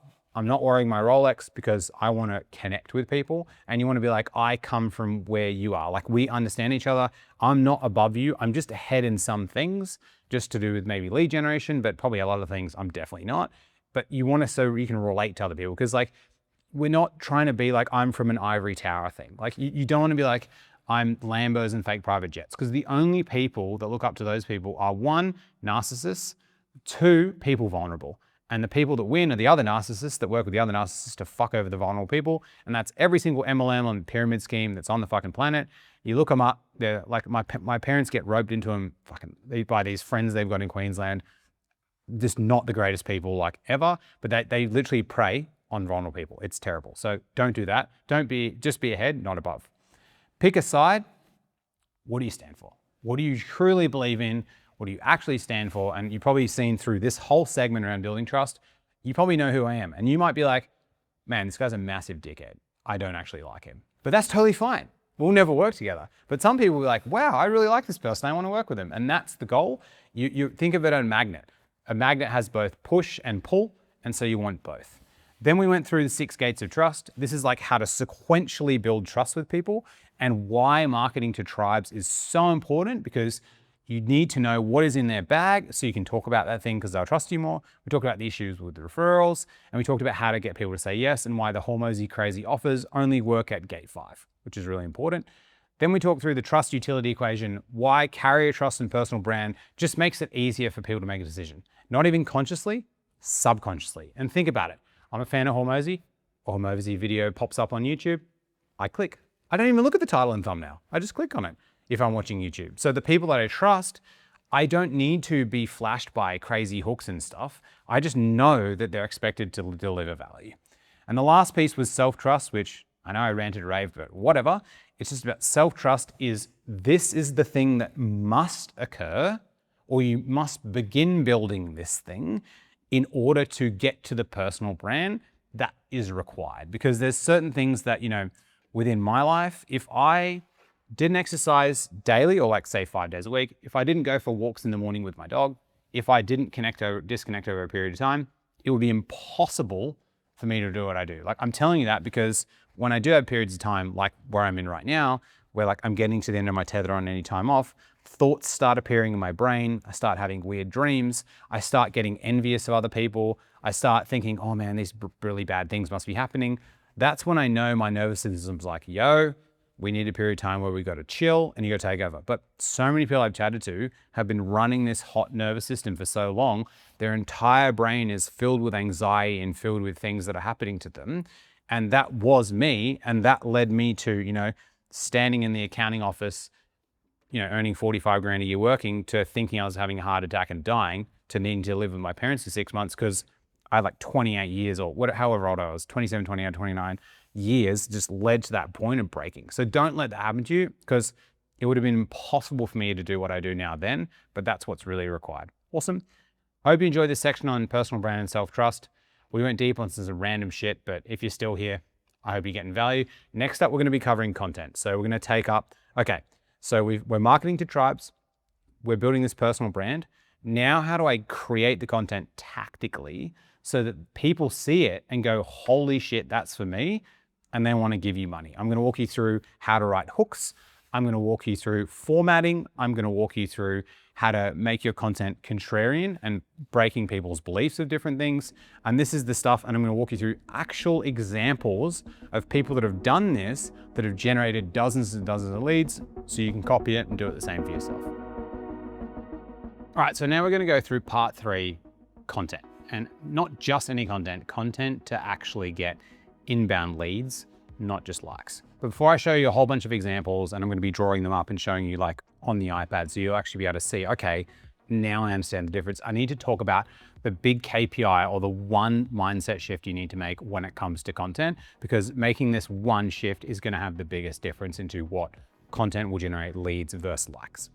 So when I'm thinking about content, the KPI when it comes to content is the person or the tribe that you're selling to needs to see your content and they need to go, holy shit, that's me. They literally see the post and they're like, jump out of their seat and like, whoa, I can't believe it. You've just described my entire experience. And I'm going to show you a post later on, a client of mine who has 350 connections, who wrote a post that got 100,000 impressions and 56 inbound leads from that one post, because people who saw that, who were from the tribe he was marketing to, got up out of their seat and were like, holy shit, that's me.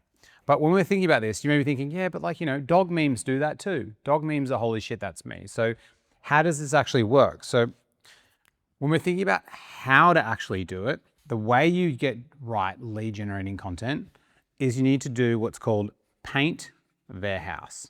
You literally need to, in your content, this is going to be the greatest house of all time.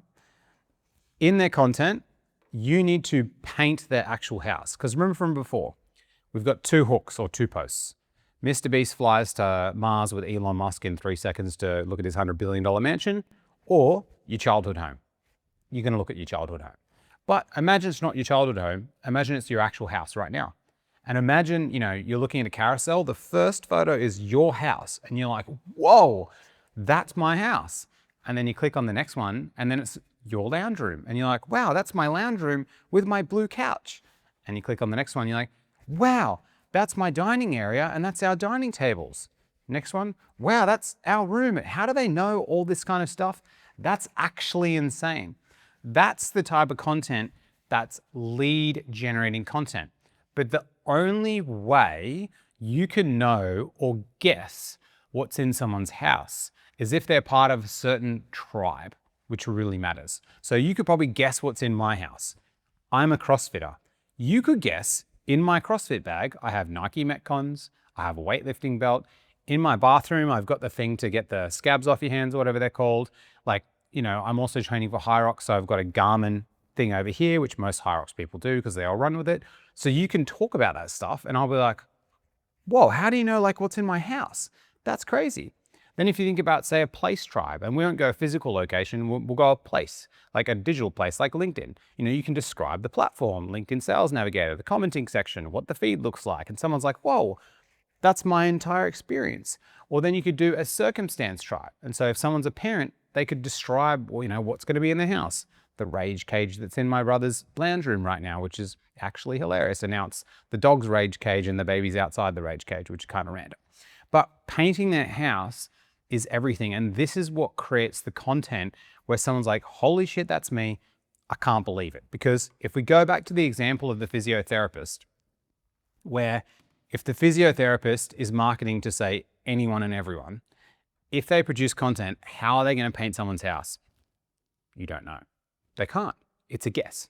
But how do they paint the house of the CrossFitter on cities on the beaches? Well, they can talk about walking sand through the house after the beach. They can talk about the things in the CrossFit bag.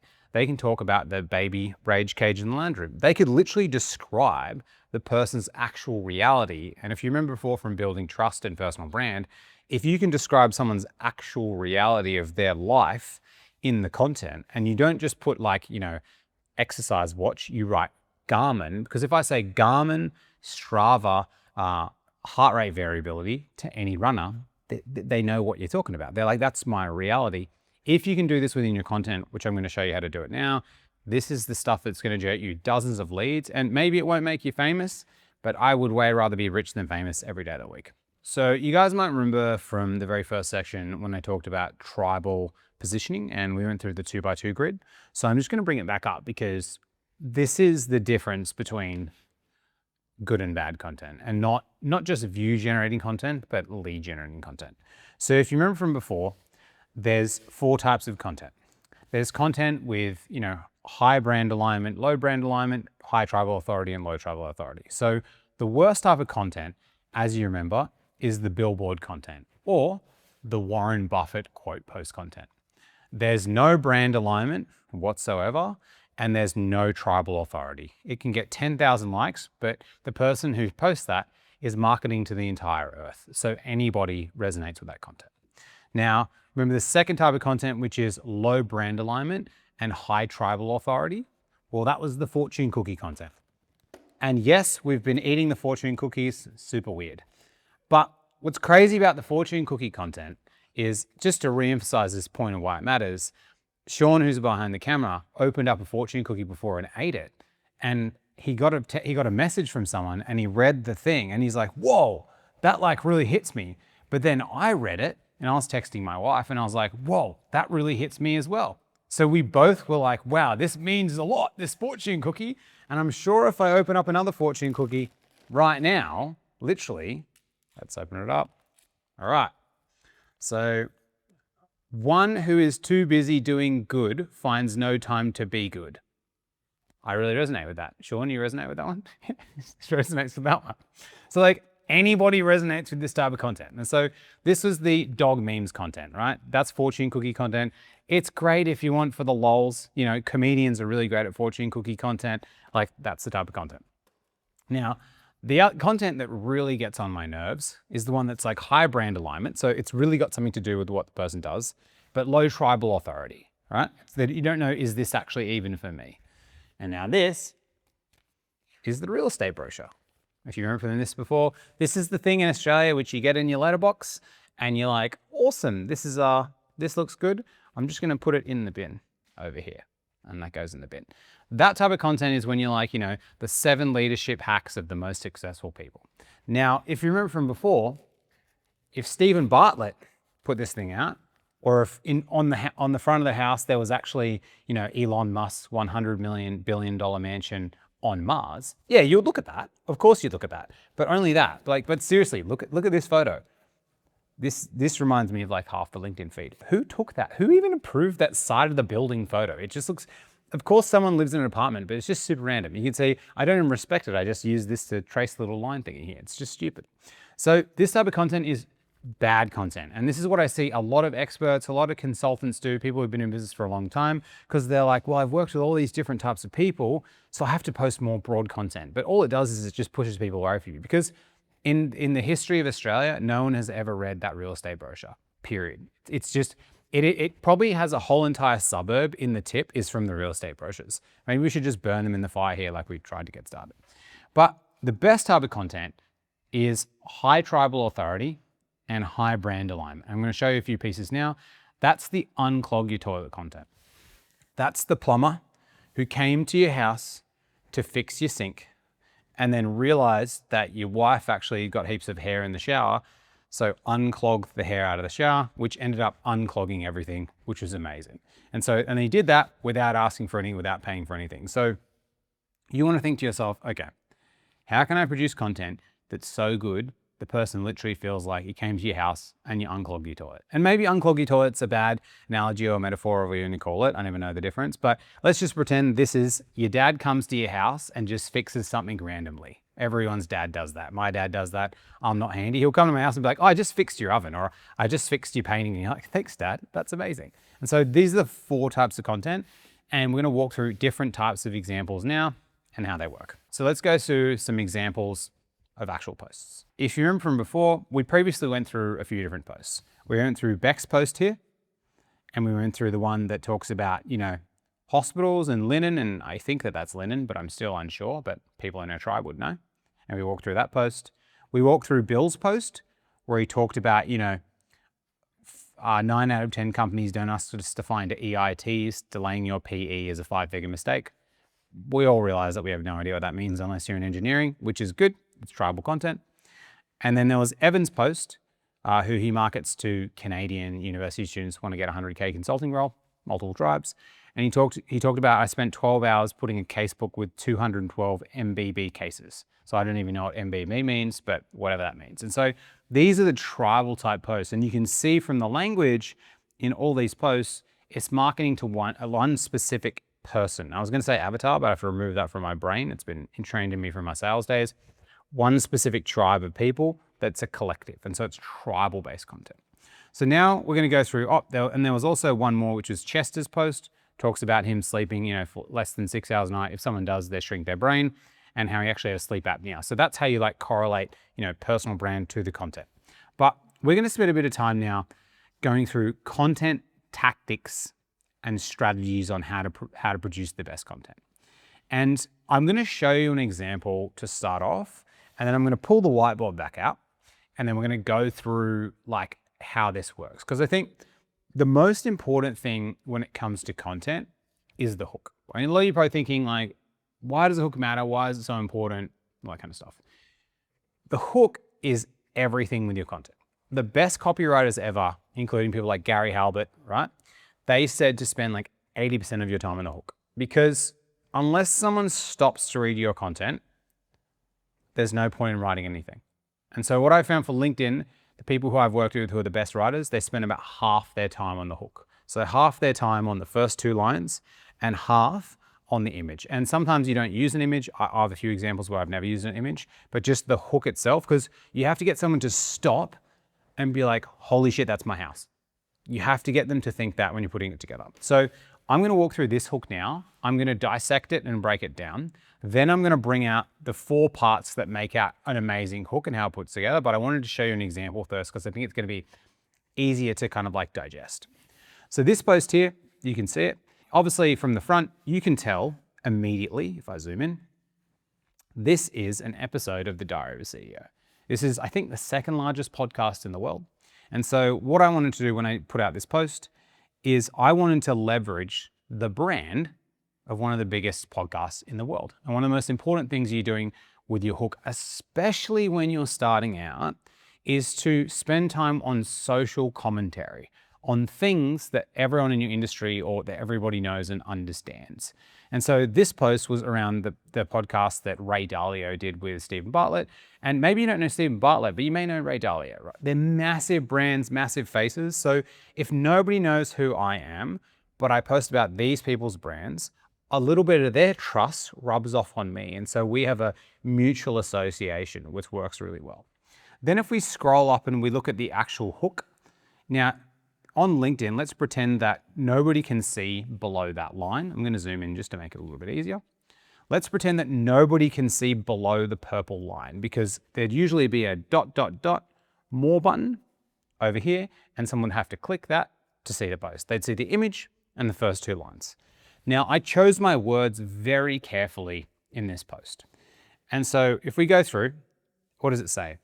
It says, I nearly shattered my iPhone last night watching Steven Bartlett and Ray Dalio. There's actually a lot of little details in this that matter. Few things that matter in this hook. I-based hooks are really important because it shows that it's from your opinion. And if I said, I nearly shattered my phone last night, the most important thing about I-based posts is someone cannot ChatGPT this post. It's impossible. Nobody can look up what I did last night. And I would usually say you can't Google the post, but most people go to ChatGPT or Claude or whatever LLM's out in the year that you're watching this video right now. Most people just look on that. And if they can find the information there, then the content is not something that they're going to bother to read, because why would they if they can just look it up? And that's why the level of content is getting higher and higher and higher. And you need to be talking about the things within your life. So saying, I nearly shattered my iPhone last night. So I said, shattered my iPhone.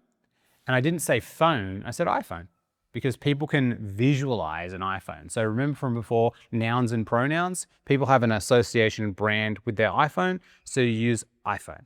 If it was back in the 90s, I might have said Nokia 6810 while I was playing Snake. That might be the thing I said then, but iPhone is the phone I use. And then I said last night. So last night shows that it's recent, it just happened, it's news. This is crazy. And so that's the first line. And then the second line, it's watching Steven Bartlett interview Ray Dalio.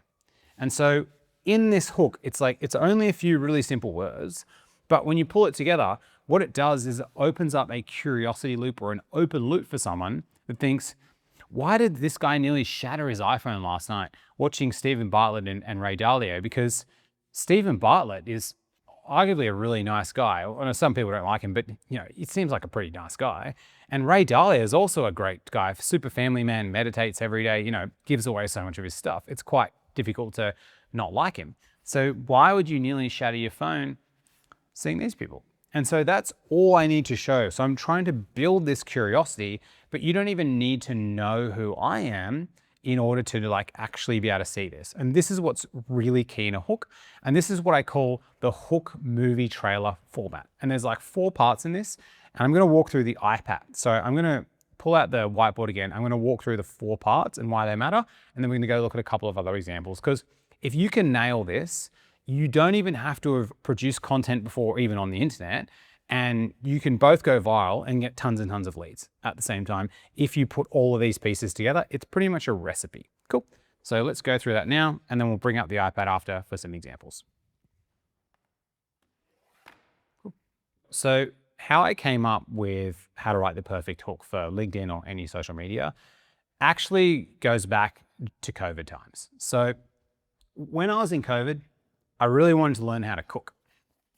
And my best mate, Andy, at the time, who I live with, he told me, Matt, you've got to read this book. This book is called Salt, Fat, Acid, and Heat. And so I read the book because I really wanted to learn how to cook and cook well. And what I found out is that literally to make anything taste good, you just need to add salt, fat, acid, and heat. That's actually it. It's the principles behind the book. And so this really stood out to me because, even when I make eggs in the morning, if I make eggs, if I put enough, ghee in the pan when I'm cooking it, if I cook it at the right temperature, if I put my eggs in, if I make sure I salt them and put a bit of pepper on it, and then with my side salad, if I make sure I put a bit of olive oil, lemon, and a bit of salt and pepper on that, the change in flavor dynamic is so insane. It's a different dish. And I feel like gourmet when I'm making my wife rice and eggs for dinner. I don't know if she likes eating that with barbecue sauce. I do all this stuff on the side and she's like, man, that tastes so amazing. It's so good. And I'm like, all I did was I used salt, fat, acid, and heat. So when I like to think about, content and copywriting and all these things, I like to think of what are the fundamental principles, what's the salt, fat, acid, and heat that makes up a hook to make it amazing. And so I want to walk you through that now. So the salt, fat, acid, and heat that makes the perfect hook for LinkedIn is what I call the movie trailer hook. And you're probably wondering, what the hell is this? Let's explain it to you. So do you remember, in Australia, I'm assuming this is everywhere around the world, is when I was a kid, I remember every time I go to the movies, all I looked forward to was the movie previews. I'd be sitting in Hoyt Cinema and I'd be lounging back with my giant Coke and popcorn or whatever it is, then just drink half the thing, need to go to the bathroom 10 minutes in, you miss half the movie. But I'm sitting there watching the previews and they come up and it's gets you fully sucked, movie previews. I remember when I watched the latest June preview, I was like, holy crap, this is insane. I can't wait to watch it. But every movie preview or movie trailer, there's 4 main parts in it that get people really excited about it and what makes it good. So I'm thinking about the first part of a movie trailer. I'm thinking about the setting and the cast. So let's imagine you're watching the Spider-Man preview. Spider-Man is the superhero. Tom, whatever his name is the actor, and the setting is in New York. And so you know these things, they already have a brand associated with them. So the posts I did before, when it was the setting and the cast, what I did is I did Steven Bartlett and I did Ray Dalio and I did Diary of a CEO. I used a setting and a cast so that you would relate to it. That's why it's so valuable when you get, big actors in movies. It's why Netflix brings out like the shittiest rom-coms ever, but they just put a good actor in there and everybody watches it. Because the movie's at least going to be a 6.5 out of 10. At least it's not going to be like a real shit indie movie. It's going to be like, but it's okay. It's safe, a 7 out of 10. And so setting and cast gives an intrigue, and it allows you to borrow the trust. Because Steven Bartlett and Ray Dalio and the Diary of a CEO podcast and their entire team have spent a lot of time building trust. So I can piggyback off that trust.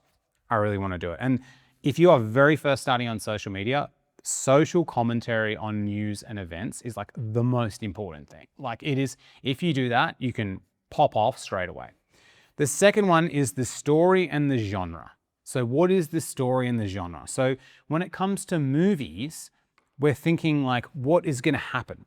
So if I'm watching the Avengers movie trailer, Infinity War, one of the best movies of all time, so good, you're like, it's an action movie. That's the genre. That's the story. It's how they overcome these things. This guy clicks, half the universe is gone. How do they bring him back? How do we get Spider-Man back in the thing? Spider-Man can't be gone forever. No way they could kill him off. And they didn't, obviously. They can't kill Spider-Man. He's amazing.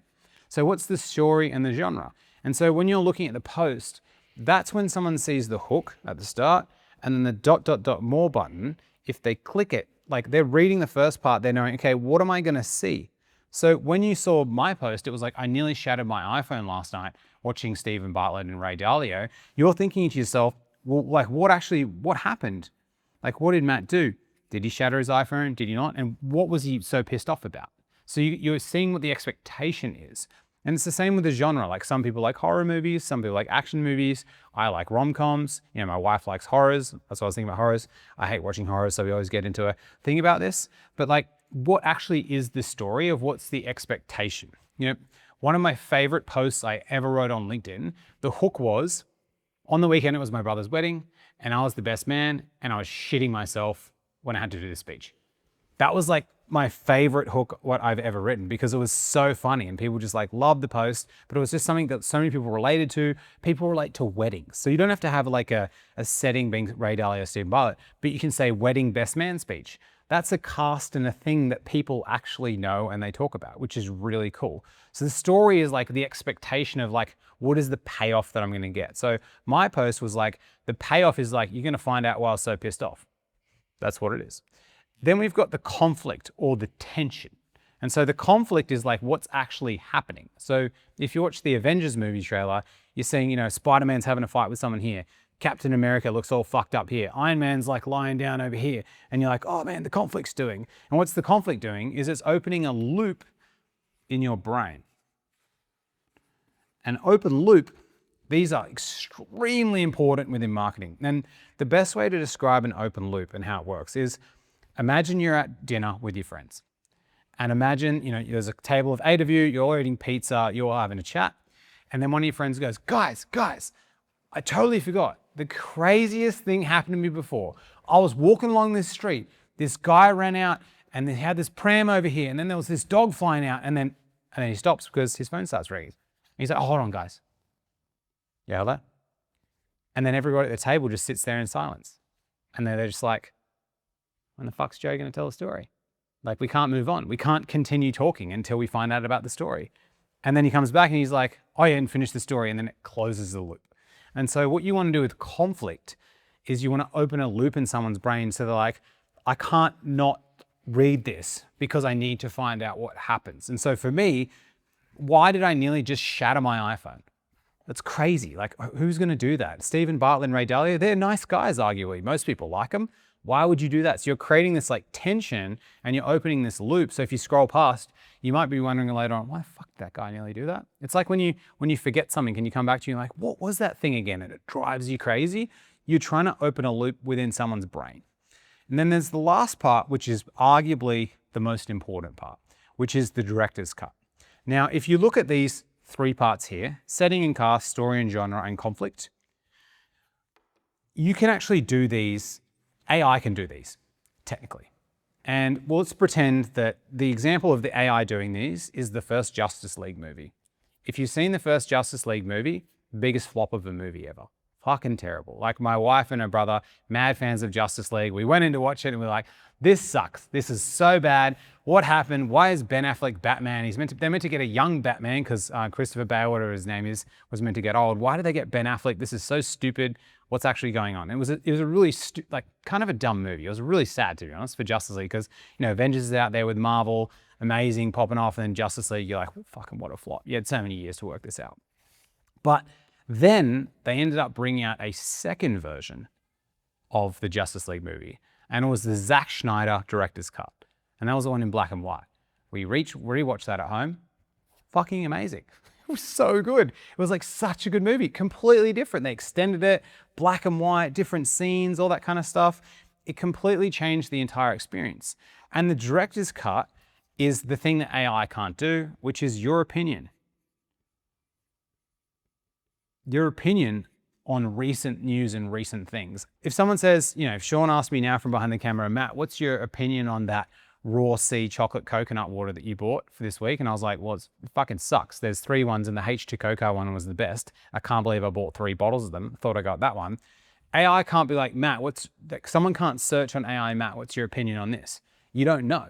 It has no idea. Maybe if you've said it before in the past, yeah, you can know, but it doesn't know your objective opinion of things. And so when you're creating content, the best quality content, which I'll show you now, is if you can do all 4 of these things together and no, this can't be ChatGPT'd. It's impossible. And because now, if you look at content, like the type of content that used to work would be like, you know, the 8 leadership hacks and the 8 leader mindset, the 8 mindset shifts of $500 billion CEOs and fucking whatever it is, right? You can just look it up now. You don't even need, people don't read books. Like you just have AI. But the only thing that's left is your expert opinion in your brand, in your domain of the tribes that you're actually marketing to. What do you think about a very specific, unique circumstance? So commentary on things within the realm that your tribe actually gives a shit about is like the highest valuable content and hook-based content you can put out. And this is the type of content how you can get both leads and likes together, because obviously you want both. Like when you got a lot of views, obviously that promotes your brand and makes you look like a big dog. You know, it's like you're rocking up to a party with a really good outfit on. People are going to give you the time of day. Now, if they walk up to you and you got no substance behind you, that's what the real estate brochure is, right? And no, that's not me talking about real estate agents, although we all think that, but I'm sure they're nice people. I'm sure they are, but whatever. But like, it's the real estate brochure. There's nothing, there's no depth there. And so each content you put out, it has to follow these 4 parts of the movie trailer. So I'm going to walk you through those 4 parts now, and we can get the iPad back up. You can watch this video all day and watch me rant and rave on about stuff, but like, I want you to be able to do this. And just remember, below, there's a whole bunch of AI tools. I've got a Hook movie trailer AI tool below, which you can use it as an accompanying thing as you're doing this. Just to recap from before, the Hook movie trailer, there's the set and setting and like the cast. There is the story and the genre. There's the conflict, and there's the director's cut. So let's walk through here. So we've got like the cast and setting, obviously Steven Bartlett and Ray Dalio and the Diary of a CEO. I'm piggybacking off of that. Let's pretend that Ray Dalio and Steven Bartlett is Spider-Man in New York City. Same thing, if you see the movie trailer. What is the story and what is the genre? So you're gonna find out why I nearly shattered my iPhone watching this. So that's kind of like the expectation or the payoff that you'll expect, because there's gonna be this ... more button over the side. And that's the goal of everyone. Like when you create content, you just need someone to click that. It's not to like it because they haven't read it yet. It's to click the thing, to stop and click. In the actual hook itself, I've also used iPhone, which is the set and setting. So iPhone might be the New York City subway. That's what it could be. Or it could just be an iPhone in a movie. Everyone uses iPhones now. And then watching Steven Bartlett interview Ray Dalio. So what's the tension? Well, I nearly shattered my iPhone. That's some conflict. And then what's this director's cut? I just simply said I nearly. It was just a story about me. And so how are you going to ChatGPT this about me? Impossible. So if someone reads this, they're getting a unique insight into me and what I do that they can't get anywhere else. And if they scroll past this, they may never see it ever again. And so that's where they're going to stop and they're going to see it. And just to see this, the open loop is, you know, you're going to find out why I nearly shattered it. But if you scroll past, you might be thinking later on, fuck, why did he do that? I really wanted to know. Can't find it on can't find it on Google, can't find it on ChatGPT. So you're creating this forcing function that gets people to stop and read the stuff. So let's go through a couple of examples of people I work with and what they did. So this is a brilliant post by Chester. Chester is a sleep coach. He's a sleep scientist. We already went through. He wears a sleep apnea machine. I think it's called that.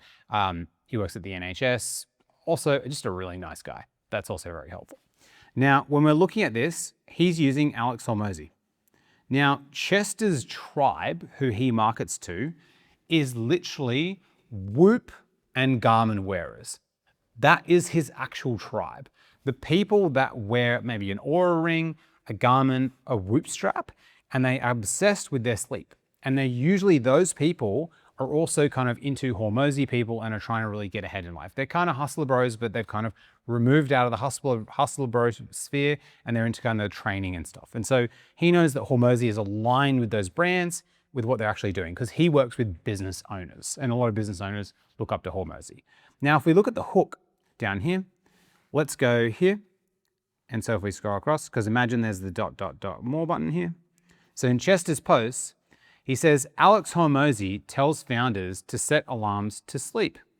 This only works if you're a fucking robot. Crazy, right? So he's called out Alex Hormozi says this thing. And so you're like, well, I want to hear what Hormozi says, you know? But then he says, this only works if you're a fucking robot. So Chester's opinion is, you know, this, you can't ChatGPT this. This only works if you're a fucking robot. It's like, whoa. Wait, why is that dumb? That's some sleep advice that I've heard a lot of the time. Like, why is this guy saying this? And then he goes down, if you're a human, this is the worst thing to do. You're going to lie there for an hour thinking, what the fuck am I doing in bed this early? I can't even sleep. Hormozi's great at business, but he's a shit at giving sleep advice. As a sleep scientist, here's what to do instead. So he's actually credible around what he does. This is a phenomenal post. Chester's also a phenomenal copywriter and, you know, dozens of inbound leads for a sleep scientist, which is funny, not really a marketer. But this post is like one of the perfect examples of him high brand alignment and high tribal identity, because I am technically Chester's ideal client. I'm wearing a Whoop and an Oura ring and a Garmin. All this is not charged, but I just wear it. But I used to wear a Whoop. So Chester also does content where he posts someone's Whoop scores. And why does that matter? Because in their house or on their wrist is a Whoop. So that's painting their house. So if I saw someone, whenever I see someone post their Strava times on their run, I immediately stop and I look at it because my stuff goes to Strava. And so I see it. So they're painting my house and my experience. If someone put a thing here of all the different screenshots of when you go for a run and the heart rate and all that kind of stuff, I would stop and see it because like this lives on my wrist. And so when I click these buttons down here, you probably can't see it, I can see all my workouts, which is really key. Actually, I'm gonna pull it off and show you. If I go on the watch itself, and if I go down here, actually up here, I can click on the actual workout itself and I can go to the activities. And so let's say last week when I did my, say, Thursday run, and then if I'm showing this to people, you know, who did this, oh, that was a crazy workout.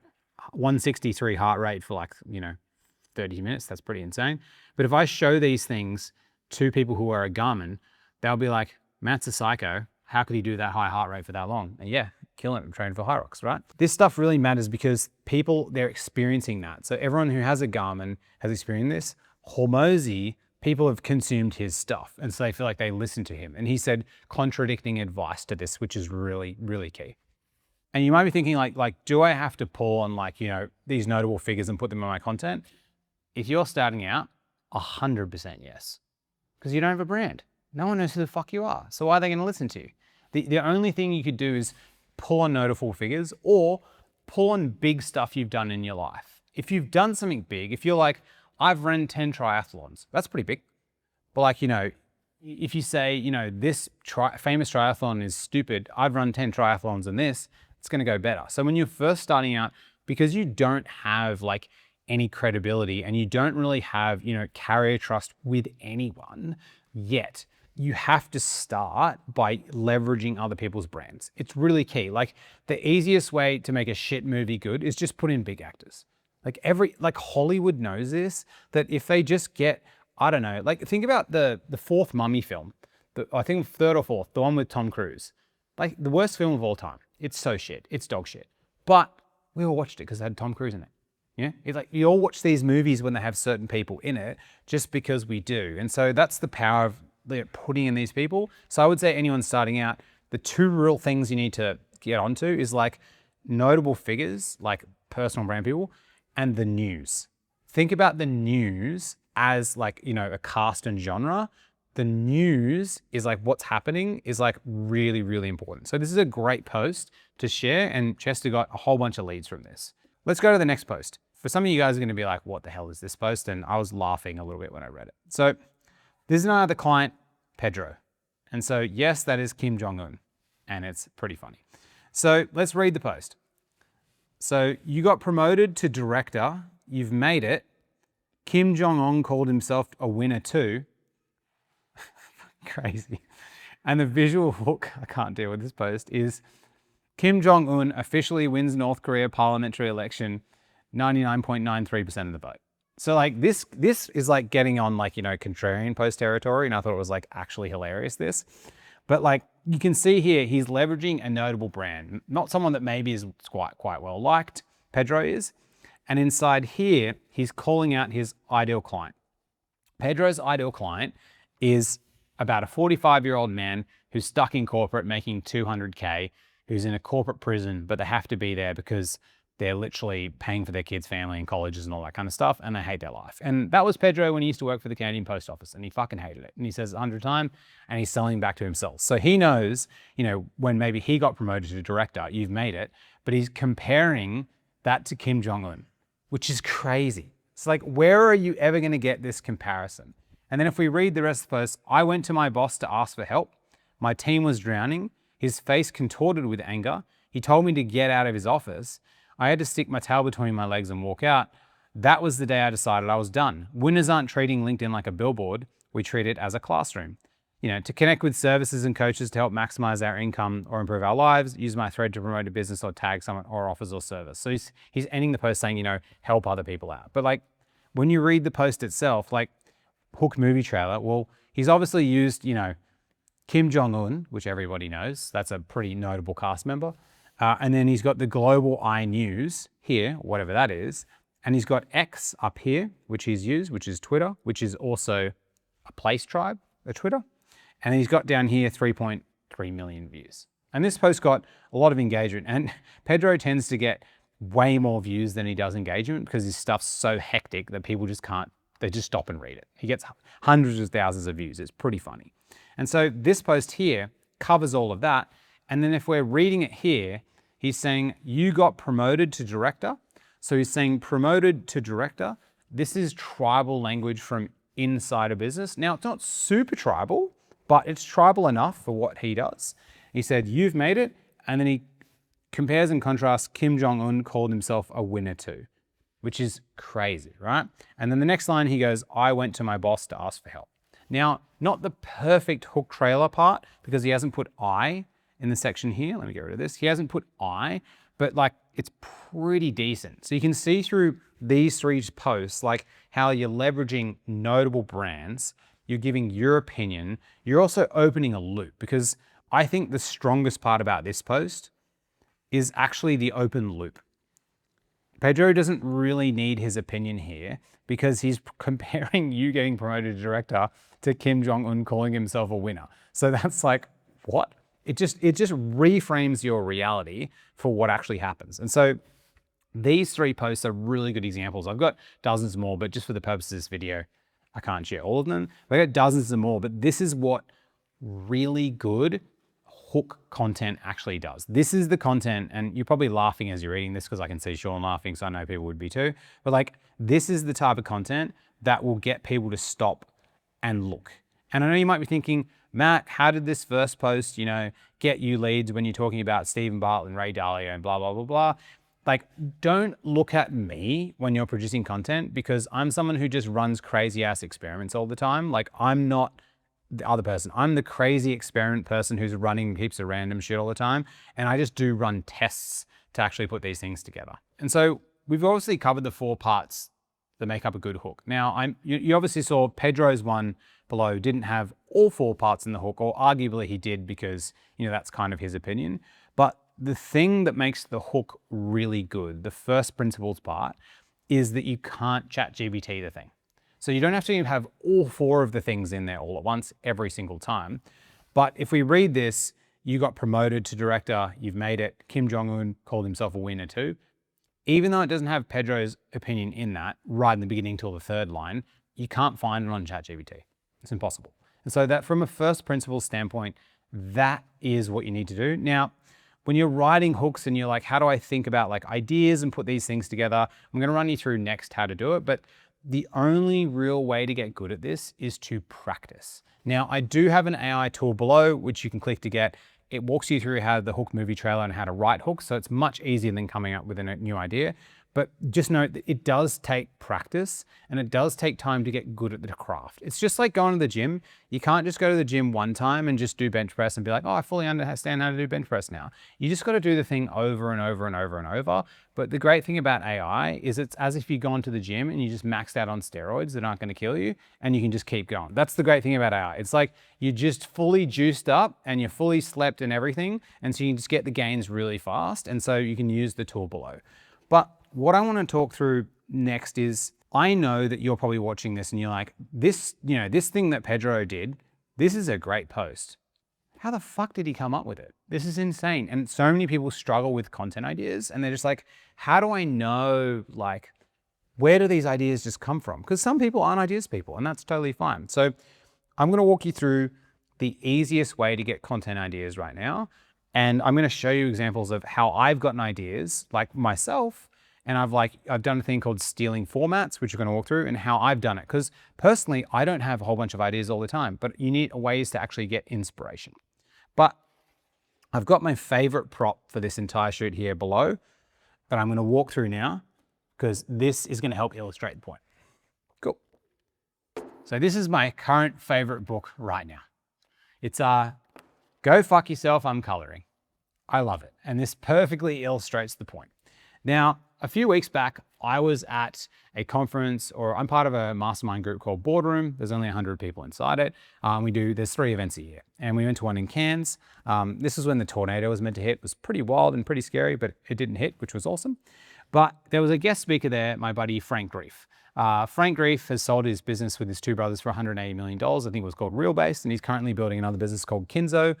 But him and his team are phenomenal at social media. They get like 20 million plus impressions or views every single month, and they have nailed virality. Now, I'm not saying virality is how you get clients, but we can learn principles of virality, because we don't just want, lead generating content. We want high view and lead generating content. That's the best type of content together. And when Frank talked about how his team gets 20 million plus views, he talked about the principle of the Netflix. He runs what's called the Netflix principle.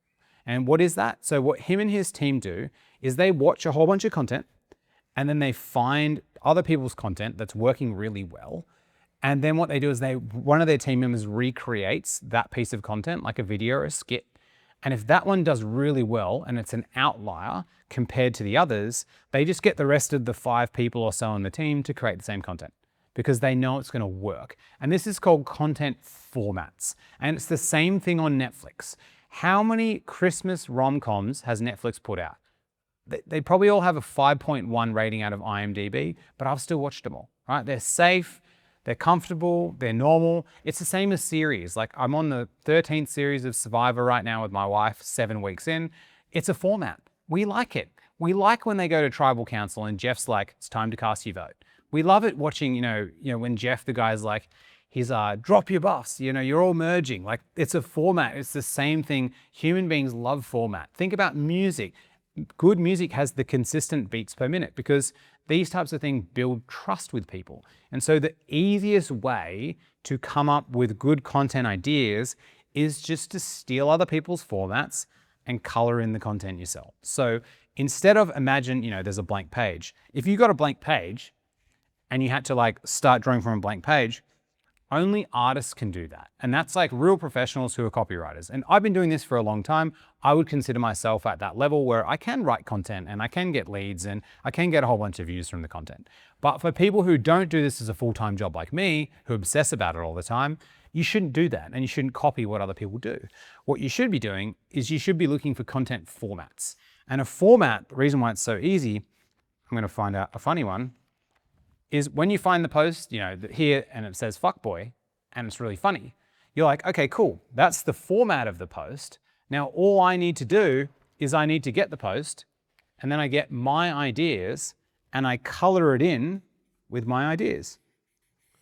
That's all you have to do. And so you're using a stencil, a coloring in book. And this is what Frank's team does. And this is what every good content creator does.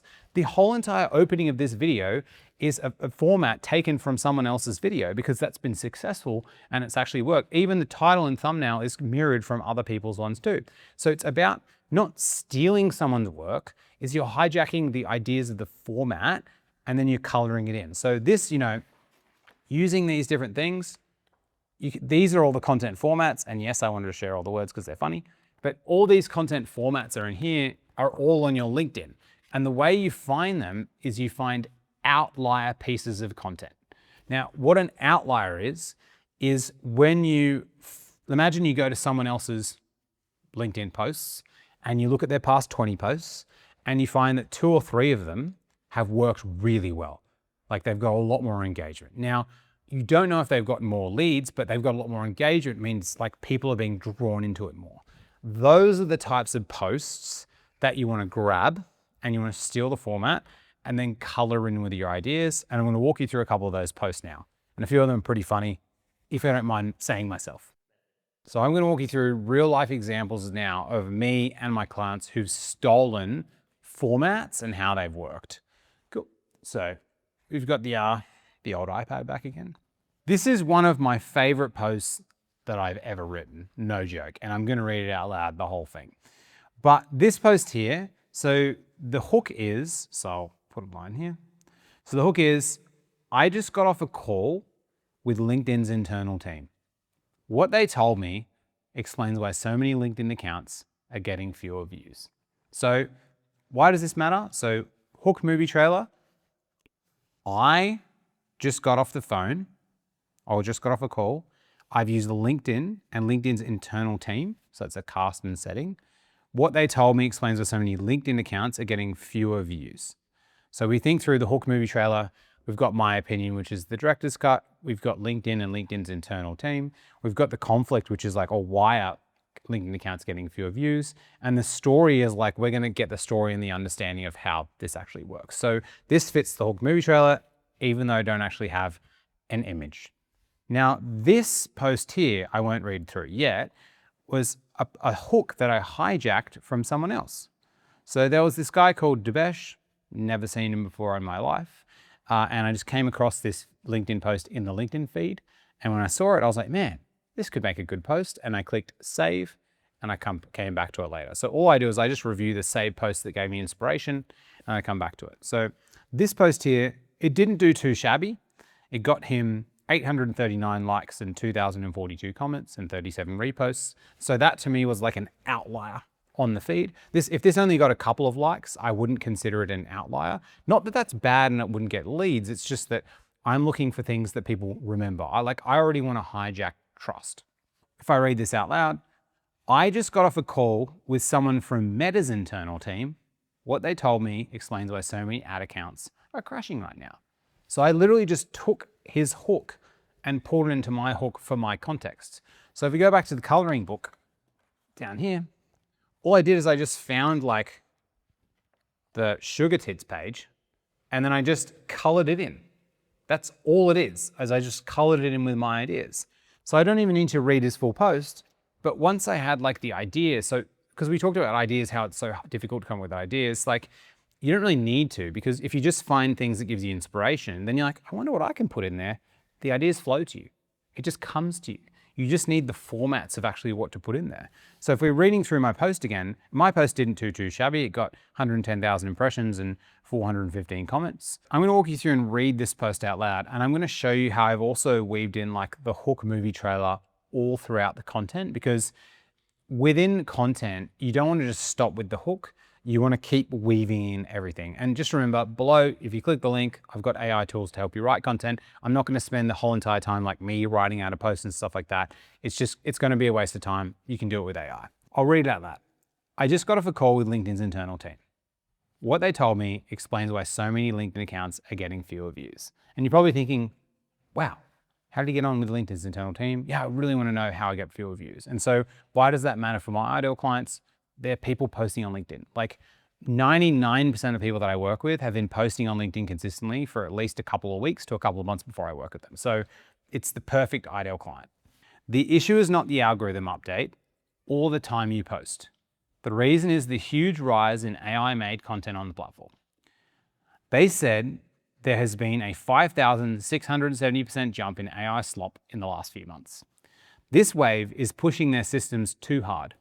Most people now open ChatGPT, grab a post in under 30 seconds and hit publish. LinkedIn was not built for this much low effort content.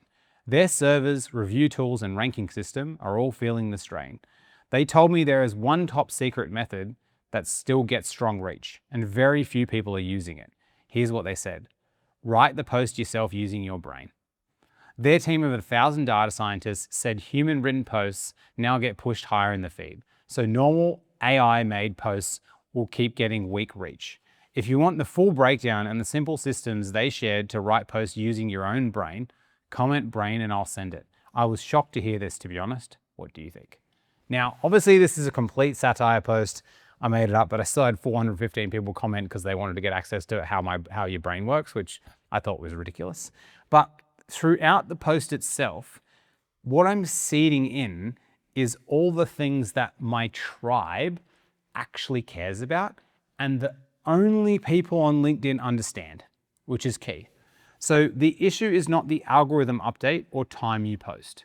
Why that matters is because everyone on LinkedIn thinks that the time you post is the biggest indicator of how your content goes. And they also think that when LinkedIn updated the algorithm, my posts all of a sudden now go shit. It's not about that. It's just that more people post on the platform over time, so there's more competition. But these are two things that, play on people's heartstrings. And if you're a LinkedIn person watching this, you're probably going to be agreeing with me. They said there's been a 5,760% jump in AI slop in the last few months. Well, everyone who's scrolled through the LinkedIn feed knows there's been a massive jump in AI slop. Then this wave is pushing their systems too hard. Most people now open ChatGPT, grab a post in under 30 seconds and hit publish. I'm like calling out my ideal client here. I've also referenced ChatGPT, which is like Tom Cruise, but in here. I'm leveraging a bigger brand of what it is, and I'm calling out what people actually do. So they're like, oh shit, that's me. That's what I'm doing. LinkedIn was not built for this much low effort content. Their servers, review tools, and ranking systems all feel the strain. They told me there is one top secret method that gets strong reach. And people on LinkedIn use the term reach. Like that's just a word. And I know people on other platforms use it too, but in the context of this, LinkedIn people who post get it. And very few people are using it. Here's what they said. Write your post using your own brain. Their team of 1,000 data scientists and said human written posts are now getting pushed higher in the feed. So if you say feed, it's a very LinkedIn thing. So normal AI posts keep getting weak reach again. If you want the full breakdown and simple steps, comment brain. I was shocked to hear this. What do you think? And so reading through this post, this is a tribal post towards people who are usually business owners posting on LinkedIn consistently. So their chosen tribe is LinkedIn is where they go.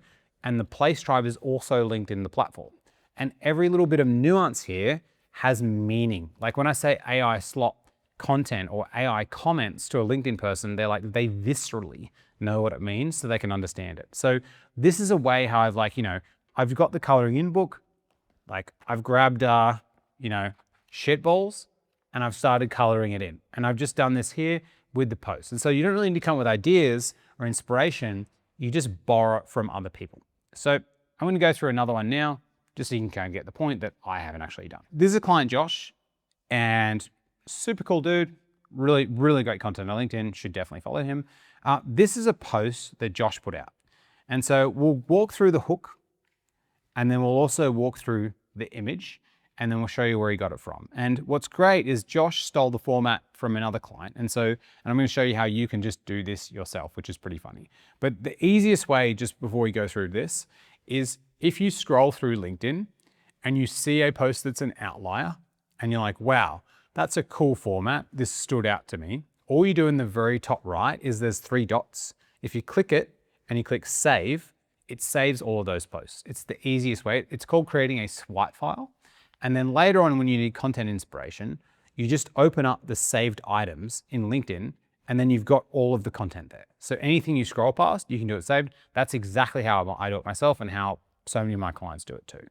So this post you can see here, let's talk about the image first. Now, Josh has used Lovable. Lovable, everybody knows what this is, or in 2026, everybody does.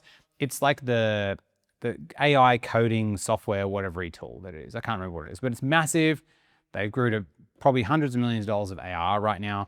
And then Josh is also seeing in his own face in it too, which is awesome. So Lovable, we've got the brand. He's also got, looks like it's rammed full of a bunch of juicy value inside the post too. And the post didn't do quite shabby. He got 3,000 comments, which is pretty good for a lead magnet post. Now the hook is, let's do this again. I spent 2 weeks breaking down Lovable's marketing funnel. In just 8 months, Lovable grew from 1 million revenue to 100 million, and their website now gets 20 million visits every month. So hook movie trailer, let's do this again. So Josh actually does these posts multiple times and they work all the time. This is a key thing with formats that we're going to cover later. If you find a format that works well, you can usually post that same format 5 or 10 times, which is great. So you don't need a whole bunch of content ideas going through your brain. I spent 2 weeks breaking down, so I did it. Lovable's marketing funnel, okay? That's the Tom Cruise of the post. And then he just talks through how Lovable grew from 1 million to 100 million. So obviously, if you haven't even heard of Lovable, but that reinforces the fact. And their website gets 20 million visits a month, which is absolutely insane. And the next part is, they even outpace Cursor in growth, how they do it. And so this hook itself is he's talking about his opinion, how he broke down Lovable, and here's the structure. And why this matters for Josh is Josh helps businesses create categories. So Josh worked with Uber, he worked with Stripe really early and a couple of other big businesses on their positioning and how to create the categories for themselves. So when he breaks down bigger categories, that's within the lane of what he actually does, which is really awesome. So this was a post that Josh put out, but he didn't come up with this himself. He stole this format from another client of mine, Keenan. And Josh has stolen this format not once, but about 10 times and gone viral every time to get leads. So Keenan, this post was like a long time ago. I think it was like 2 years ago. It says a year up here, but I think it was nearly 2 years ago. So the hook's up here, and then the image is below, which we'll go through. And this one got 10,563 comments. I remember when Keenan, this happened to him, because he messaged me and he was like, dude, I booked like 25 inbound meetings. It was just like, it was crazy. He was replying to comments for like 2 weeks, which was hilarious. So if we think hook movie trailer, what is it? Well, number one, athletic greens. Everyone knows athletic greens, right? And everyone knows, actually one of the most recent ones, here it is, Andrew Huberman, the sleep guy.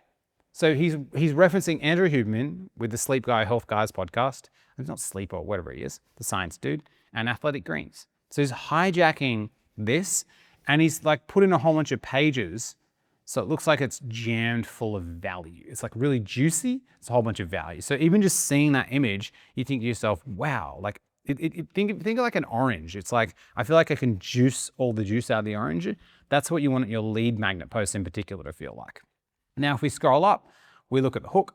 It's really simple. It's just, I spent 72 hours breaking down a 1.2 billion sales funnel. So I spent my time, director's cut, 72 hours breaking down, because that's some conflict in there, took him a lot of time, a $1.2 billion sales funnel. And then AG1 receives 5.5 million monthly visitors. So this was Keenan's like 7th post working together, which was crazy when you put this together. This is when we were spending a lot of time covering lead magnets. And this one actually exploded and it was crazy. But it's because he followed the principles of the hook movie trailer. And what's even crazier is he's done this format He's posted it about 10 times and it's worked every time. It hasn't got 10,000 views on each one, but Josh copied Keenan's format and he also has posted it about 10 times and got thousands of leads every single time. So the great thing about formats is that when you find a format that works one time, you can then repeat the exact same format 5, 10, 15 more times, and it will still have the same impact. So if you think to yourself, if you've started drawing from a blank page, well, all you got to do is scroll through your LinkedIn feed, come across content that you're like, wow, that's an outlier. I really resonate with that one.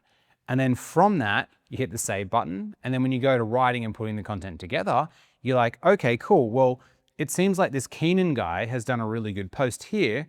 I'm going to steal his format and I'm going to produce the post. And Josh did that. And then maybe this post took him, let's say it took him an hour or whatever, but then he produced it 10 more times. And so when you think about ideas, I have too many ideas for content because I have too many formats and too many things I do.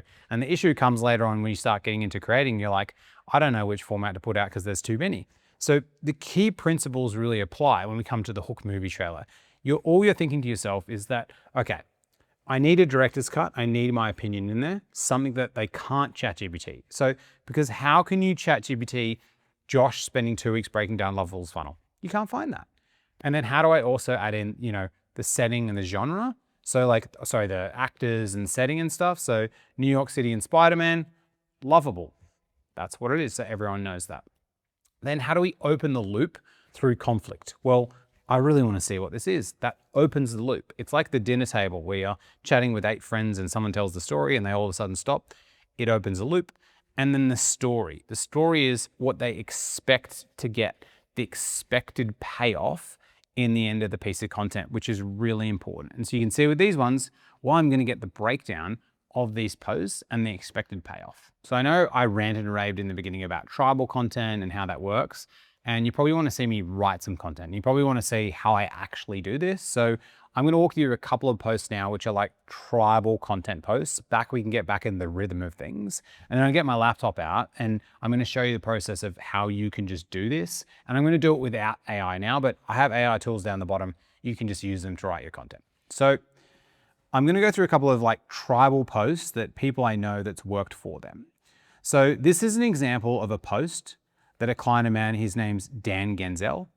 And this post got, about 464 comments, which was an outlier for him. And he's someone who sells to a very specific tribe. They are people who own a couple of residential homes in the US who want to buy their first commercial property.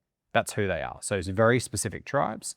Now this post is really great because this valuation he does here, if you look at it, pro forma, 6008 West North Avenue. This is an actual valuation of an actual commercial property, which is really key because the people who are valuing commercial property, they probably have these Excel spreadsheets on their computer. So again, painting of the house. Now the hook itself is how to analyze a commercial property in 20 minutes. Most people think analyzing commercial real estate is. Now you might be thinking, Matt, there's no hook movie trailer here. It doesn't include all the concepts, but actually it does. This sheet of paper is Microsoft Excel. Microsoft Excel is New York City. People resonate and they know Microsoft Excel, they have a feeling towards it because that's what they see. And he said how to analyze a commercial property in 20 minutes. Now, the one thing that I'd change on his post is I'd say how I analyze a commercial property in 20 minutes if we're being finicky. But he's talking about commercial property. And then most people think analyzing commercial real estate is, and he's got the ... more.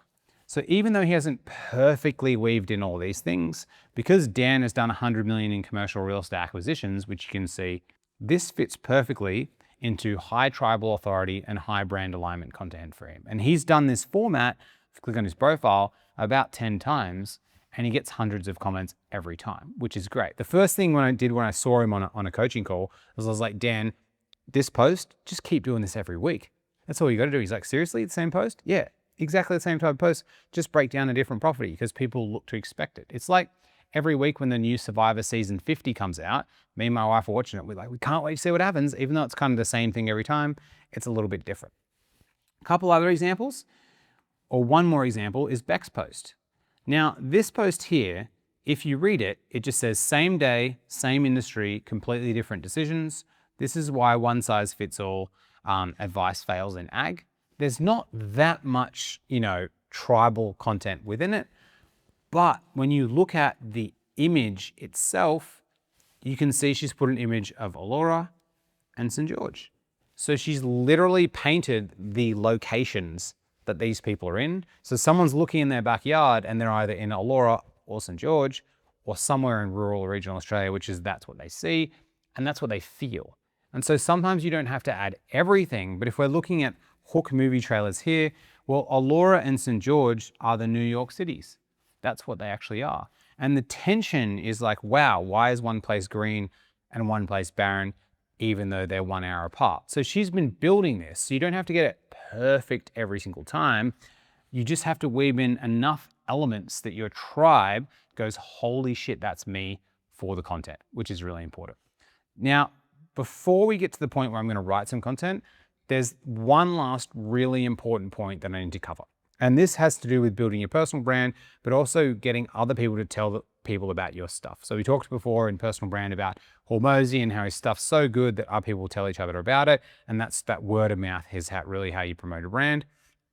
The best types of content are the ones where other people who are your ideal clients comment on your posts, and then people have discussions inside the comments, which pushes your post up even more. This is like the best type of content. And I wrote a really funny post the other week, which I want to share, which got a whole bunch of engagement in the comments. And I want to show you the comments too, because if you can do this for your industry, and Beck does this really consistently, this is the type of content where other people are going to start talking about it without even you knowing anything about it, which is pretty cool. Now, this post I wrote, it's not a lead generating post. I did it purely as an experiment because I thought it was really funny. So don't be like, oh, Matt, but this isn't lead generating. It's like, I experiment because I'm just doing funny shit and I think it's funny.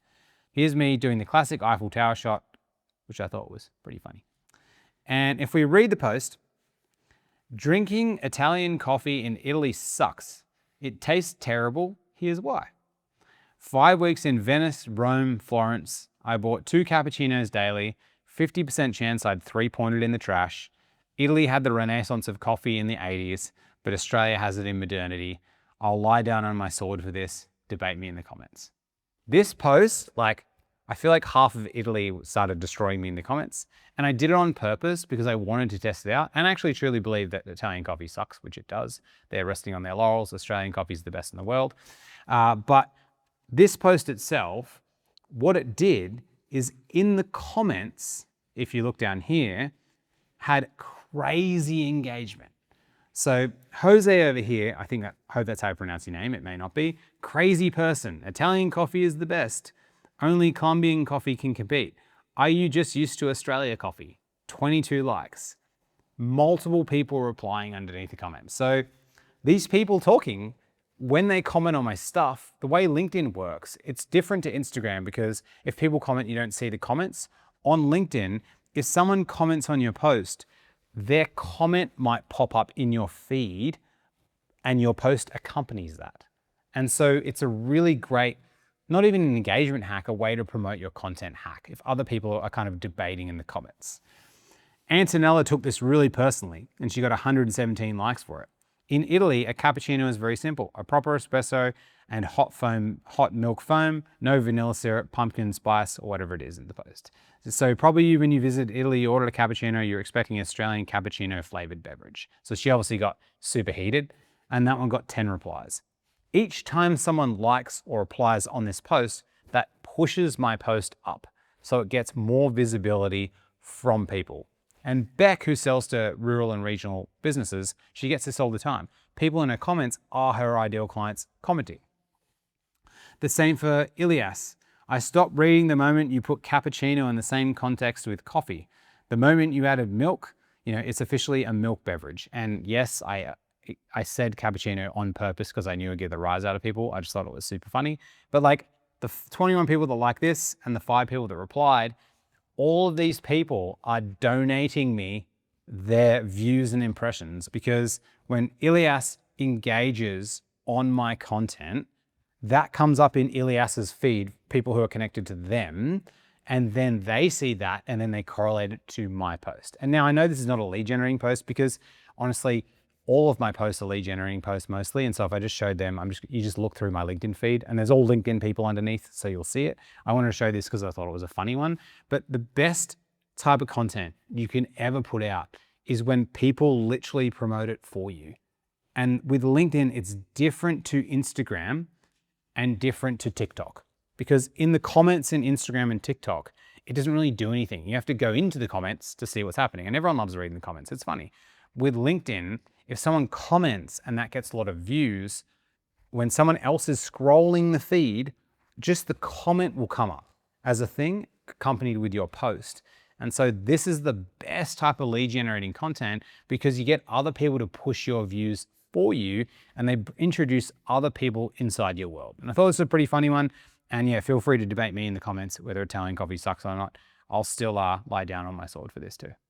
All right, so now I'm gonna get the laptop and we're gonna set it up and we're just gonna go through writing some content just so you can see how to actually do it because I think it's really important. And again, we've got some AI tools below so you can follow along and help yourself with AI, how you can write your own content. So I'm actually gonna do it. I'm gonna show you how to save the posts, where to do it, how to actually steal the formats and how to insert your stuff, your tribal language. Again, AI tools are below. I'm not gonna show you how to do it with AI because I think it's just really hard to follow on the screen. I just want to show you how you can even just do it analog now or manually. And then it's actually not as complicated as what people think. So I've got my laptop, which is pretty cool. What I pulled up on the screen is I've just pulled up the LinkedIn feed. There's just the regular LinkedIn feed that everybody sees. And all you got to do to find the outlier content is just scroll through the feed until you come up or you find a post that catches your eye. And then you just click this ... button in the very top right. And then you just click the save button. And that's it. So I'm just going to scroll through now and I'm just going to see if there's a post that sticks out to me that pops to my eye. So here's one. I just replaced 3 full-time roles with 1 AI ecosystem. I'm actually seeing these posts all day, every day now. So let's keep scrolling. No, nothing came to my mind yet. And again, I'm looking for ones that have like outliers, have a lot of engagement. That doesn't necessarily mean leads, but it does mean that it's an outlier. So it has propensity to get more engagement. So this one here, okay. I built a $5,000 AI research agent for $0 in exactly 5 minutes. So Notebook LM, Claude, whether this is true or not, whatever, but I like the format. So I click the 3 dots and I click save. That's it. That's literally all I got to do. I don't even have to read the post because I'm just getting an idea that comes to me now within my mind that's just like, you know, I built a, you know, whatever AI agent for $0 in exactly whatever minutes. And I can show them how to do it. So that's what's just coming to my mind. So it's like, it's drawing me out of the screen, but I could potentially get an idea to put it in there. Then if I go to the save posts, I've got a whole bunch of saved posts from all different people and I haven't used all of them because just remember, once you get one format, you can use that same format every single week for multiple months. And so I'm gonna show you a post, you know, in a second, which I posted 7 times and each time it generated me boatloads of leads, which is really awesome.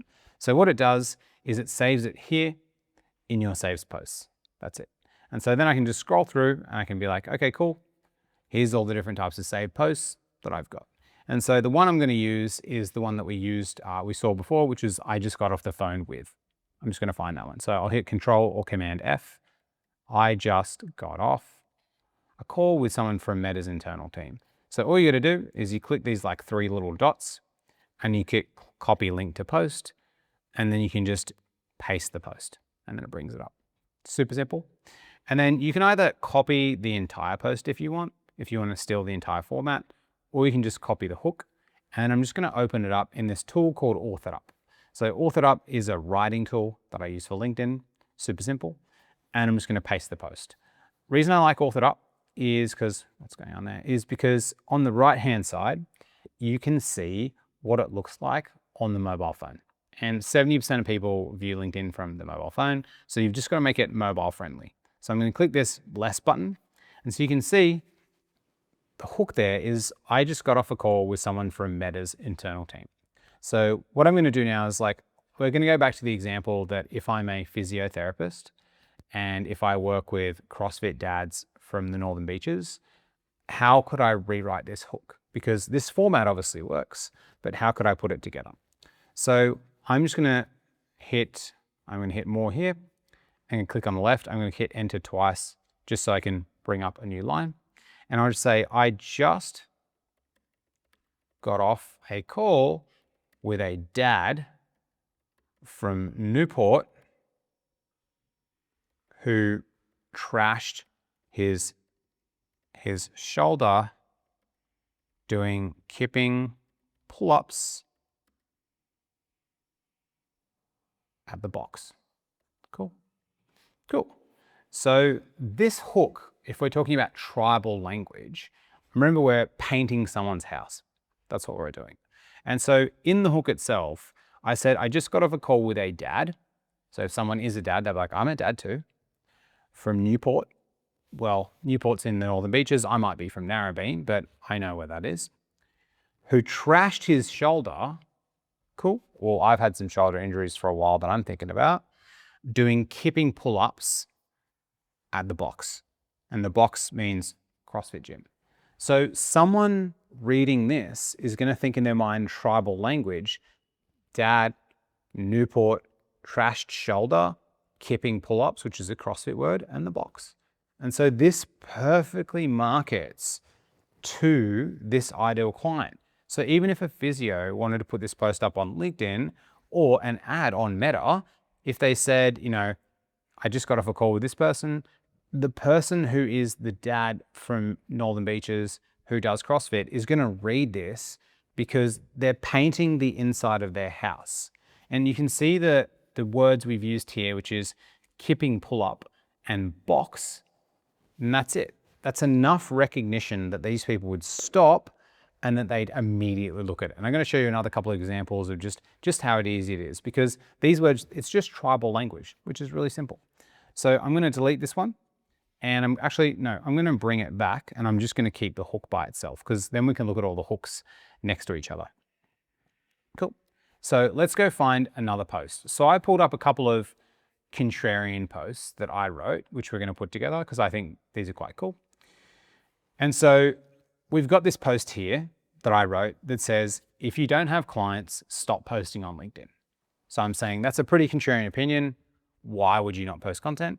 So if I copy this post and I then put it back into the post thing over here, then I can think to myself, okay, cool. Well, if I am a CrossFit, physiotherapist to CrossFit dads, now what should I do?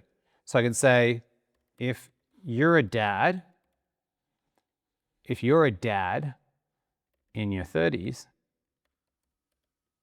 stop doing kipping pull-ups. So or I could even say, if you're a beaches dad, I wouldn't say 30s, I'd probably say 40s. Stop doing kipping pull-ups. So that, like I said, if you don't have clients, stop posting on LinkedIn. If you're a beaches dad in your 40s, stop doing kipping pull-ups. I don't need to say, if you're a beaches dad that does CrossFit, I just say kipping pull-ups. And so you can see how that post would be like, oh shit, like that would call out that person because they'd be like, whoa, that's crazy. And if I really wanted to go broader, I wouldn't say if you're a beaches dad, I'd say if you're a dad in your 40s, stop doing kipping pull-ups. That would be broader, so I can broaden it to a larger tribe of CrossFit people, which is really key. So you can see how easy this is to put it together. Now let's grab a couple of other hooks and I'll separate these with some lines just to make it easier to read. And then we'll read them all at the end. Cool. So the next one is, I see some stupid shit on LinkedIn. These are the three worst. Cool. So we can grab that. I probably won't grab all of the things there. I'm just going to grab the hook and I'm going to add it in. And then underneath here, I'm just going to write, okay, cool. What am I going to write here? I'll say, as a physio for CrossFit dads, I see some stupid shit.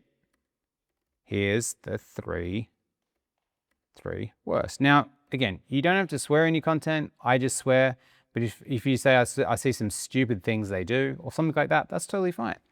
But if I say here, if I look at this, as a physio for CrossFit dads, I see some stupid shit, or I see some stupid, I think stupid shit because it's funny. Here's the 3 worst. Or I see some stupid shit in the box. Here's the 3 worst. It's tribal. And so all of these 3 things, I can add them in, and these people are going to resonate with that because they're going to be like, well, I want to know what the physio for CrossFit dads thinks. So I could even say, CrossFit dads, and you could swap this out. You could say High Rocks dads, or you could say as a, whatever it is for someone, a certain person. I'm blanking now and need another coffee or some lunch or something. But, I see some stupid shit in the box. Here's the 3 words. So it's really simple. Once you find these formats, you just need to plug in your stuff. Now, do I know what the stupid shit the physio says is? I don't. I'm not the niche, but they could write it, and they could probably very easily write it. If I said to a physio, yeah, what's the 3 dumbest things dads who do CrossFit do? Well, fucking this and this and this. Cool. Write the post. Once you've got the hook, it makes like everything infinitely times easier. Now, we've got the next past. So this one's pretty funny. The LinkedIn pyramid scheme, no one's talking about. Let's go this one. So how do we do it? So the CrossFit pyramid scheme, no one's talking about. Again, this is super high level or a bit more broad than the other one is, but for people that, are interested in CrossFit, which is a tribe, it's got a pretty big tribe, and that no one's talking about, this might bring them in. So it might not just bring CrossFit dads, but it might bring all CrossFit people. But that's okay. You can broaden out your tribe. It's just you have to have the tribe specifically that you go after. And I'm sure the CrossFit pyramid scheme that no one's talking about is a hook that every CrossFit is going to read, because I'm a CrossFitter and I would read it. Cool. Now the last one. All right. So this is a personal brand post that I did that said, for 27 years I was a loser because I believed this lie. If I understand it, that means I'll do it. So we can plug something in here for the CrossFit dad. Hopefully I can come up with something good because we're filming an expensive YouTube video. So, I'd probably say something like for 5 years training CrossFit in Newport, I believed this lie that kept me injured. Cool. So for 5 years training CrossFit in Newport, I believed this lie that kept me injured. And then I'd say in the next part would be like, I need to lie on my back after every workout for it to be worth going to the box that day. Cool. And I'm saying that because I did used to believe that lie in CrossFit, that you had to be lying on your back after every workout to even get a good workout in. So for 5 years training CrossFit in Newport, or I could even just say, I don't even have to say Newport, after 5 years, or like I would say, actually no, let's go back to what I said before. For 5 years training CrossFit in Newport, I believe this lie, actually we'll go even more specific, they're not kept me injured, that messed my lower back, because everyone who has CrossFit has lower back injuries. I need to lie on my back after every workout for it to be worth going to the box that day. Cool. And so we've got here now 1, 2, 3, 4, 5 posts that a CrossFit physio for new dads in Sydney's Northern Beaches could put out that I guarantee their ideal client is actually going to read it. And we'll go through them again. I'll just read them all out and then we'll get to the next section. So I just got off a call with a dad from Newport who trashed his shoulder doing kipping pull-ups at the box. So kipping pull-ups is tribal language only CrossFitters get. Box is tribal language. I've said dad. If a dad is a dad, they'll read it. Newport, it's a suburb on Sydney's Northern Beaches, and you would only really know that if you were in Sydney. If you wouldn't know, it's like I don't know suburbs in Belgium. Why would I know that? So I'm not going to see the content. and who trashed his shoulder. So every CrossFitter is worried about their shoulder and their lower back, and usually at knees and elbows. That's kind of the most common thing. Now, the next one is, if you're a beacher's dad in your 40s, stop doing kipping pull-ups. And so kipping pull-ups is a contentious thing where, you swing from the bar doing those pull-ups. Everyone thinks it looks stupid doing it. But if you're a beacher's dad in your 40s, stop doing them. And it's like, if that comes from a physio, I could even say, I'm a physio. If you're a beacher's dad in your 40s, stop doing pull-ups. Actually, I'd actually rather change that. I'm a physio. And then I'd say, if you're a beacher's dad in your 40s, stop doing kipping pull-ups. That's even better. You'd say who you are. The next one is, as a physio for CrossFit dads, I see some stupid shit in the box. Here's the 3 worst. And so physio, CrossFit dads, stupid shit, and box, and the 3 worst. So I've added a list. Really important. The next part is the CrossFit pyramid scheme no one's talking about. So CrossFit's the only piece of tribal language here that actually comes up, but everyone knows what a pyramid scheme is. And so I'm calling out pyramid scheme, and then no one's talking about it. So it's like, well, I can't find this on ChatGPT. Where do I find it? This is crazy. And the last bit is, for 5 years training CrossFit in Newport, I believe this lie that messed my lower back. I need to lie on my back after every workout for it to be worth going to the box that day. Tribal language, all weaved in it, which is crazy. And if you really wanted to go super crazy, last one and super high level, and we wanted to use the full hook movie trailer of everything, I just got off a call with Matt Fraser and Rich Froning. If you don't know who they are, you should look them up. They're known as the best male CrossFit athletes of all time. So I just got off a call with Matt Fraser and Rich Froning. They said kipping pull-ups should be banned from CrossFit. The chat blew my mind. Actually, not the chat blew my mind. I argued with them. Why not? We now hate each other. Here's why. So something just like super ridiculous. This is the Mr. Beast flying to Mars one. So read again. I just got off a call with Matt Fraser and Rich Froning, the greatest CrossFitters. And so every CrossFit dad or CrossFitter looks to those guys and be like, they're like the goats. They said kipping pull-ups should be banned from CrossFit. You'd be like, that's crazy. I've seen Rich Froning videos. He said he does kipping pull-ups all the time. He's like late 30s now.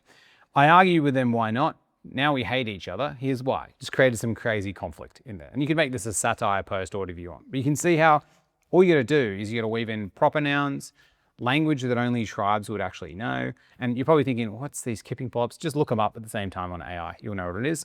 And that's how you create content. That's literally all it is. And so all I do and all I teach clients to do, and again, there's an AI tool below to help you do it, is you just need to go through the LinkedIn feed and then literally just find content that you resonate with and that draws you out. And you're like, oh, wow, this is crazy. I'm just going to click this ... more button and save it. And that gives you unlimited inspo. And then once you find formats like this, like I've done, this post here that I've done, which is how I closed, 660 grand on WhatsApp in 6 months, 28% wearing green socks with Zoom slides. And you can see here's me with my dog Cherry in the background, green socks, Zoom slides. I did it once there. I did it here. I did it here and here and here and here and here. So that's 1, 2, 3, 4, 5, 6, 7. 7 times in about 6 months I post it. Because once you get a format that's done, you can do it. And so if you're a CrossFit dad for Northern Beaches CEOs or physio or dad, you can just steal all these hooks and you've got your content right there. Awesome. I hope you enjoyed this content section. I could probably do a video for 10 hours plus on content, I reckon, and I probably will put one out there soon, going deeper and deeper and deeper. But the AI tools have all the principles. This is everything you need to put out tribal content that generates boatloads of inbound leads. And I know I forgot the post where my client has 350 connections and they got, 50 inbound leads, on like their third post. I'm going to show it to you in the next section. But next up, we're going to be covering is the DMs. DMs in particular, we're going to show you how to take someone from either a complete stranger or someone who knows you to wanting to talk to talking to you and actually wanting to buy from you. And in this section, I'm going to show you 5 real life examples of DMs and cold DMs that I've sent to 5 CEOs worth $500 million that got 100% reply rates. And I'm going to show you how you can get those templates and how you can turn them into your own templates. So you can use them for yourself, which is pretty cool. It's in the LinkedIn content, or LinkedIn cold DM Bible that I previously wrote. Cool. So let's go to the next section. So we've covered finding your tribe, building a brand, and creating content that generates you inbound leads. Now we're up to my literal favorite part, which is part 4, the DMs. This is my absolute favorite thing on the entire of LinkedIn. You maybe thought I'm keen about content and stuff in the last session, but the DMs is like literally where it's at. I'm going to show you how I one-shot booked calls with 5 CEOs all worth $500 million. I'm just going to give you the exact template so you can do it too. And it works even better if you're not DMing CEOs. It's actually way easier for other people. But to cover this off, I need to pull out the trusty whiteboard again, because there's 3 parts in this section or chapter, we're going to call it, that matter. So these are the 3 different types of leads you can get in the DMs. And what's really important to know is that cold leads, intent leads, and inbound leads, you need to treat completely differently. That's the thing. So whenever someone says, hey, this is the perfect, DM playbook or whatever it is, if they don't break down the differences between these, like, they're not doing a good job, because you don't treat all of them the same. Because if you remember from before, we had the 6 gates of trust. And the 6 gates of trust, if you don't remember, it was like how to take someone from a stranger to an identity ally. And there were 6 gates, and people need to walk through each of the gates in order to get to the point where they buy from you. Well, each of the types of DMs that we've got here, they're all at different gates. And that's the purpose of each one. You need to take someone from one side of a gate through the next gate, through the DMs, and thus you need to treat them differently. And thus I'm going to give you examples and breakdowns of all of these completely separately. And what's really cool with this section is we actually built a LinkedIn DM SaaS tool, which is pretty wild, which connects with AI, which actually can write all of your DMs for you based on the conversations. And I'm going to show it to you live, which I'm super excited about it. So the first type of DM is a cold DM. Now, you may watch my content stuff just before you're producing content, but sometimes it takes time for people to trust you on content, especially if you're newer, you've never done content. Obviously, I showed you some examples of clients that have crushed it, but it doesn't happen to everyone. And like, virality just doesn't automatically happen. If somebody knew how to go viral every single time, they'd be literally a trillionaire. Like, it's not exist. It's still all luck. Still, a lot of it is luck, but you can engineer it. But cold DMs is where everybody usually has to start. And the purpose of the cold DM is to get someone through gate 1, just through gate 1. Now, if you remember what gate 1 is someone asking, is this real? So the goal of your initial first DM, depending how good you are at DMs, is to just get someone to recognize that this is legitimate and it's real. And the worst form of DM that anybody receives on LinkedIn is like the VA spam DMs. It's like, hey, we have a VA company. It's like this massive paragraph and they're like, hey, blah, blah, blah, blah. And you're like, is this even addressed to me? Is this even a real human? I don't even know. So it doesn't do the job. Also, that fake personalization shit you do, you're like, hey, saw you commented on this person's post. That's amazing. I thought I'd connect. Oh, by the way, do you have 15 minutes for a coffee chat? It's not real. It sounds like a robot. And so it doesn't pass the real, it doesn't get you through the real gate, which is really important. So cold DMs we're going to be covering first, but I'm going to be showing you how to like one-shot book calls through cold DMs, because you can actually get people through all 4 gates in one DM, and I'll prove to you how. Next up, we've got intent-based DMs. Now, intent-based DMs, they're already at a gate 1, which is they already kind of know who you are and they think you're real. They're just at the point where they're thinking, okay, is this for me? So they're kind of like pottering around and looking at your stuff. An intent-based DM is if somebody sees your content and engages on it. If they like a post or if they comment on a post, they've shown a level of intent or a signal that might be interested. Also, if they viewed your profile on, say, LinkedIn, right? You can see if they viewed your profile. If they connected you or send you a connection request, if they follow you, if they engage with one of your comments where you talk about something about your business, that's a level of intent. Also, you can find, if you don't even post now, if you find someone else's post that's around something that you do and they comment and engage on that, that's a level of intent. And so intent-based ones are great because they're already kind of semi-looking for the thing. You don't know where they are right now, but they're at the point where they're like, okay, is this for me? And so you need to treat these people slightly differently. They're a little bit warmer than cold, but what you need to do is you need to still have a conversation and a discourse with the person. The third type of lead is an inbound lead.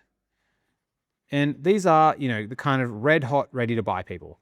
And these people are the ones that need to get through a gate 3. So usually they've seen your stuff, they consider you real, they kind of think it's for me, and they're at the special snowflake gate. They're thinking to themselves like, yeah, but do they understand why very specific situation? Now, if you have really tribed down, so niche down into specific tribes, you can get people through a gate 3 through your content. But I'm not going to talk about that in the context of this conversation, because the only people that are crushing it with tribe-based content are people I work with, and maybe after someone who's read this video or some of my books. So I'd rather cover where people are at now to talk through your experience. But if you dial in the tribes, you can actually get people to say, shut up and take my money just from your content, which is pretty crazy. And I've done it like hundreds and hundreds of times. And gate 3 is again, the snowflake gate. And the snowflake gate, all it is people think to themselves, I am a special snowflake. Do you understand my special snowflake situation? So you're like, so you're saying you help recruiters, but do you help recruiters like me? I'm special, I've got 2 staff and I'm located in Sydney and blah, blah, blah, blah, blah. Even though you can all help recruiters, it's the same thing. People just need to verify if they're for you. And the inbound leads like this, they've already shown a signal that like, it could be interested. And I'm coming to you to have a conversation or a discourse. And these people are speed to lead. So it's very different, these leads, how you treat them. The leads kind of below the line, which are inbound leads, they're speed to lead, meaning the faster you get back to them, the faster you kind of qualify them and then get them on a call if you do sales calls or send them an offer doc if you sell via that, the better, because that's when their emotions are charged and that's when they're feeling like, okay, I really want to make a decision. And so you can move them very quickly through the gates to get them to buy your stuff. Now, this totally depends also because if you sell into large enterprises and bigger businesses like I've done with enterprise sales, if you're selling into a 1,000 or 10,000 person company, like you may have speed to lead to get a meeting, but you're not going to close a deal in maybe 6 or 12 months. So, but it is to get them on a meeting at least. Now, above the line, you just need to take more time with people. So if they're cold, like you can send them a really good one-shot cold DM, but obviously I have a lot of practice doing this. And so I've done it a lot in the ones I'll show you. I've shown that, but intent-based DMs, even if they've just shown a level of intent, they're not like putting their hand up and being like, shut up and take my money. They're kind of like, I'm kind of interested, I'm kind of warm. And so you've got to gauge out the conversation, which is really key. And so these are the 3 different types and I'm going to be covering them now. And so when we go through the cold DMs, I'm going to be walking you through like 5 examples of like real life DMs. I'm going to be showing you the 7-step write a DM segment where you can write your own cold DMs.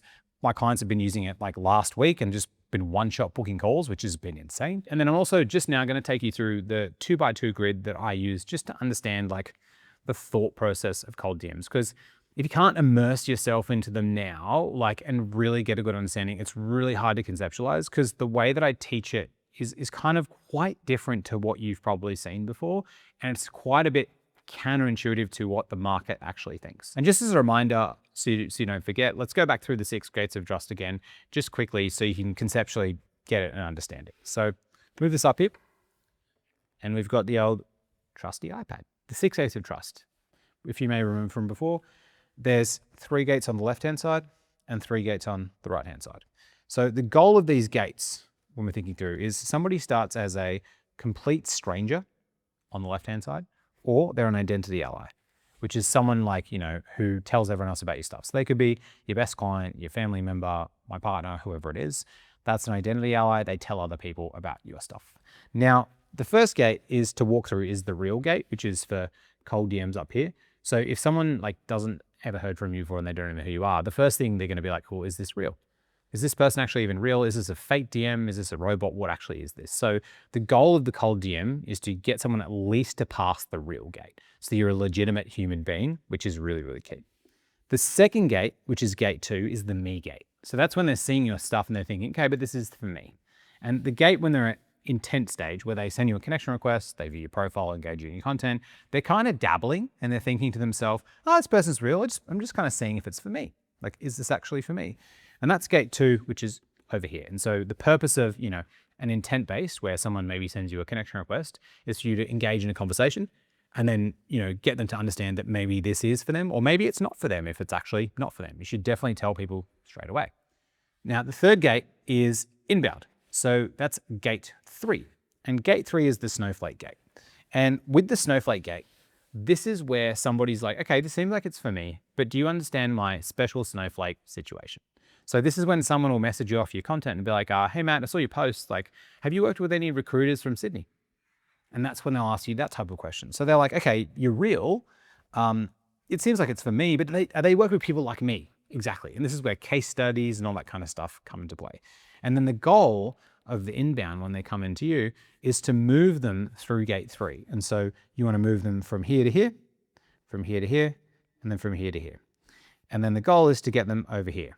Now, from what you may remember before when we talked about tribe-based content and tribal objects, like the Garmin for runners, the goal of the first 3 gates is for them to understand that you understand their external reality. This was the painting of their house framework. So the whole goal here is to paint their external reality. And the thing here is that if you don't have a niche, if you don't niche down, it's very difficult to paint the inside of someone's house. It's really hard. But if they're a CrossFitter from the Northern Beaches and they've got kids, you can assume that they're going to have these things in their house, so you can paint their house. This is why, if someone's niche is, I help leaders become better leaders, let's say it's stupid, who's the niche? What's the house going to look like? What's inside their bag? You have no idea. And so that's what's really key. And so, if you are a business that does do that and you've grown your business in referrals, content marketing is never going to work for you. I'm just being straight. Like, unless you actually niche down and go after a specific target market, you're better going after a different growth strategy. Because if you just post really high fluffy content that doesn't mean anything to anyone, like, sure, it does some brand play and some reminders, but you're never going to be like generating trust and generating inbound leads. You have to do it the way that the algorithms work now. And so that's the 6 gates of trust as a reminder. And these are the 3 types of leads. So we'll get rid of this trusty iPad, which is lovely. So back to the 3 types of leads. So in this segment now, I'm going to go through the cold leads first, and I'm going to walk you through the 7-part sequence to writing a cold DM that one-shot books a call. I have an AI tool down the bottom that can write this, and Link Ninja, our tool, which I'll show you, can write all the DMs because it's got all my tools built into it, which is great. And I'm going to go walk you through the 5 DMs that I sent to 5 founders worth $500 million that one-shot booked calls with these people or got a 100% reply rate. And the great thing about these DMs is that it's way harder for me to get in touch with people worth a lot of money. Like when I DM Frank Grief, who sold his business for $180 million, and he got back to me in one DM, like, it's hard to DM these type of people. It's hard to get into contact with them. So I'm showing you like playing the video game on like very hard mode. You're probably only on like medium mode. So these one-shot DMs are going to be even better for you. That's why you may be thinking, but I don't need to DM these big CEOs. It's fine. Like, this is better. This is like the creme de la creme of DMs. Because if I can get on a call with Ali Abdaal, well, you can get on a call with Joe Blow from the accounting firm. Much easier to get in contact with. Second is going to be intent-based leads. So these are people who engage on your content. They like your profile. Let's say, so they like your content. They view your profile. They send you a connection request. They maybe even engage on competitors' content, but similar to what you do. It's intent-based leads and how you go after them. And then the third is going to be inbound leads, when the people who are red hot and ready to buy, and then how to move each of them through the sequential gates. I'm going to be walking through our tool Link Ninja on like how to actually do it and how to use our MCP server and AI. Even though these sounds like big, crazy, random words, all you have to do is you just speak into your computer and it does things. And so it's pretty insane what it can do. And we had a client, we started our beta last week, and by the time this video is out, we're running in full force. One client 4x'd his reply rates in a day, literally just using MCP, which is pretty insane. So I'm excited to go through this now with you. So first thing, let's go through the 2x2 grid of what makes the perfect cold DM. Sweet. But before I do that, I want to walk you through the best DM that I've ever received. And so when we're thinking about DMs, I'm going to walk you through this, but this is what a DM should feel like. So before I walk through the 2x2 grid, So I received this handwritten card, and it's pretty neat writing, right? I cannot write like this, from my buddy Alex Brogan from the US over Christmas. And he wrote this to me. He goes, "You might just be the most unapologetically authentic man on LinkedIn, and I appreciate it. It's been fun getting to know you, mate. I've also admired your ability to self-reflect and improve on aspects of your psychology and character. It's rarer than you think. Keep doing you. Wishing you all the warm and happy holiday season. May the force be with you, Alex Brogan." The thing I can learn about this is, one, it made me feel great to receive this. Why would it not? Everybody opens up a handwritten letter in the mail. But also, two, this DM or snail mail wouldn't have made sense to anybody else that it was sent to. No one. If Alex sent this to someone else, they would have no idea what the context of this is. The key to the best cold DMs is if you send a DM to someone and it hits their inbox, if you send it to someone else, it wouldn't make sense. It's 100% personalized and relevant to that one person. It makes sense to no one else. So when they receive it, they go, "Oh, this must be for me." And then they read it like a handwritten letter, and then they can decide, am I going to respond or not? This is the key to DMing that no one tells you about, because if you send those really shitty DMs like, "Hey, I saw you engage on this person's post. Thought I'd connect. Can I have 15 minutes to have a coffee chat?" Yes, it's personalized, but you could have wrote that to anyone. Like, it doesn't make any logical sense. It's actually really easy to write a really cold DM once you get shown how to do it. You just have to write something that would make sense to no one else other than the person who actually receives it. So I wanted to show you this because when you think about a handwritten letter, you think, well, you have a 100% open rate because it's for you, and everybody reads an entire handwritten letter, always. And why is that? It's for you. It's not addressed to anyone else. But let's go through the 2x2 grid now, because this is going to make some even more sense. Cool. So let's go through what cold and bad DMs look like using our trusty 2x2 quadrant. And you're probably going to remember that this looks very similar to the other quadrant for content before. And that's because content and DMs are effectively the same thing. So when you think about content, you're writing something on the news feed on LinkedIn, and that gets broadcasted from one person to many people, and they read it. Now, the goal, though, of when you're writing in the news feed is you're trying to write it to a person. So if I'm the physio, I'm trying to think of the CrossFit dad from Northern Beaches, and let's say I'm thinking about one of my previous clients, Phil, who fucked their shoulder doing giving pull-ups. When I write the content, I'm meant to be thinking about Phil and writing it, addressing it to Phil. So a great tip for content is write "Dear Phil," and then you write the hook, and then at the end you rub off "Dear Phil." So you're trying to think of the ideal client or your previous customer who was in a lot of pain when you're writing it. The DMs are the same thing. The DMs are just content one-to-one, because if you look at the LinkedIn feed, there's actually two feeds. There's the news feed, which is one-to-many, and the DM feed, which is one-to-one. So when someone goes to LinkedIn or Instagram or any other platform, they choose which feed to consume. And if you send them a really great DM, they're going to consume the DM feed. So it's actually two different feeds that live inside the platform. So when we talk about DMs, there's a spectrum. So there's DMs that are either for a stranger or it's for them. It's literally addressed to them. And there's DMs that are generis, let's pretend that says generic, and specific. And a generic DM that's for a stranger is VA spam. Everybody receives theirs via email and on LinkedIn. It's this giant pitch thing, and there's just people's VAs from VA companies, just all the VAs fucking sending fucking VA messages from everywhere, and it's just spam. It's like, it means nothing to no one, and it's not, you literally get these messages, and I think to myself sometimes, I was like, was this addressed to me? It's like when I got mail, and it's like, you know, at the previous place I was living at, like I'd get mail from addressed to different people. I'm like, well, I'm not going to open that. It's like for someone else.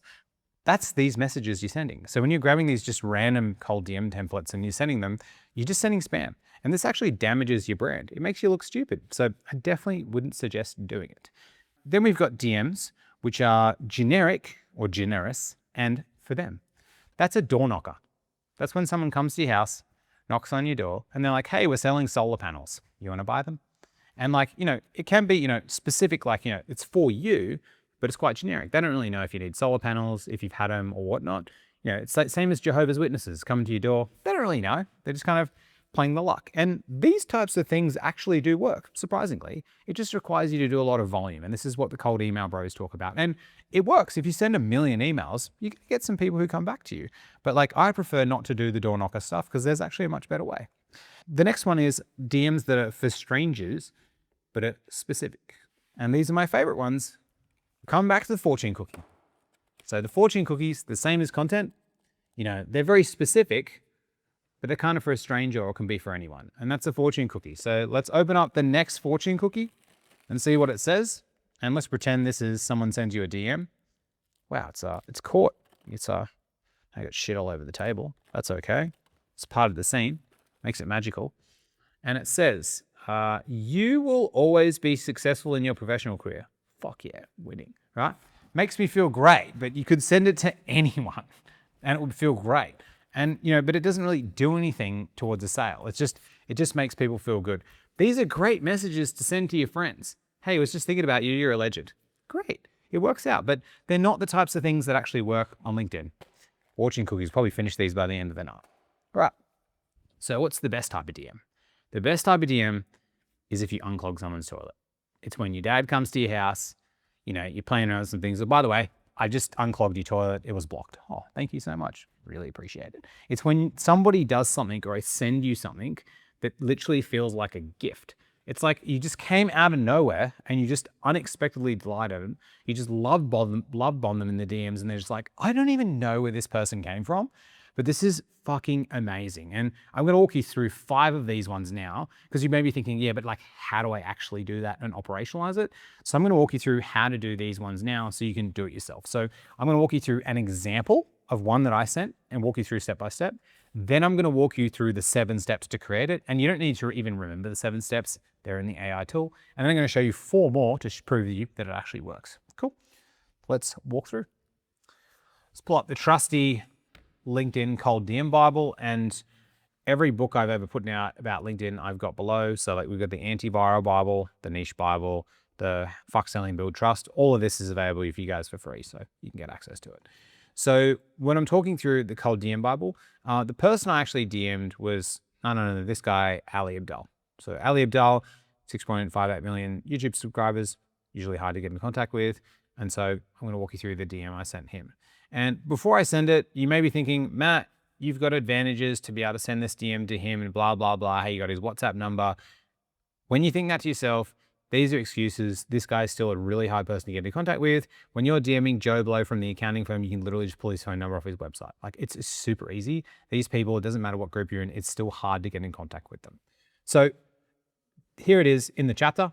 I'm going to read through, and obviously I'm not sharing his WhatsApp number. And we've got like hundreds of clients that have used this to one-shot book calls with like all different types of businesses. Like someone used it to one-shot book a call with like a $50 million SaaS business like last week. And so this works for everyone. It's the same thing. So walk through the actual message. So I'm going to read it out loud. So, hey, Ali, what's up? We've never met, but my name is Matt LeCave and we're in boardroom together. A couple of weeks back, I was following your thread relaunching your new program. Then I went and checked in your LinkedIn, and that's my thing. Weird, I know. I was wondering, I've done 3 times calls in Black Belt with Taki coaching everyone on booking sales calls and closing deals on LinkedIn. I booked 5,000 calls myself and coached 1,500 founders. I reckon I'd be able to show your team how to turn LinkedIn into an insane lead gen engine in 75 minutes. Would you potentially be open to that in exchange for potentially assisting us? I know this is kind of weird and out of the blue, but I went through your profile and I know how I can make you win massively. This is me speaking, so show you I know what the hell I'm talking about. If not, totally sweet, let me know. And he came back to me, hey Matt, thanks for reaching out. Yes, would love to turn LinkedIn into a better leads machine. Next few days are rammed, blah, blah, blah, are you gonna be there? So completely got back to me. We ended up catching out, hung out with him and had spaghetti bolognese when we were together in Cairns. And I also worked with people in this program. So really cool dude.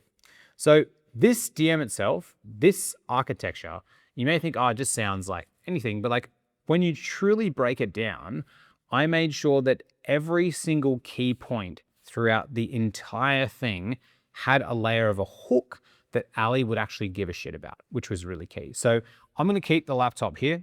I'm going to pull up my whiteboard. I'm going to go through the 7 parts that I did within this actual framework. And then the AI tool below is so you can copy it to do it yourself too.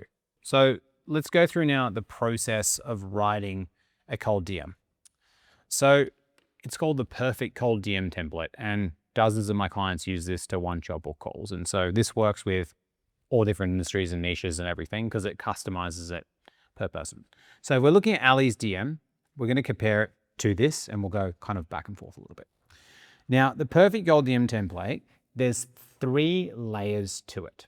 And the very first layer is what's called getting the gate open. So if you remember from the 6 gates of trust, we're trying to open the gates. And the whole entire point of the first part of the DM is to just get them to start reading it. This is the hook for the DM, and this is where you need to add in different pieces of language to get them to actually reply. So the very first part of the cold DM is called tribal recognition. Now, it's the same as that tribal content. CrossFit Dad, Physio, 5:30 AM class, WOD, AMRAP. This is tribal recognition. So when I DM'd Ali, I needed to show that I'm from the same tribe as him. So I said, hey Ali, what's up? We've never met, but my name is Nat Lakayev, and we're in boardroom together. A couple of weeks back, I was following your thread where you launching your new program. What I shared there was that I am from the same tribe. And because I'm from the same tribe, it's normal for me to reach out to you. And it's considered normal. So you need to signal that you're from the tribe. And so if you're a physio for CrossFit Dads, you say, hey mate, hey mate, just reaching out, saw you train at the Mona gym. Just want to say hi, like I'm just up the road in Pittwater Road doing whatever. I've been training CrossFit myself for 8 years, got a couple of little ones myself. Very Australian way of saying things. That is tribal recognition around if you were to reach out to someone. So they're like, oh, they're from my world. Okay, I'm actually going to respond to this. They're not a rando. The next point is honest naming. This is really key. And this is telling the person what this is and calling out the weird. So in the message here, I said, then I went and checked on your LinkedIn, and that's my thing. Weird, I know. I'm just calling it out that it's weird, I know. And that kind of gives Ali the actual, gives him the permission, like, does he reply or not? Later on in the message, I also said, I know this is kind of weird and out of the blue, but I went through your profile and I know how you can win massively. So I'm calling out the weirdness. And what you want to do is if you're messaging someone or cold calling, you're saying, hey, Sean, it's Matthew Lakayev calling from 7 Figure Creators. Sean, this is a cold call. Do you have 2 minutes to hear the reason for my call? And when you add that at the start of the DM and you layer it throughout, what it does is it gives the person permission to not read it. And just by reading that, hey, this is this, they go, okay, thank you for letting me know, and I will continue reading. But they've given themselves permission, or they've given you permission to get inside their mind. And honest framing is naming is such a key part around how this works. Now, the next part is specificity in their words. So this is layering something inside to make the DM actually specific enough so that they feel like you get them, that you understand them. And so if I go through here, I won't say, then a couple of weeks back, I was following your thread and you're launching your new program. So I was keeping up specificity. Then I went and checked on your LinkedIn profile, and that's my thing, weird, I know. And so I put it to him and I assumed that, okay, well, based off that, he's going to want me to call out something specific. This goes to show that you actually paid attention to someone. Like a really easy thing is that if you meet someone at a conference and you want to call them back, 2 months later, all you got to do is you got to say, hey, I remember we were at the conference and we were chatting about that Game of Thrones episode. Specificity in their words, it brings them back to the time and the location. So just when I sent that to Ali, he would have gone back and thought, okay, what was in that thread? I remember what was in that thread. Okay, I wrote about that. So it calls them back to the specific location, and that's specificity in their words. And the goal of layer 1 is just getting the gate open so they'll read it and they're open to actually trusting you. It's something that's really, really key, because if you don't do this and you go directly into layer 2, they might kind of half read it and be like, So even if you can give them a shit ton of value, even if you can blow up their Instagram profile or YouTube profile, whatever it is, or you can get them a bazillion leads for their plumbing business, they're not going to read it unless they feel like you're from your world, unless they feel like, they know what this is. Because nobody likes jumping on a coffee chat for 20 minutes and then someone pitches them at the end.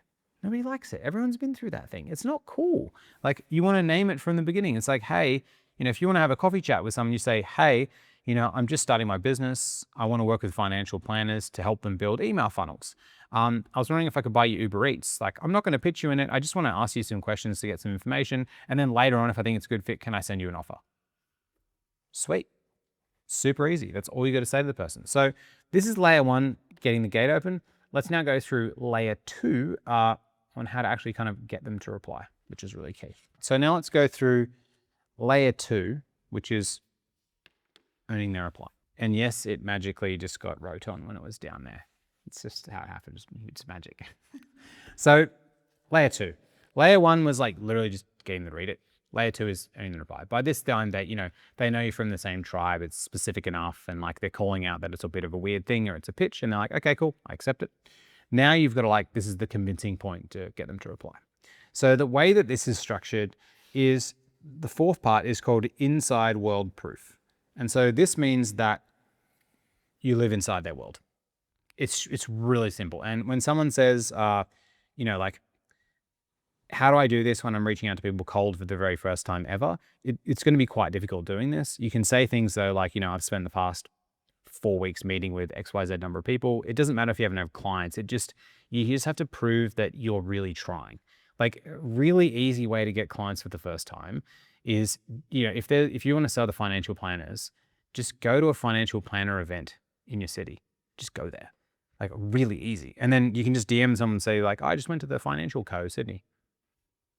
You literally live inside the world. So it's just so easy, right? There's people, like, I'm going to call this out. People are just so fucking lazy though. They just won't do one tiny little thing. And that's what's really, really hard. And although it's like really uncomfortable to go and see people and do stuff, like, you can't like AI your way into a business where you sell something expensive. It just doesn't happen. And the people that you do see it, that do it, they've already had multiple successful businesses in the past. You have to talk to human beings in order to build a business.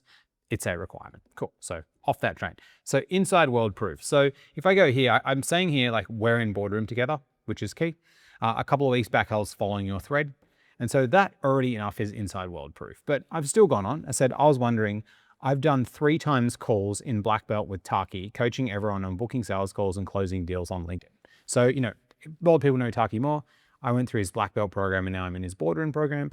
And like, I'm kind of known as the LinkedIn guy in there. Obviously we built a LinkedIn SaaS tool and stuff.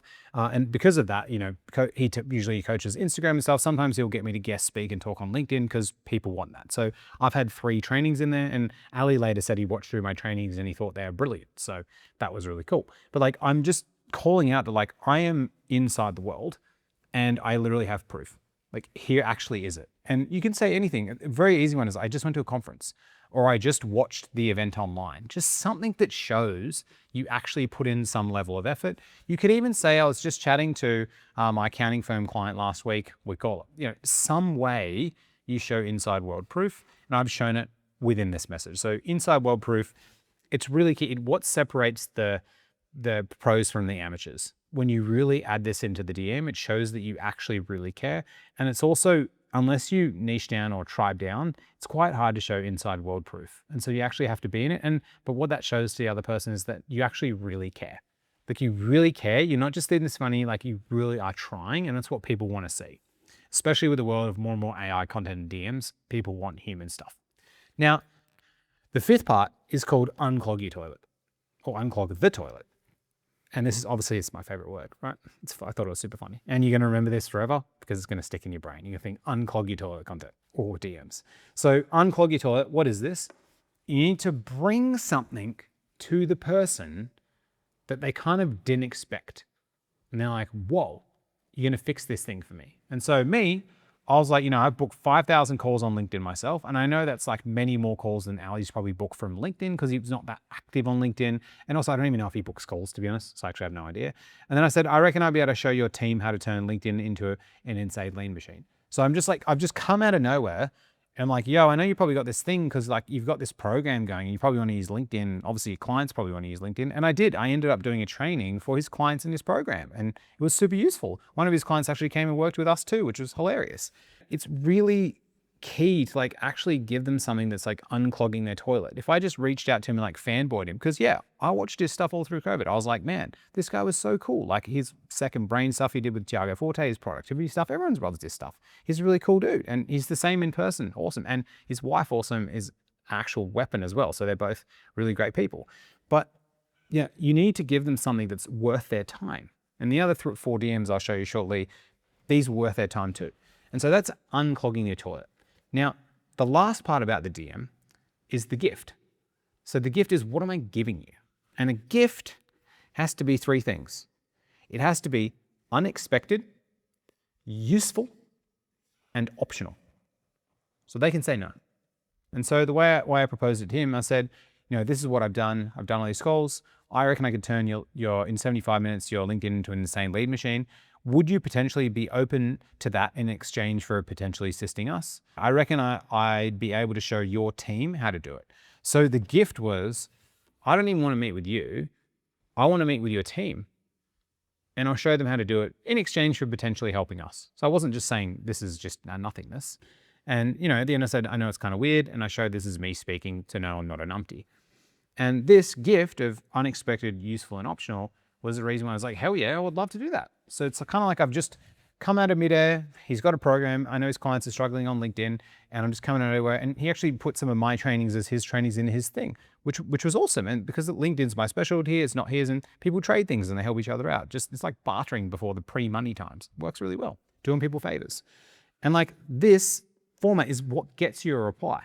Because when you message someone, you can signal tribal stuff. But if you just say to them, hey, I'd love to get 15 minutes of your time, they'd be like, no, what the fuck? Like, why am I going to do that? Like, that's super weird.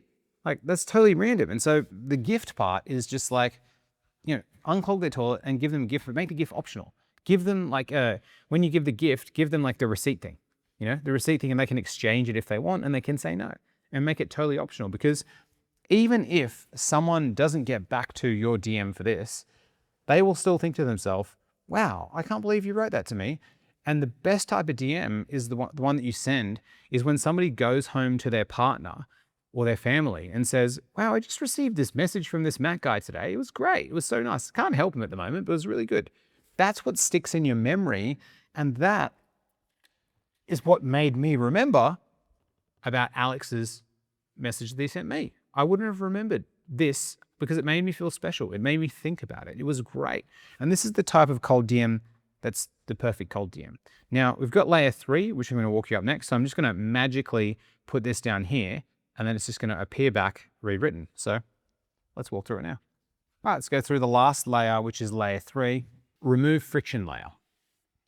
And there's only one point here out of the 7, and that is the permission close. All you've got to do is remove the friction from the person so they don't feel like this is a difficult thing. And this is one of the easiest things to do in any cold DM. And in this, I just said, if not totally sweet, let me know. That's it. Give them an out. Give them the ability to say no. Just give them an out. It's super easy. If not totally sweet, or, you know, if you're too busy, just let me know. No biggie. That's all it is. It's all you have to add to the end of any cold DM you send to make someone feel like, okay, cool. I'm not feeling pressure to get back to this, so I can give it a week. You could even say something like, hey, and I know you're super busy. I don't expect you to get back to me on this. Like, even if it's a couple of weeks, no problem. It makes the person feel, you know, because for them, it might be a really bad time. You know, they might read the DM and be like, this is amazing, but I'm going through shit right now. I've got like 3 weeks. But if you say at the end, yeah, don't worry about getting back to me, it's like, thank you. I don't even have to respond. This is great. Like, you've just landed this thing on my lap and I can grab whenever I want. You've just given me a gift. You've given me an exchange receipt for the gift. And I can also just collect it whenever I want from the shop. That's amazing. That's awesome. And so this is the type of perfect cold DM template that you're going to be able to create. And I'm not going to show you how to like write one of these cold DMs. Actually, I may show you how to write a cold DM, but what I'm going to do is I'm going to show you a couple of more examples of these DMs and like how to put them together. And then I might get to my AI tool to write a couple of these bad boys and put it together, because I think showing it to you in Link Ninja is going to be pretty damn cool. So let's get rid of this bad boy, because the camera above doesn't have much battery left. So we've got to make sure we get it right so it doesn't look bad and die. And let's go through a couple more DMs. So I'm going to scroll to the top, and I'm going to go to the second cold DM I sent, which was to a guy called John Barrows. So this is John Barrows, one of the best well-known SaaS sales trainers probably on the internet. He's trained 100K sales reps from Zoom, Google, Salesforce, and LinkedIn. So pretty big guy. So I'm going to walk you through the DMs that I sent John. And the very first DM I sent in 2022 was like a fanboy DM. And then another one past that, just saying like, just sort of say, epic content. I really appreciate you in my sales journey, and your YouTube videos was some of the best things I've ever seen, which was pretty awesome. Now, then in February 17, 2024, this was when I began the pitch. And this type of pitch was actually what I call a decoy pitch. So I originally was pitching something, but I actually wanted something else. So this is a little bit of a trickier one, but you can do it. So the goal was, initially I'm going to try and potentially get on his podcast, but if I can't, the entire goal is to get him as a client for our LinkedIn done for you services. So the initial pitch that I sent to him was like, hey John, big fan of yours for a long time. Ever since I started watching your sales presentations on YouTube, and even when one of your team trained us at Zoom, always so much value, reaching out to see if you'd be open to having me on your podcast. And I just said a whole bunch about things about me, how I'd be relevant. Not saying this stuff to toot my own horn, but more to show the range of conversation topics that I've got. And so that was the entire point. I showed that, I watched his YouTube stuff. I got trained by his team at Zoom. I'm inside your world, and I'm trying to be like a good podcast guest and actually reach out. Now, I followed up because, he didn't get back to me. I wouldn't be a good salesperson if I didn't follow up. And then he came back to me and was saying, hey, Matt, working on a new approach. We're changing the podcast, yada, yada, yada. So he just like politely declined me. And so he wasn't keen. And I said, I need to watch your vids again, blah, blah, blah, blah. And so he's kind of like batting me away.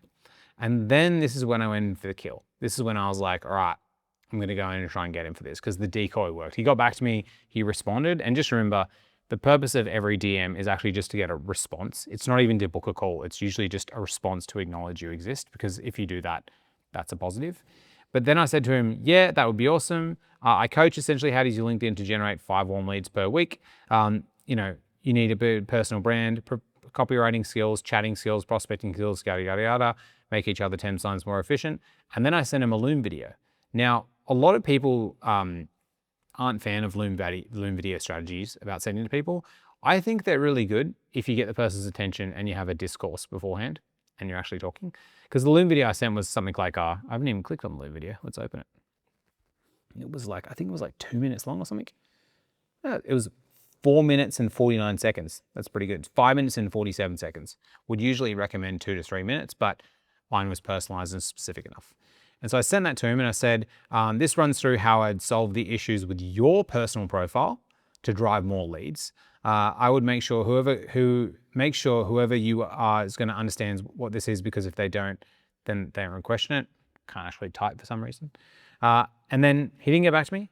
Then I said, I know it's slightly long, but this is what will get you the biggest impact with 60 minutes of work from your team probably. So I was like pitching him and his team to solve a problem. So I was going in there with like, unclog your toilet, and I was trying to give him a gift that was optional. And then he came back to me saying, hey Matthew, this is one of the most insanely valuable videos right now I've ever received, and you're 100% right. I'm not going to scroll below because it's got the link to his calendar link, and I don't want to share that online. But he came back to me on that one. So you can see how that message and dialogue, even though I had to follow up a couple of times within, I showed that I was from his world. I showed that I was like, I worked with your team at Zoom. I'm from the SaaS sphere. I was used to watch your YouTube videos. And then I made him a really hyper-personalized and specific Loom video for him that he was like, wow, that's extremely valuable and that's great. So I gave him a gift, and he didn't actually have to read the gift. He didn't even have to look at it. And it gave him the option to even respond, and he got back to me. And so it worked perfectly well. So you can see the cold DMs and these messages, they're not like perfect, but they require discourse back and forth like a regular human conversation. So let's go through 2 more. And these are shorter ones and a bit easier to understand. The next message I sent is to a guy called Frank Grief. Sold his business with his brothers for $100 million. And just remember, like below, we've got the AI tools. It helps you write these cold DMs and really put them together. Like clients I'm working with right now, and obviously people using the free stuff, you just put in your tribes, put in the person's ideal client, and it just writes it for you. So I'm showing you what it looks like, but it literally writes it for you. All right, so Frank Grief reached out to him. The reason I was reaching out to Frank is because I wanted to get on his podcast. Because Frank Grief's podcast at the time was, I think it's still going on, one of the best, Aussie podcasts with really high production. And so I knew if I got on this podcast, it's going to line me up to get on bigger podcasts. And it did. It got me on the Agency podcast, which is like Australia's by far biggest marketing podcast. And I've actually been on there twice now. My next episode is going to be live in probably a week. Probably it'll be out by then. And my current episode has the highest views out of any episode, beating out Dan Martell and a whole bunch of other ones, which is pretty cool. You should definitely check it out. But the way I get on, I've got on every podcast I've ever got on, literally ever, is I've cold DM people. Chris Doe, I got on his podcast. Even Dane from the Aging podcast, I cold DM'd him. I just don't have the cold DM here. Maybe I'll share it below also. But Frank Grief was another one. So I was like, all right, how am I going to get on this podcast? So here's the DM. I'll read it out and then I'll give you context of the story and then I'll walk you through how the personalization works and why you responded. So I sent Frank the message. Tom's pod was dope. Thought I'd connect. Also think I might potentially be a guest that would be valuable. My pitch in 170 characters. #1 lead gen expert in Australia and #1 in the world on all social media. 3.5 million a year, LinkedIn viz, 100% organic. I can fly to you. That was literally the pitch. And he got back to me saying, best 170 character pitch I've ever read. Let's do it. Great, perfect. So let's walk through the DM and break it down. And I'll walk you through the context. So I decided to send Frank this DM because I saw this video of my now friend, Tom Nosk, who was on Frank's podcast. And the podcast at the time was called, I think it was called like Chew the Fat or something like that. Or Founders Table or something. But he changed it to Kinso because that's the company that they're building now. And I saw Tom on this podcast and I thought to myself, well, Tom is a guy, he's an Instagram and YouTube guy, and he helps people build their business on Instagram. I'm similar to LinkedIn. And I was like, I watched a bit of the app and I was like, man, I think Frank would probably want me on the episode because I think it'd be awesome. And I was like, all right, well, how do I get on there? What's the best way to do it? Probably LinkedIn. I've got the biggest weight on that platform. And I was like, okay, cool. And then I did a bit of research on Frank. I found out he's like a high D on the disc personality profile, meaning he's someone who likes to move really fast, not mess around, all that kind of stuff. I was like, okay, cool. And I watched Tom's episode to get a good understanding of like what he would find valuable on it and how he was like. So you got to do a bit of research before you reach out to some people, especially bigger people. And then coming back to him, then the way the DM was constructed, I put in a few different things. So Tom's pod was dope. The tribal recognition was I'm an Aussie because Australians say dope. And I said Tom's pod was dope. And Tom's pod just came out. So it was a recency thing. It was really recent and it showed that I actually watch it. And I said, thought I'd connect. Also think I might potentially be a guest that would be valuable. My pitch in 170 characters. And then I just went in straight with the credibility, showing him from his world and I should be deserving to be on there. #1 lead gen expert in Australia and #1 in the world on all social media. 3.5 million a year, LinkedIn biz, 100% organic. And I just finished off with I can fly to you. So permission closed, no biggie if I can't get on. And if you look at me, that was me a couple of weeks later on the podcast with this official one. And this podcast, I've actually used it to get on many other podcasts because of the production value. So getting on a really high quality production value podcast within your niche is a really valuable thing. And then if you go to the Kinso thing, if you look down here, there's Tom Nosk, just down there. And if you look up here, there's me. And so that's literally how it works. So that's the third one. I've got 2 more DMs I want to show you, but yeah, these templates I've given below, so you can use them to go to anyone. And people I'm using, my clients, these are like the perfect DM templates because you room them out and you can add in your industry, your tribes, and all that kind of stuff. And the templates can be used for anything. They can use for podcast appearances, booking sales calls, closing deals. It doesn't matter. It's totally irrelevant.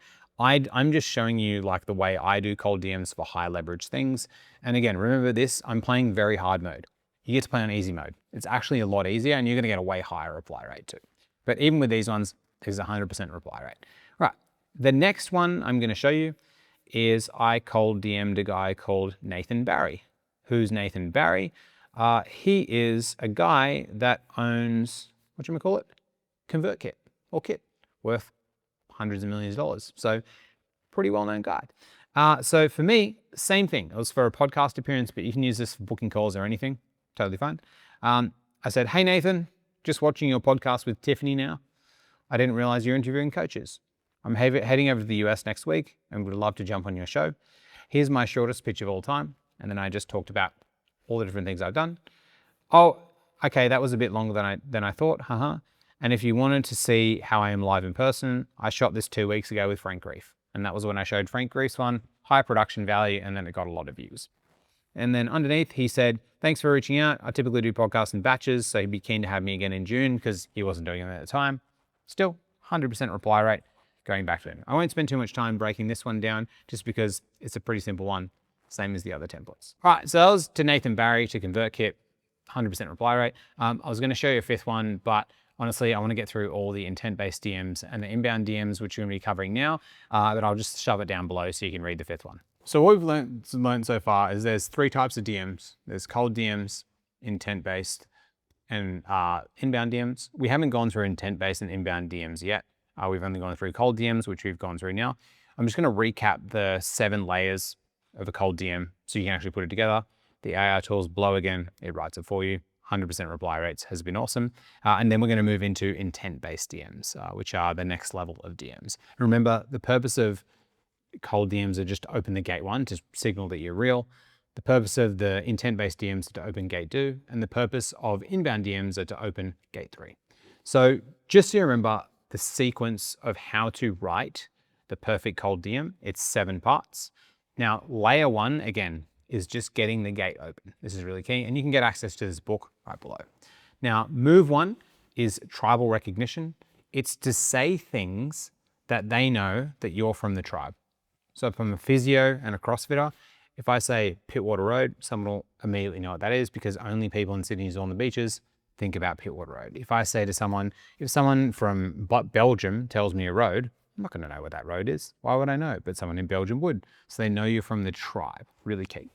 The second part is the honest naming, calling out the awkwardness. You know, we've never met. I know this is kind of weird, totally a cold DM. Just call it out. It gives them permission to actually read and say what's next. Move 3 is specificity in their words, just like adding some type of a detail or something that's shown that you've really thought about this. And so the one with Ali's thread was like, hey, I was following your thread in boardroom. That's it, some specificity. Now, layer 2, earn the reply. This is so the first part of layer 1 was just all about getting the person to read and acknowledge it.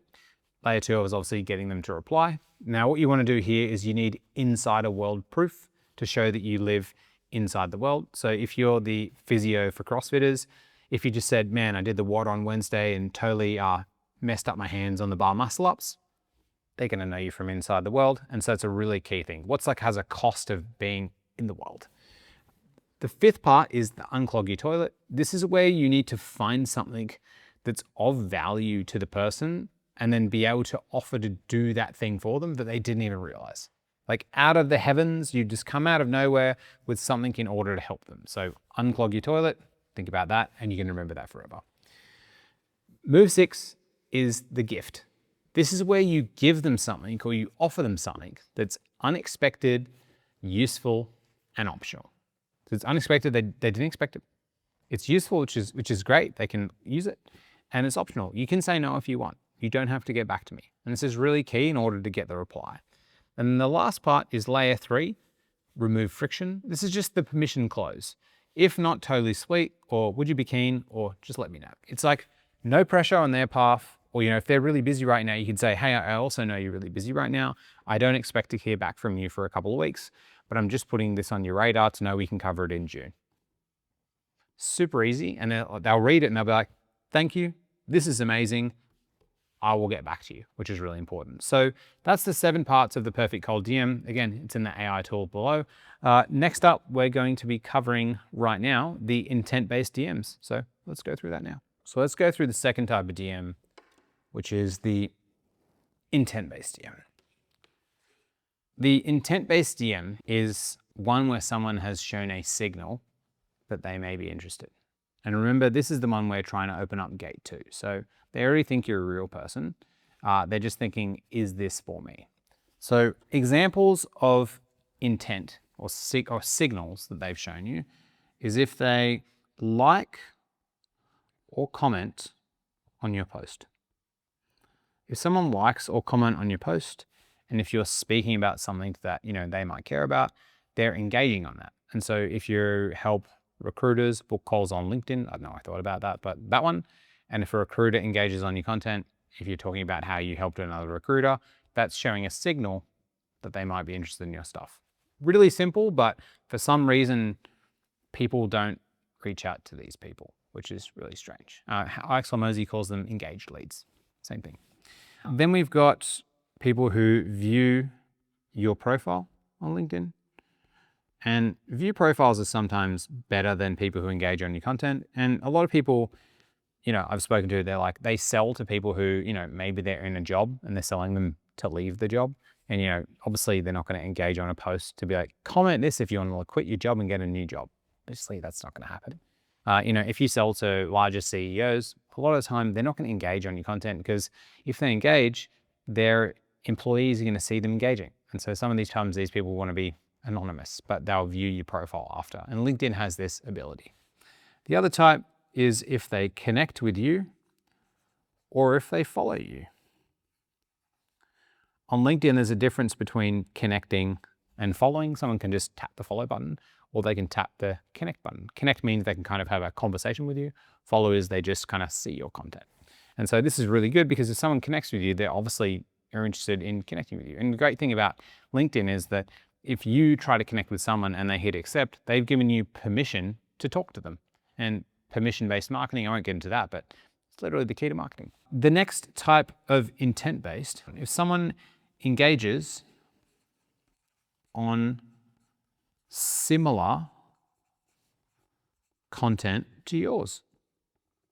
So if you have a competitor who puts out a lead magnet and that lead magnet gets 1,500 comments, well, you can probably reach out to all those people, because it's probably going to be pretty hard for them to reach out to 1,500 people. And I've got like dozens of people who scrape all my lead magnet comments and reach out to them. Happens all the time. They always tell me, they're like, who are these fuckers emailing me? I just commented for your thing. It's really funny. But if you do it tactfully and you're using my DM template, what would be ironic is if my competitor used my DM template to reach out to people. I'm sure they've done it, but whatever. But these are signals of intent. And I'm going to pull out the laptop and show you how this works and how you can see it. And then I'm going to show you with LinkedIn how I use this to actually connect with people. But yeah, signals of intent are just like really easy ways to reach out and start a conversation with someone. And people ask me all the time, Matt, how do I start a conversation with one of these people? Well, what you do is you just ask them a question about the thing that they did. So if you put a post out, if I put a post out about, how to rebuild your LinkedIn profile, and they engage on it, I'll say, hey, Sean, saw you engaged on my how to build your LinkedIn profile post. Have you tried to build a LinkedIn profile a few times? I've also got a LinkedIn profile building kit. Would you like me to send it through to you? That's it. It's literally just talk about the thing that they engaged on. And so if you put a post out and they viewed your profile after the post, obviously they're interested in the post. The same for connecting or following. And the person who engages in similar content, talk to them about the thing, because they're obviously interested in it, because why would they have engaged in it? People don't just scroll through social media and just like the shit and view people's profile and do all this shit. It doesn't happen. They're like, oh, that's interesting. I'm gonna like it. And of course, they're on a platform called a networking platform. Of course, they wanna talk about the thing on the platform that they're interested in. People forget that it's like LinkedIn, the networking platform, where you go to talk to people. It's like people want to go there because they actually want to have a good quality conversation with other human beings. But for some reason, people forget that, which is really hilarious to me. And so this is intent-based. And I have booked like thousands of calls genuinely through intent-based. And these are some of the easiest ones to do. And I'm going to show you a few different types of intent-based leads. And I'm going to show you in Link Ninja how I can write messages to people, to intent-based leads, to talk to them, which would be pretty cool. So let's get out the laptop. All right, that's a bit of a dodgy way to pick up the laptop, but how you going? It's Sunday night, YOLO. We take risks. So this is my LinkedIn profile right now. Steve, my business partner, I promise you the banner is going to be more nicely designed now. He was pretty shocked. He's like, please don't vibe code these bad boys. But I just had to do it for our $99 challenge that we're doing. But by now, the Link Ninja banner will be up there. It'll look much more clean and crisp. So sorry about this one, Steve. He was really upset about it, but I'm sorry. But so I'm just going to walk you through how do you see these people doing these things really simply. So within LinkedIn, and if you've never used LinkedIn before, but even if you've used LinkedIn, I know you're not messaging the people that connect with you and view your profile. I know you're not, because you wouldn't be watching this video otherwise, because it's actually that simple. But so if I go to this My Network up here, I can see the people that have tried to connect with me. Great. And so I can click the Show All button. And yes, there's 7,000 people that have tried to connect with me and haven't accepted them. Honestly, I don't know what to do about it. I'm just gonna have to go through and find the ideal clients. But like I could go down here and go to Georgie and I could be like, okay, cool. And so I can click on their profile and I can open it up and I can decide, hey, do I want to connect with you? So Forbes 30 under 30 Europe actually might connect with them. Wow, 276,000 followers. Didn't see that. Might say hi later on. You might be someone of interest. But I could say, I could accept the message and I could reach out. And I'm assuming that they connected with me. So it was about 4 hours ago. And so they probably connected with me based off the previous post that I put out. So I'll probably ask them a question about that post. So all that I'll do is I'll go back, I'll scroll back up and click on my profile, and I'll go back to the post where they probably saw when they engaged with me. And you might be thinking, what happens if they didn't see that post and they saw another one? Who cares? We're trying to start a chat. That's the entire point of a networking platform. You might go up to someone and be like, hey, that's a really nice outfit. And they might be like, I fucking hate it, but let's have a chat at a networking event. It doesn't matter. It's just starting a conversation. That's all you're doing. And so if I go this post, okay, hey, so the post was about us doing the YouTube video. So I said I broke up with Claude Code this weekend, went analog, $2,100 Airbnb, 2 days of filming. And so he's obviously seen that and he's sent me a connection request. And so I'll hit accept for the connection request and then I'll be able to message him. Cool. And I hit the message button and I say, hey, Georgie. Hope that's how I pronounce his name, Georgie. Cheers for connecting. I stopped typing on my computer. I use a thing called Whisperflow now, so I've actually forgotten how to type. Cheers for connecting. See the post about the YouTube vid. Actually, legit filming it right now. You are actually in the video. No joke, lol. Cool. So, wrote it up. That's it. That's how I start a conversation. I'm starting a dialogue. Never met this guy in my life, but connect with me. Sweet, that's it. That's how I do it. And so that's people that have connected with you. So it's super simple. If you go to My Network, you can see your connections. If you also click back on your profile at the top here, and you click on followers, how many followers you've got, and then you'll see the people that have followed you, because sometimes people don't connect with you, but they follow you instead. So you might see if there's like someone notable who you want to reach out to. So I can see, Nikos is a digital risk insurance architect, co-founder of DPO Academy. That sounds like someone who I might reach out to, might be a small business owner, so I might be able to connect. There's a few other people down here. I won't get into it. So following is really key. The other one is viewing of your profile. So if I scroll down here a little bit, it says, analytics, 26,899 people viewed my profile. So when I click that, it opens up and it shows the people who viewed my profile recently. And so sometimes people view your profile, but they don't connect with you. Or maybe they're already connected with you and then they view your profile. So I can see that Daria, who's a digital strategy advice for CEOs, probably looks like my target market, looked at my profile. So I could click on Daria's profile and then I could reach out to Daria and have a conversation. I'm just not gonna open the chat because I don't know if we've had a previous conversation and I don't wanna share it in front of everyone. Cool. And that's just viewing your profile. The other one is engaging on your content. And so if I click on notifications, and I can look at my content, or I could go back through my profile itself. And eventually when this loads, Airbnb at the internet here is not the best. I could go to this post, which I put out, and the post was, I just used Claude Code to solve LinkedIn, comment niche for the LinkedIn Bible, and I'll share it in 24 hours. And then Nelson just commented niche. So obviously he put their hand up and said, I might be interested in it. And so I could go to Nelson's profile, and I could connect and I could share them the resource. I'd be like, hey Nelson, thanks for commenting for the resource. Here it is. I'll send it right over to you. Easy. And so all these they're just engagement signals and super easy.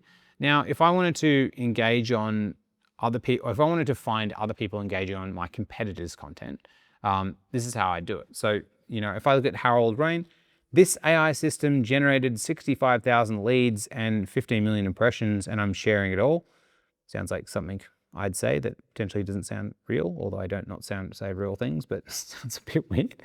But if I go here, I can look at people who liked it and who commented on it. So if I really wanted to engage, I could reach out to people here and be like, hey, saw you commented on this post. I also just wrote this book on cold DMing. Would you like me to send that through? Also, it might be of interest to you. So that's literally it. Super simple. That's how you put it together, and that's how you reach out to people, and that's how you reach out to intent signals.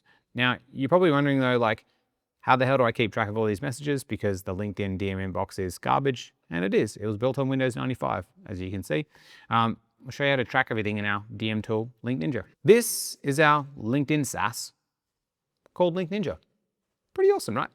So the way we've got it set up is you've got, opening conversations, chatting, qualified, discovery, closing, and won. And what's really cool about the Link Ninja platform is I don't even have to really write anything if I don't want. I can actually just use AI, and I can prompt it through AI, through the MCP, and I can ask it to write the messages for me. And I'll show you how to do that now. I'm just gonna walk you through now how I can do this with the LinkedIn DM chat tool we built called Link Ninja. And what I'm gonna teach you follows like all the principles of DMs. You can still do this manually, like totally fine. It still works, especially if you grab all my resources below with the AI tool. Literally, you just got to paste it in. But like we've just found after working with 2,100 clients, we were sick of them telling us it's taking them hours and hours and hours to send DMs. And so we thought we'd just connect this up to make it so much easier, because anyone that's used LinkedIn DMs before, they know it's a massive pain to actually track everything. So the way we've constructed this setup is really easy. So if you remember before, the 6 gates of trust. Oh, right up, let me move this over here. So if you remember before, the 6 gates of trust, where we talked about, gate 1 is this real? Gate 2, is this for me? Gate 3, snowflake. Then we've got risk now, and then you.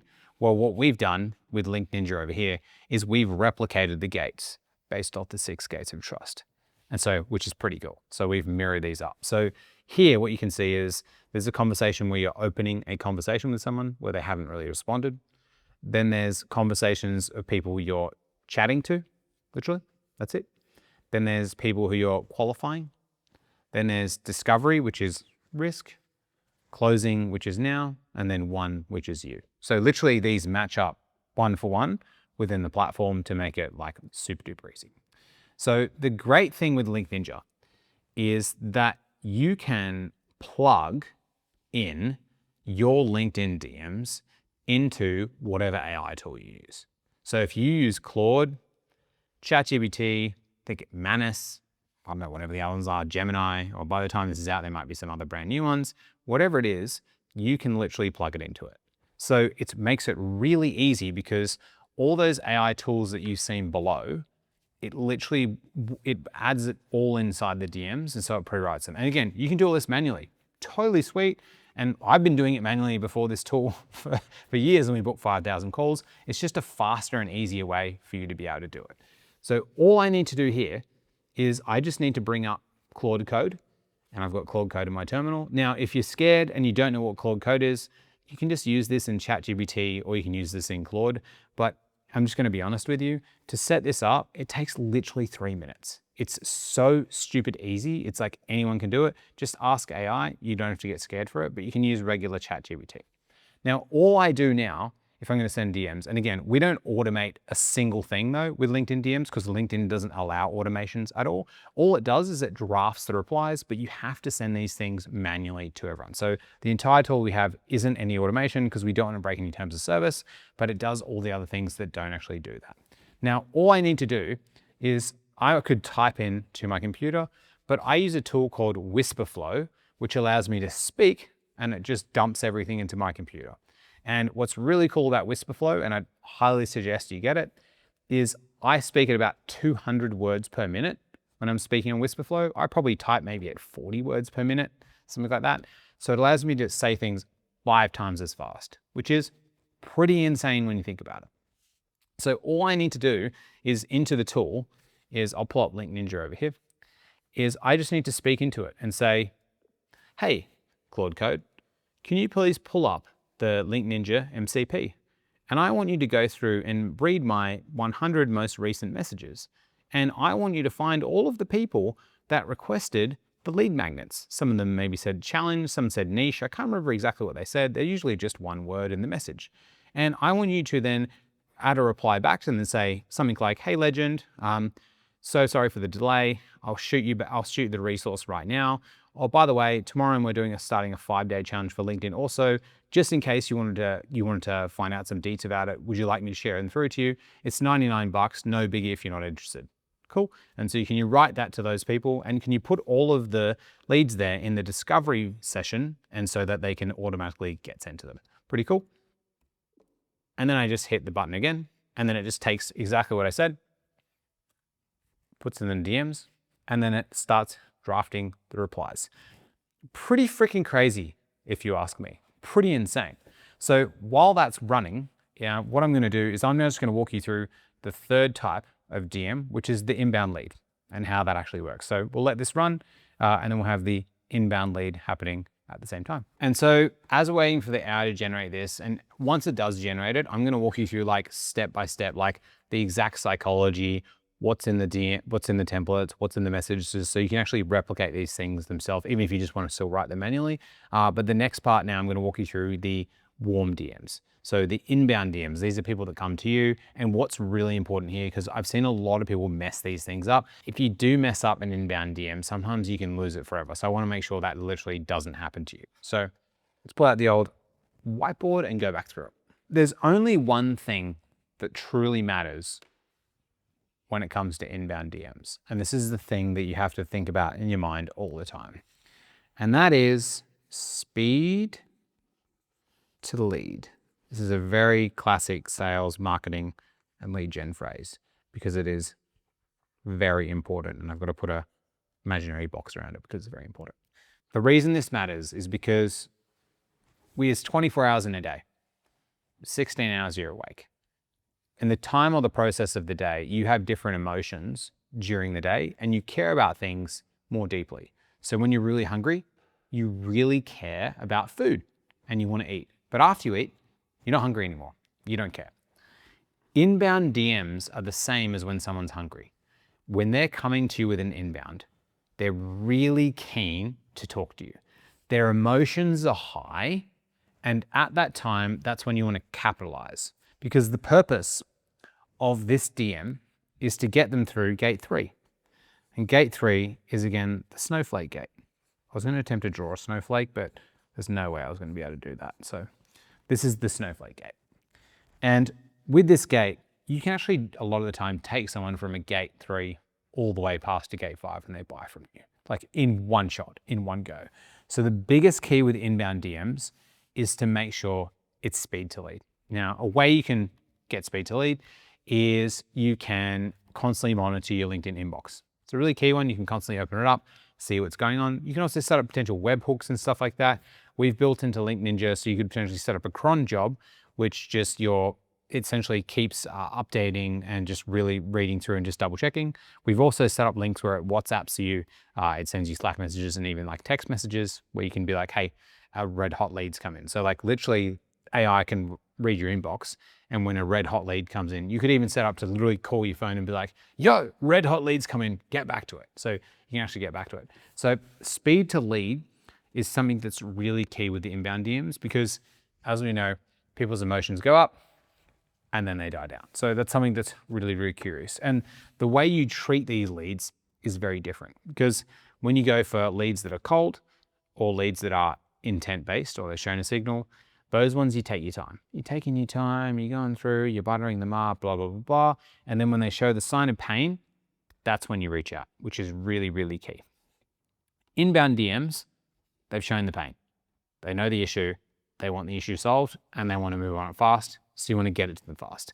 It's the first person to actually get to them, which matters. But you got to make sure you do it quick, because if the emotion dies down, sometimes you can lose them forever. The best way to think about the inbound DMs and people feeling in the motion is we really need to use a prop for this. So imagine someone's emotions are this balloon. I'm going to attempt to blow it up, and I haven't blown up a balloon in literally years. So feeling a little bit of emotion. I'm useless at this. A little bit of emotion here. A little bit of emotion here. A lot of emotion, right? A lot of tense, this is the emotion in the day. They got a lot of build up. You know, this is like the 5th day in a row they haven't got clients. That referral didn't come through, but still it's going to get worse. They're seeing your content again. Right here, tons of emotion, tons of issues. And this is like at the point where they're like, man, I've been in so much pain. What am I going to do? Now, there's a couple of options. Either they're going to break it by going out and drinking and getting over it, or they're going to break it by talking to you. This is embarrassing. Hold on. Let's see if this works. Beautiful. Haven't done that in a long time. And they're going to talk to you. And they need the emotions to let them explode when they get to you. Because either they're going to do it with drinking, overeating, they might talk to another lead gen expert, whatever it is, but you need to be there to catch them when that explosion actually happens. And when you do, that's when a whole bunch of trust is formed. Because when people vent their feelings to you in the DMs and they're saying, man, I've had all these problems. I don't know what's going on. What's happening? You're saying, man, this sucks. I've seen this before. What does it mean to you if this doesn't happen? And they're like, man, I could I don't know how I'm going to pay rent in the next few months. Oh, that's a pretty bad one. Let's just say, I don't know what I'm going to have to do. I might have to go back and get a job. This is generally conversations I've had with people, by the way, which is pretty stressful. When this happens, they build a little bit of trust with you. And at this point, this is not where you capitalize on someone's vulnerable state. This is where you ask them questions to understand if they're the right fit for you and if they may be a good fit. And if they are, you can say, hey, look, by the way, I might be able to help you. Here's my offer, or would you like to get on a sales call? Let's have a chat, later on today or tomorrow to see how you're going. And then that way, by the time they chat to you, they've calmed down, they're in a good state of mind. And then that's when you can go and have a closing conversation with them, or you potentially close them within the chat. And so, marketing to the pain and the emotions at the time is really crucial. Otherwise, they'll go release the pain somewhere else, and you don't know when the thing will come back up again, and you don't know when you'll get the opportunity. Because, if you're super hungry and you haven't eaten for a day or so, I think about the people from Survivor, right? They haven't eaten food for 13 days on the TV show Survivor. All they want to do is food, but then they go to they win the immunity challenge and the reward. They go have a massive steak and fries and stuff, and they're like, oh, I'm so full. Do you want any more food? I don't want any more food. You got to catch the person at the time when they're actually super hungry. We've gone through inbound DMs. I'm just going to go through a quick, short recap on the 3 different types and what we covered, and then I'll walk you through the templates that got created in Link Ninja so you can see how the tool actually works. So just to recap, the 3 types of DMs that can be sent. We've got the cold DMs. Remember, the purpose of the cold DM is just to open up gate 1 to show that you are real. We've also got the 7-part framework, which you can use. You don't even have to really know how it works. You can just use the AI tools below, and it has the principles, but people are one-shot booking calls with this, which is really important. The second type of DM is the intent-based, and the goal is to open up gate 2. So they think that you're real, but they want to know if this is for me. This is if they like your posts, view your profile, send you a connection request. Really, really simple. The last type of DM, which we're covering, is inbound. So this is if they're red hot and ready to buy. This is the one we need to pop the balloon with you being there so they can kind of emotionally vent to you and go through it.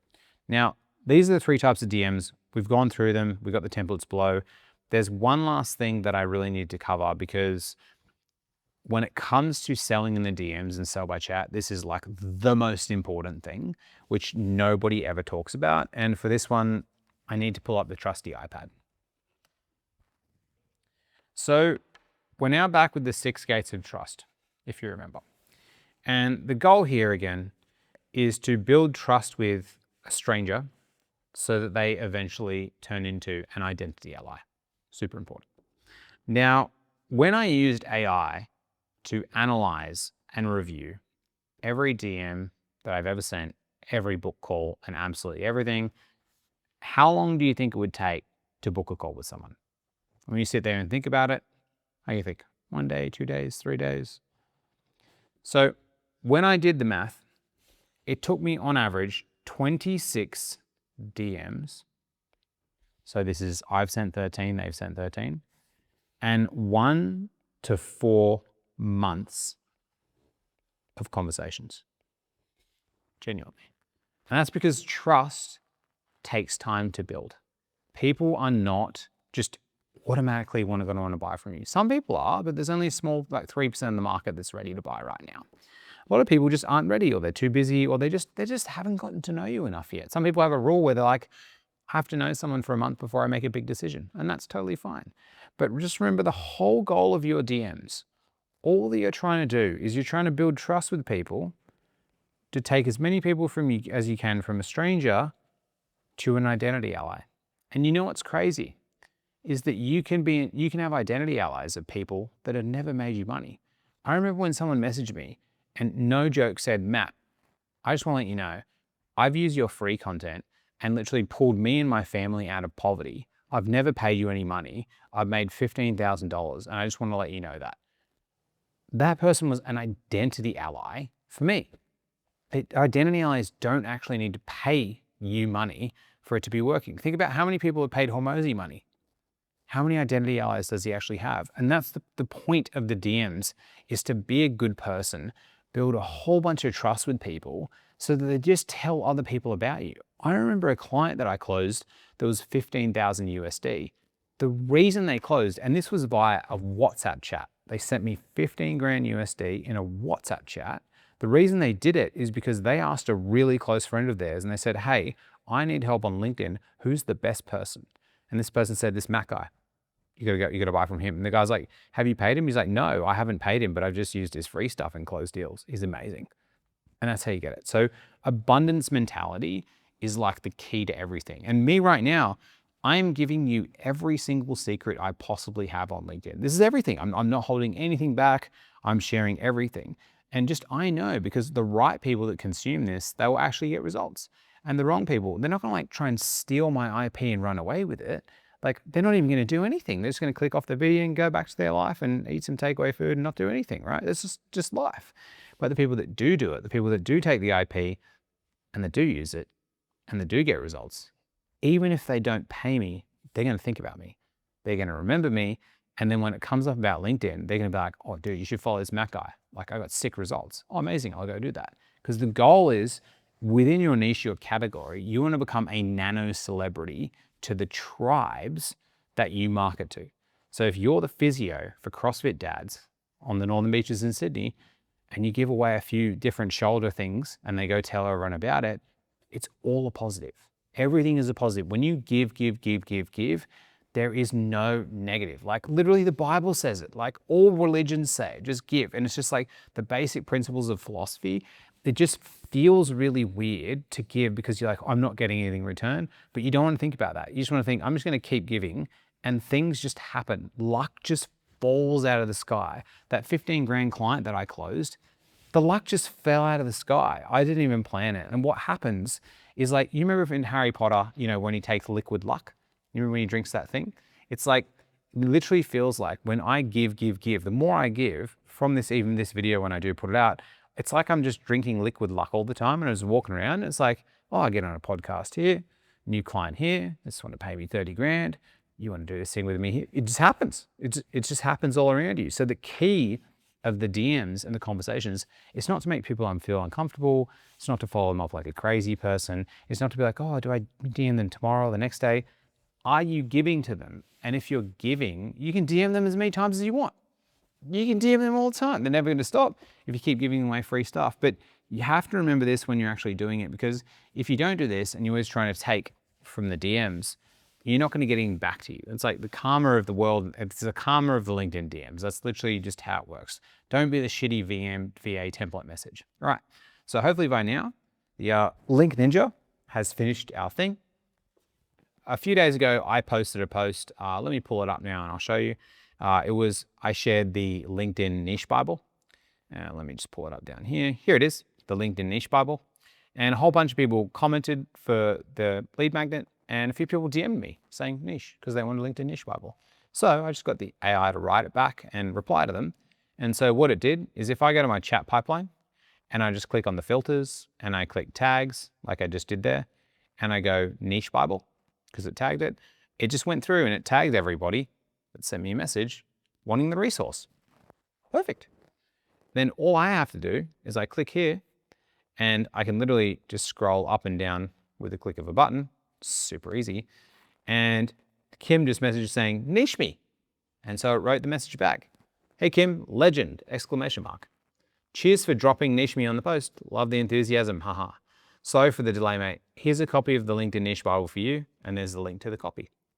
Now, what I would do now is I'd hit the enter button, and so it looks like I'm sending multiple messages.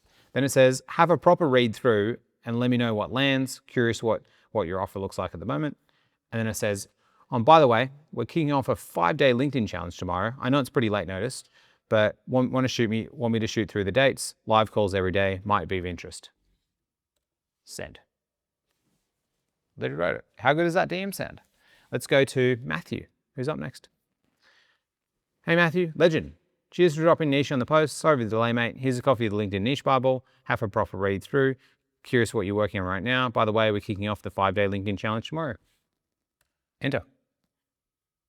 Justin. Enter. Leo. Enter. David. Enter. Done. Hyper-personalized custom messages, leaving them out, literally using the cold DM framework that I've actually sent to people, just automatically within LinkedIn. And it's pretty crazy because I can get it to look through my entire LinkedIn inbox and it can write anything. But exactly like we said there, it's using the principles where it's using my tone of voice, it's referencing what they did, it's giving them the resource like they asked for. It said, oh, by the way, we're launching a 5-day challenge starting tomorrow. I know it's pretty late notice. Want me to shoot through the deets. Live calls every single day, might be of interest.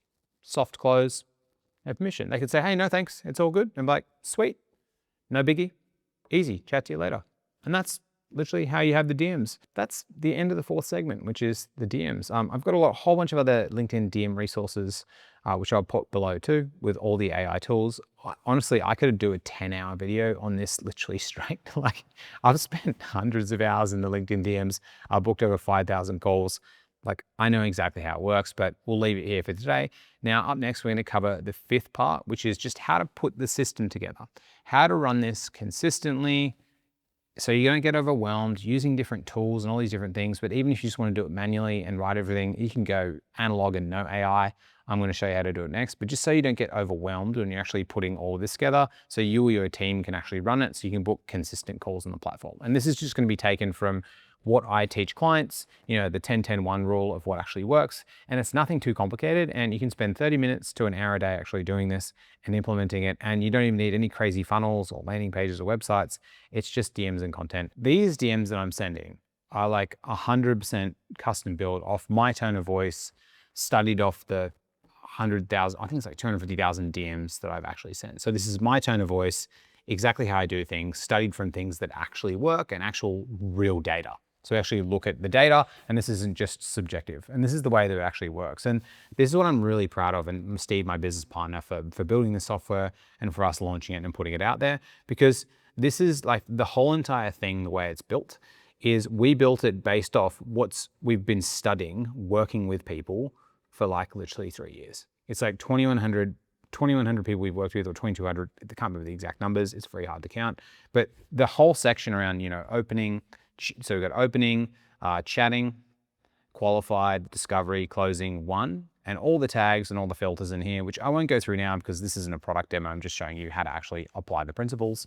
Like, all of it is built off things that we have actually done. And the entire point of this tool is so that you can book calls and close deals and make money on LinkedIn.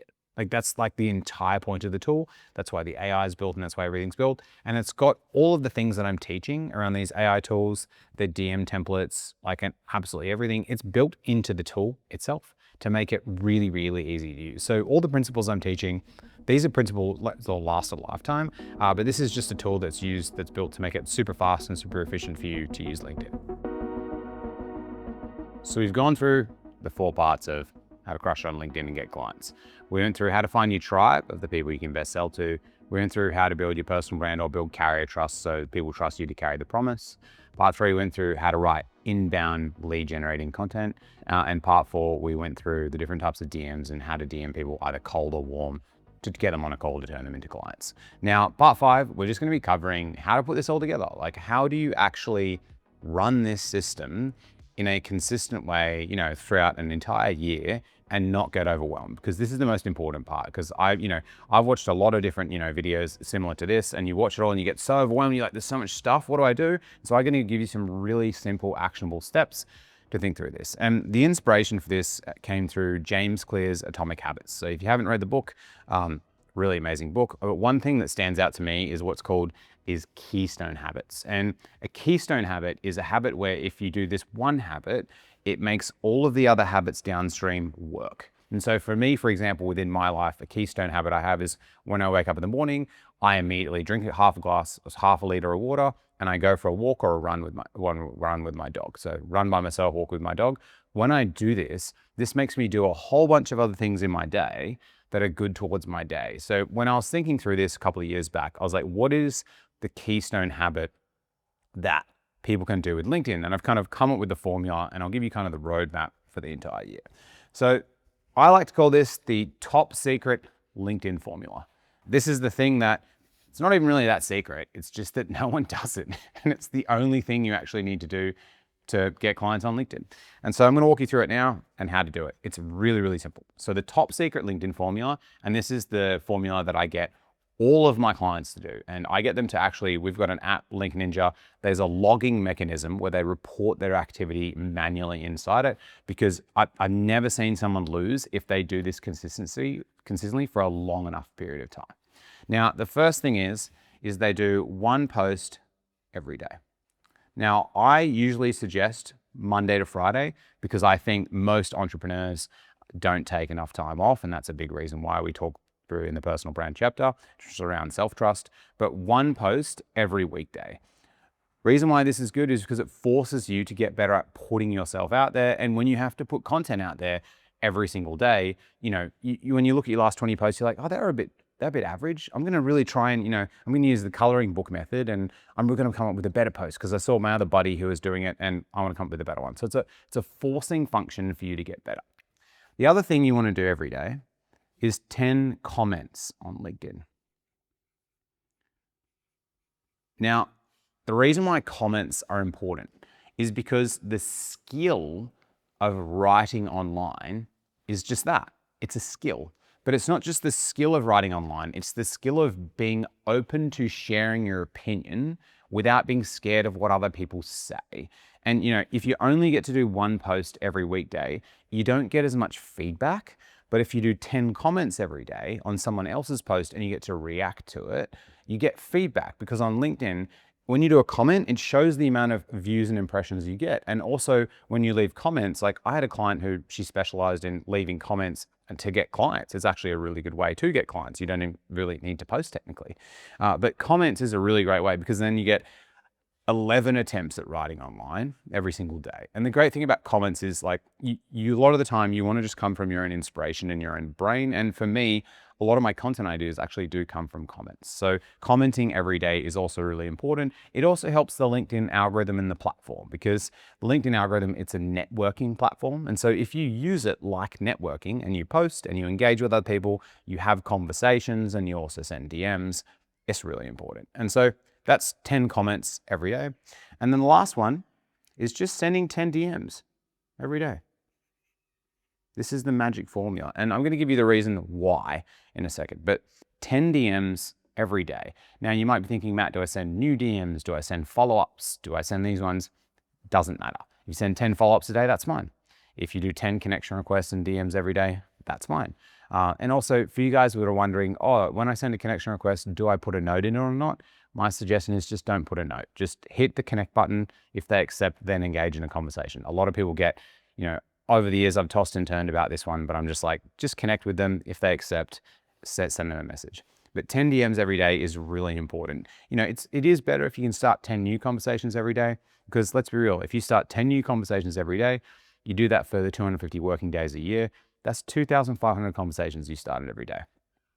Pretty insane. And you can send about, 150 to 200 requests to connect with people on LinkedIn every week. Like, you can't talk to that many people. And the clients that I've worked with that actually do this, like have actually done it, they get to the point, usually sometimes at month 1 or month 3, and they're like, Matt, I actually literally cannot keep up with the amount of conversations I'm having with people. Like, I cannot do it. Because when we're looking at this is the keystone habit of what's required to make everything else downstream. Because previously in this, we talked about, posting content, the hook movie trailer formula, the coloring book method and getting better at content? Well, you need to write content, which forces you to do it. You need to get better at sharing your pointed opinions online. And a really easy way to do this is through commenting.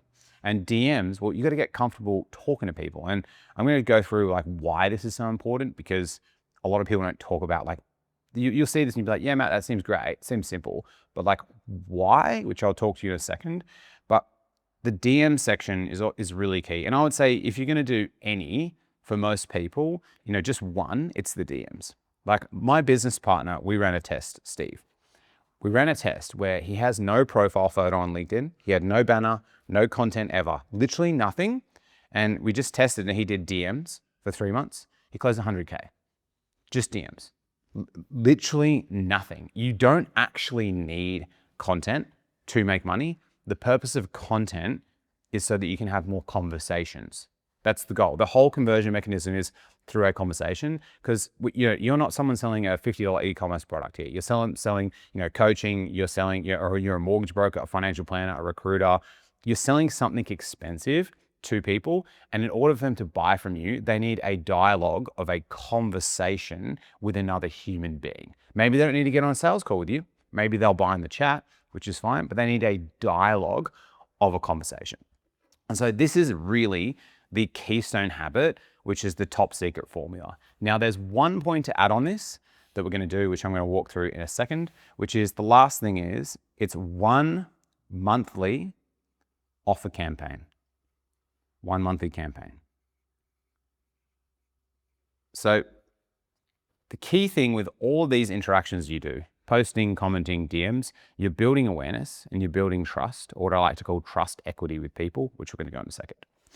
Then the way you cash in on this each month is you run a monthly offer campaign. And I recently ran an offer campaign where I advertised a 5-day LinkedIn challenge. I advertised it all of last week, and in T-minus an hour or 71 minutes, I've got 55 people starting on a Zoom call, and I'm running a LinkedIn 5-day challenge. So I run this offer campaign all the time. And you can do different types of offer campaigns. You can run it to like an audit of some sort. You could do it to a lunch, an in-person lunch. You can do it to a challenge if you're doing. You could do it to a paid workshop or a free workshop. You can just do it to, work with people. You can say, hey, I've got enough capacity to work with a couple more people each month. And then this monthly offer campaign is literally your 12 months of your LinkedIn journey plugged in. So all you do is weekdays, you're doing posting, commenting, and DMs.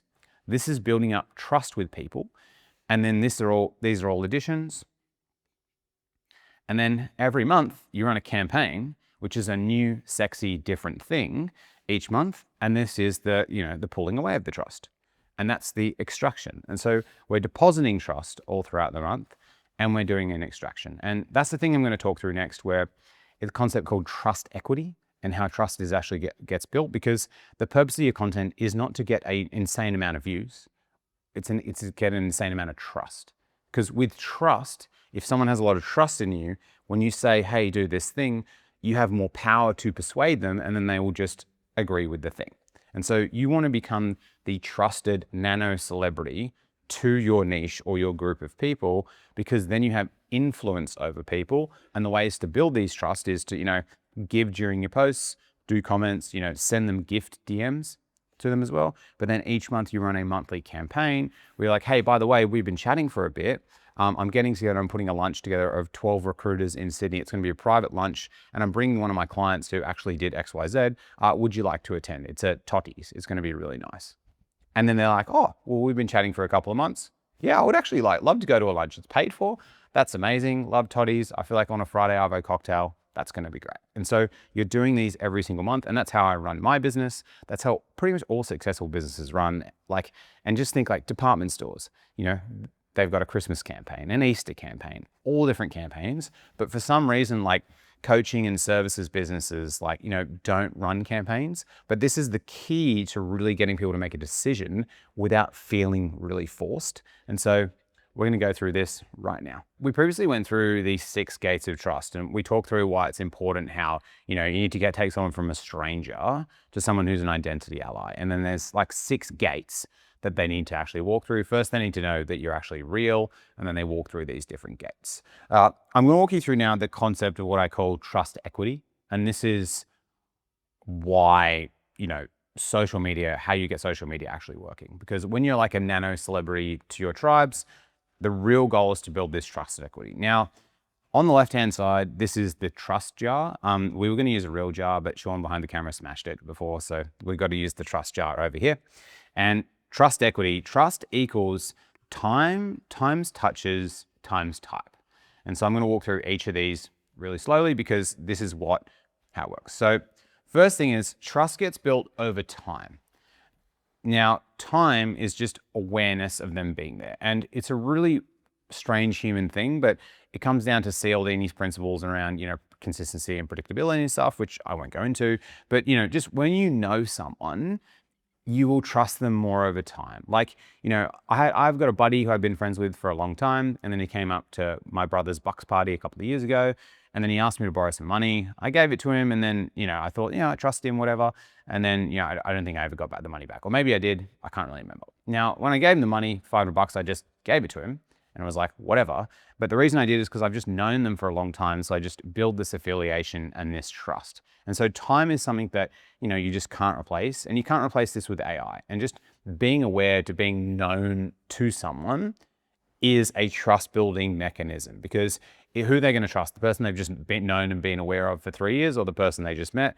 Obviously the 3 years person. So time has a really big key play when it comes to trust. Now, the second type of trust, the way that trust is built is through touches. And touches is just interactions, like just literally interactions with somebody. As I went before, my DMs when I reviewed them, it took me usually 1 to 4 months of a conversation on LinkedIn before they turned into a client or got on a sales call. And it took, 26 interactions or touches. And so that's actually, people just get to know people over time. And I've had people or clients come to me after 2 years of consuming my stuff. Like, some people just aren't ready in their life. Like, what happens if, the perfect client is there for you, but they're going through a divorce? Well, obviously, they're not going to work with you. But you want to be built up to be this nano celebrity in this person's eyes. So touches is really important. And these are just interactions you've had with people. Now, the last one is type. Type is just the type of interaction you have with someone. So the interaction that, builds the smallest amount of trust is actually content. The smallest amount of trust gets built through content. Because if you see me for 90 seconds, you can see a bit of content. Now, if you've watched this video, however many hours it is, that builds a lot of trust.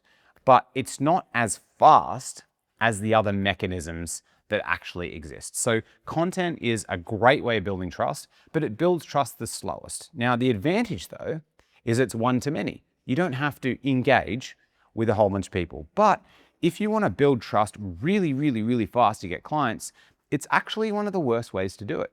It's the slowest. It's the greatest for projecting out there, and it's the greatest if you've got your tribe dialed on who you reach out to. But the content itself, the purpose is to start conversations and build trust, but it takes the slowest period of time because, you need to see someone's content for a while. There's a few touches that actually occur, and then this type, which comes into play. So content is the smallest way to build trust. The second way is through commenting or engaging in comments together. The reason this is better with content is because a dialogue is created. So when you have a dialogue with someone and you're having a conversation, back and forth in the comments section. So let's say you see someone's post, you comment, someone else replies to your comment, and then you reply to their comment. You're literally having an open conversation that other people can see. And what's great about comments is if you have another conversation, other people can read the entire conversation. So they can build trust in you at the same time. So commenting is a really great strategy, especially if you've got a whole bunch of time. Now, don't replace commenting with DMing because DMing is a lot better and it builds trust quicker, but it's a great way to do it. So commenting is next. The next way to build trust is obviously through the DMs. This is a faster way to build trust with people because you're giving them your kind of undivided attention unless they think you're a robot. So which is why, use our DM AI skills below to make sure, don't send AI 100% DMs. Just be like, hey, how do I make sure I sound like a human being? Because people want to talk to human beings. But DMs, they build faster amount of trust. And this is why before I was like, DMs is the only thing that you should do. The reason is because you can build trust way faster, super fast. Like I've worked with creators, actually I've worked with a lot of LinkedIn creators, and I literally have this magic trick that I do with them. Usually I've got between 30 to 100,000 followers, and they usually come to me and they're like, "Matt, I'm not really making more than 10 grand a month. Like, what do I do? Blah, blah, blah," even though they got a service. And I literally have this magic trick that I tell them to do where they just all of a sudden 5x their income. And this has happened so many times I can't even count. One guy, he went from 10K a month to 96K in a month. Sorry, not in a month, in 5 months from doing this, literally. And all I say is okay, cool. Well, everyone who engages in your content, just DM them. That's it. Like one guy literally in September 2024, I got on a call with him, one call. I was like, dude, just send DMs to everyone who engages in your content. And because he's already built a lot of trust equity with them, they were just like, "Oh, dude, I can't believe I'm speaking to you. This is great." And he's like, "Oh, I've got this product or service." And the person's like, "Oh, I didn't even know. Let's work together." And I had one call with him, and then we had a week gap. So one call here, 1 week call here. He called me, like, he messaged me, he sent me a voice note 2 days after. He's like, "Dude, I closed 3K deals." I was like, just from talking to people. And so most creators, people who are creators, are just, shit scared to talk to people. If you just DM people, like, you'll get clients. And the reason why people don't DM people generally is because creating content feels good. If you're a creator, you're expressing yourself. But when you send someone a DM, you're creating a piece of content for someone. It's just to one person. So just reframe and think it like that. But like, this is the thing that all creators need to do. Now, salespeople, on the other hand, great at DMs, shit house at content. So they need to flip the actual thing. So it depends who you actually are. But DMs are a really key way. Now, the next way to build even more trust is through a voice note. Now, I'm not a big fan of sending a voice note as like the very first message because it's a bit kind of weird. But when you're in a dialogue back and forth, sometimes it's good to send like a 45-second voice note. And a classic one that I've done all the time, and this is a really great one if you want to do follow-ups, is I take my dog Teddy for a walk in the park, and I just be like, "Hey Joe, what's going on? Just walking Teddy in the park. Just reminding me of our conversation we had last week. Want to reach back out to you to see how you're going. I've got that PDF that I was going to send to you. Here it is. Let me know when you want to chat next." And if you add in serendipity and you add in the fact that, "Oh, like I'm just at the grocery store, thought I'd sent you a message," these things crush because it throws off the pattern of what people are actually expecting. It's a pattern break. And so voice notes are really powerful. I still wouldn't suggest sending them like straight away just because it's a little bit weird, right? If you just get a random voice note with someone, and guys, also no long voice notes. Like, don't do long voice notes. And I know there's going to be some people behind the camera, not behind the camera, some people watching this video being like, "Hey, voice notes, I never fucking open voice notes." Look, you're an anomaly. Most people, when they see their voice note thing for like 45 seconds, they can't help themselves. They click it. It's a pattern interrupt, and it's a hook in itself, right? But some people like you who are super introverted and you're special, yeah, sure, maybe that won't work on you, but you're 1 out of 100. I'm telling you, that's who you are. Because I get this comment all the time. "I don't have voice notes." Like, bro, come on. Like, and so voice notes is the next one. What's after this one? A phone call. I don't know why people don't do more of this, but one of the easiest ways to build trust with someone is if you're DMing back and forth. You just send a message saying, "Man, the LinkedIn DMs, this is super annoying. Like, are you just free for a quick phone call now? You got 10 minutes now?" Someone's like, "Yeah, let's just do that." Like, the amount of information that you can get out of a phone call from someone and trust you can build in 5 minutes is way more, because trust is like, it's not just the words you say, it's the tone. The reason why the DMs are so hard is because there's no tonality. Like, you can't say things in an expressive way, and your tonality also transmits to someone through the phone, and trust gets built through that, which is great. So phone calls, like, a killer, like a really great way for LinkedIn that you can build trust. One of my clients, Pranjal, does this.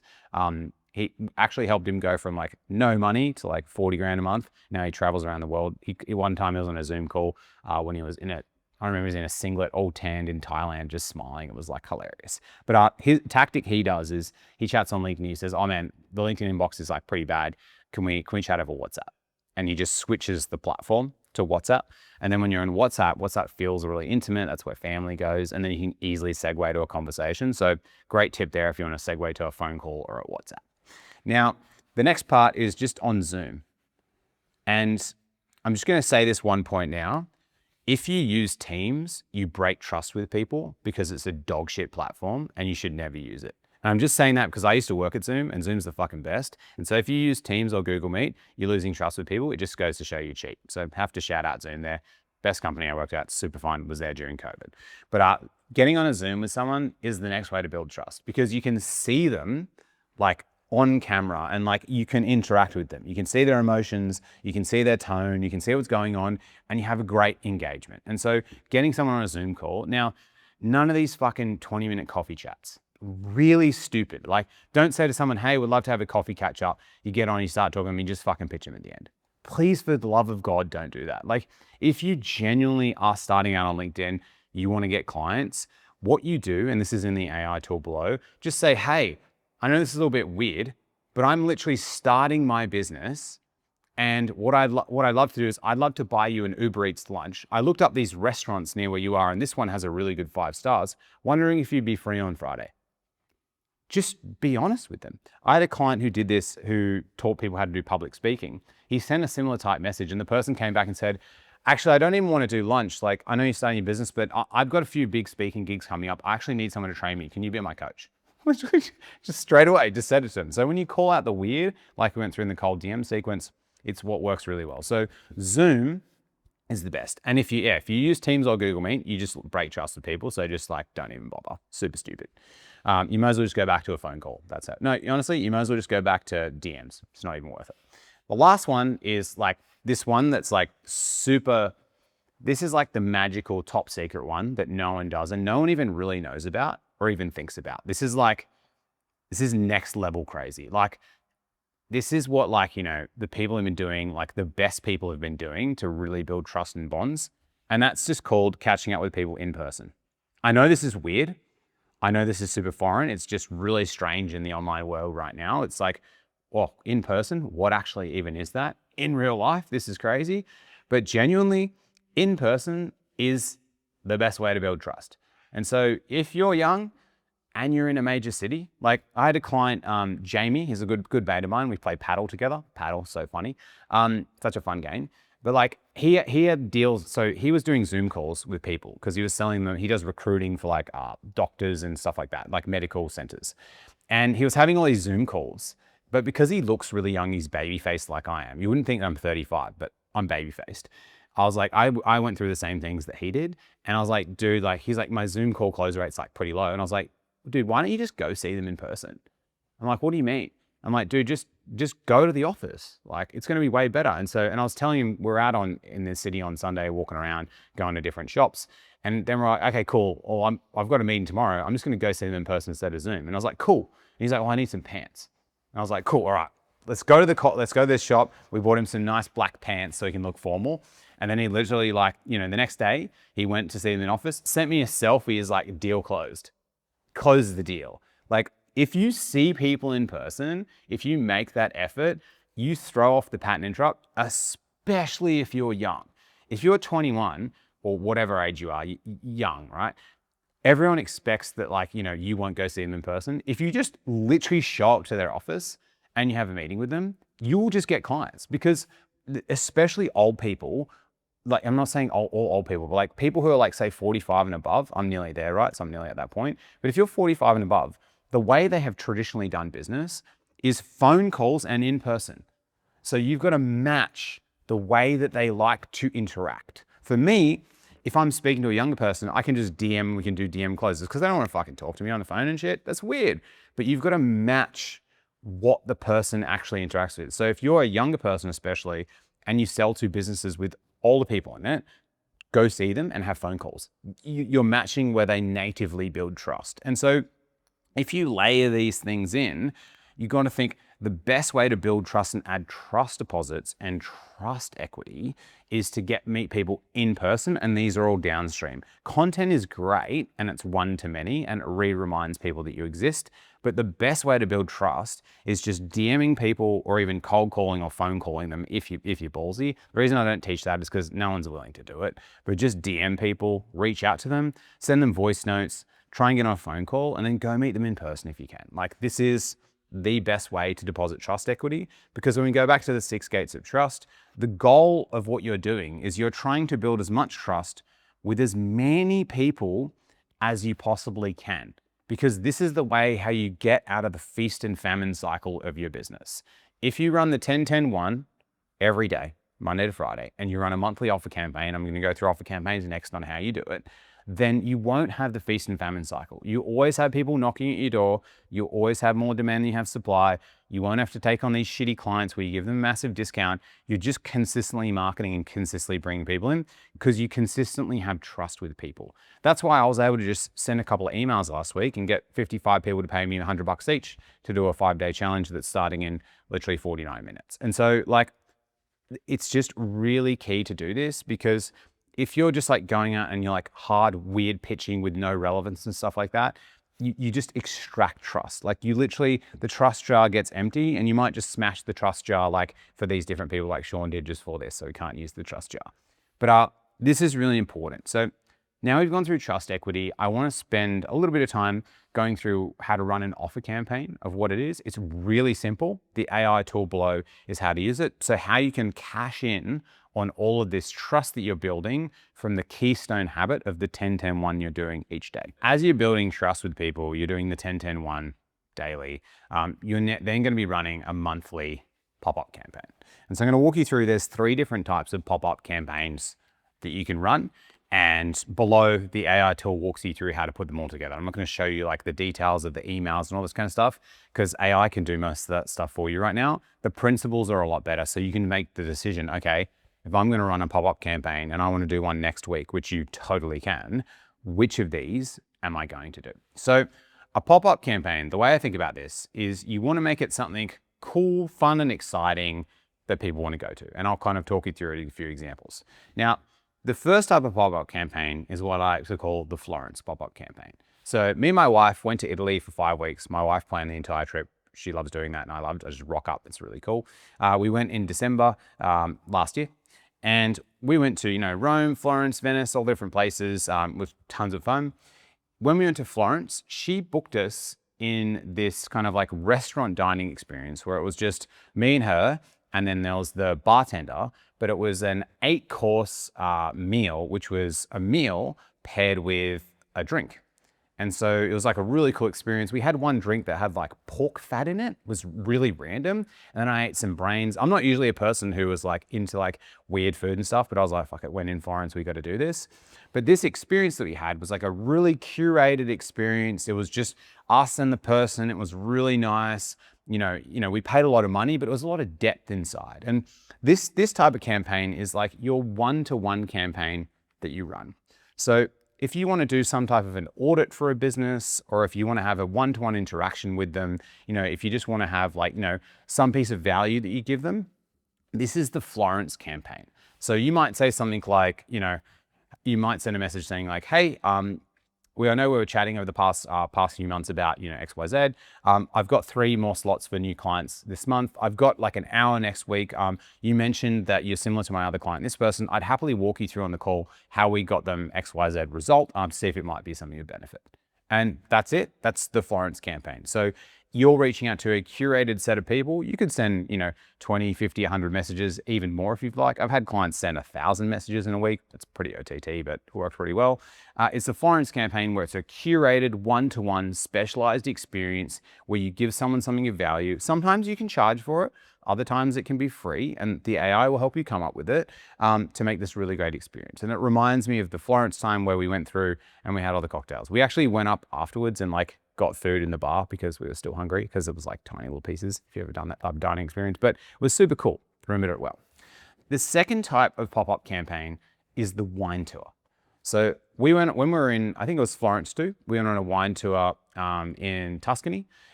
We went there, we got on a bus. It was myself and my partner and 2 other couples, and then just the driver, so only 7 people. And the wine tour is more of like a small group experience that you're curating for people. One of my clients, Isan, he's a career coach for Indian origin IT professionals. He runs roundtables where he gets together 12 IT professionals to get on a call, and then they discuss what they're doing with their career and stuff and how they can get better roles. So these curated kind of wine tour experiences, they're usually up to about 12 people. Like kind of nice and exclusive. You can pay a lot of attention to different people. A really great example, I have a client that he does lunches. So if you are in a local city and you work with a very specific type of person, you can just run it once a month lunch. It's really easy to do lunches, very easy. Like a lot of people want to come to a free lunch, as long as you just don't book a shit place, like, get a really nice place in the city you're in. But running a lunch every month is something that works really, really well. So the wine tour, it might be something that you want to do. Now, obviously the easiest one, if you've never done this to coordinate, is Florence. It's just one-to-one. You can kind of make up it on the fly. And obviously you're an expert, you can give value. The wine tour is a little bit more complicated because there's some more logistics to actually set up. But if you've already done this in your business, you could do it again. And then the last one is the Butterboy pop-up. So what Butterboy is it's a cookie company brand in Australia. Really great cookies, but they're about 1,000 calories per cookie. And so if you eat one, it literally you feel like you're gonna pass out. So I only have them on the weekend. One time I came out of a client meeting back when I used to do client meetings, and I ate a whole Butterboy cookie before I got in my Uber because I was like, I'm gonna do it. And I literally was passing out in the back of the Uber. I was like, what the hell is going on? Like, you can't eat these things over just a regular day. But the Butterboy pop-up is it's like when you go to a new city or whatever. I remember we were driving through Canberra one time, my wife and I, and there was a pop-up there. Remember they used to do donut pop-ups? They were everywhere, all these different pop-up stores. So the pop-up store is usually when it's you're doing some type of a workshop or something like that for maybe 30 to maybe even 100 or above people. So you're curating experience. It might be a paid or a free workshop, or maybe a webinar if you're doing a webinar where you're gathering a lot of people together and you're actually going to be running it. And so what I'm doing in T-minus 37 minutes is I'm running a Butterboy pop-up. And I'm going to show you the campaign that I run and the landing pages just so you can see how it works. But I'm running a Butterboy pop-up for people. Now, if we're looking in levels of complexity, I would say if you've never really done any of these before, I would say this is the easy level that you can go. Then below that, you've got medium. And then below that, you've got hard. And so if you've never done this before, I would just start off with the easy one. You don't even need to post about it. You don't even need a landing page. You don't even need a document. You can just send someone a message and say, hey, I saw you really similar to my client, Jack. I actually helped Jack buy a commercial property. I helped him buy one last month. I know you mentioned you're interested because I saw you engage in my content and then we messaged before.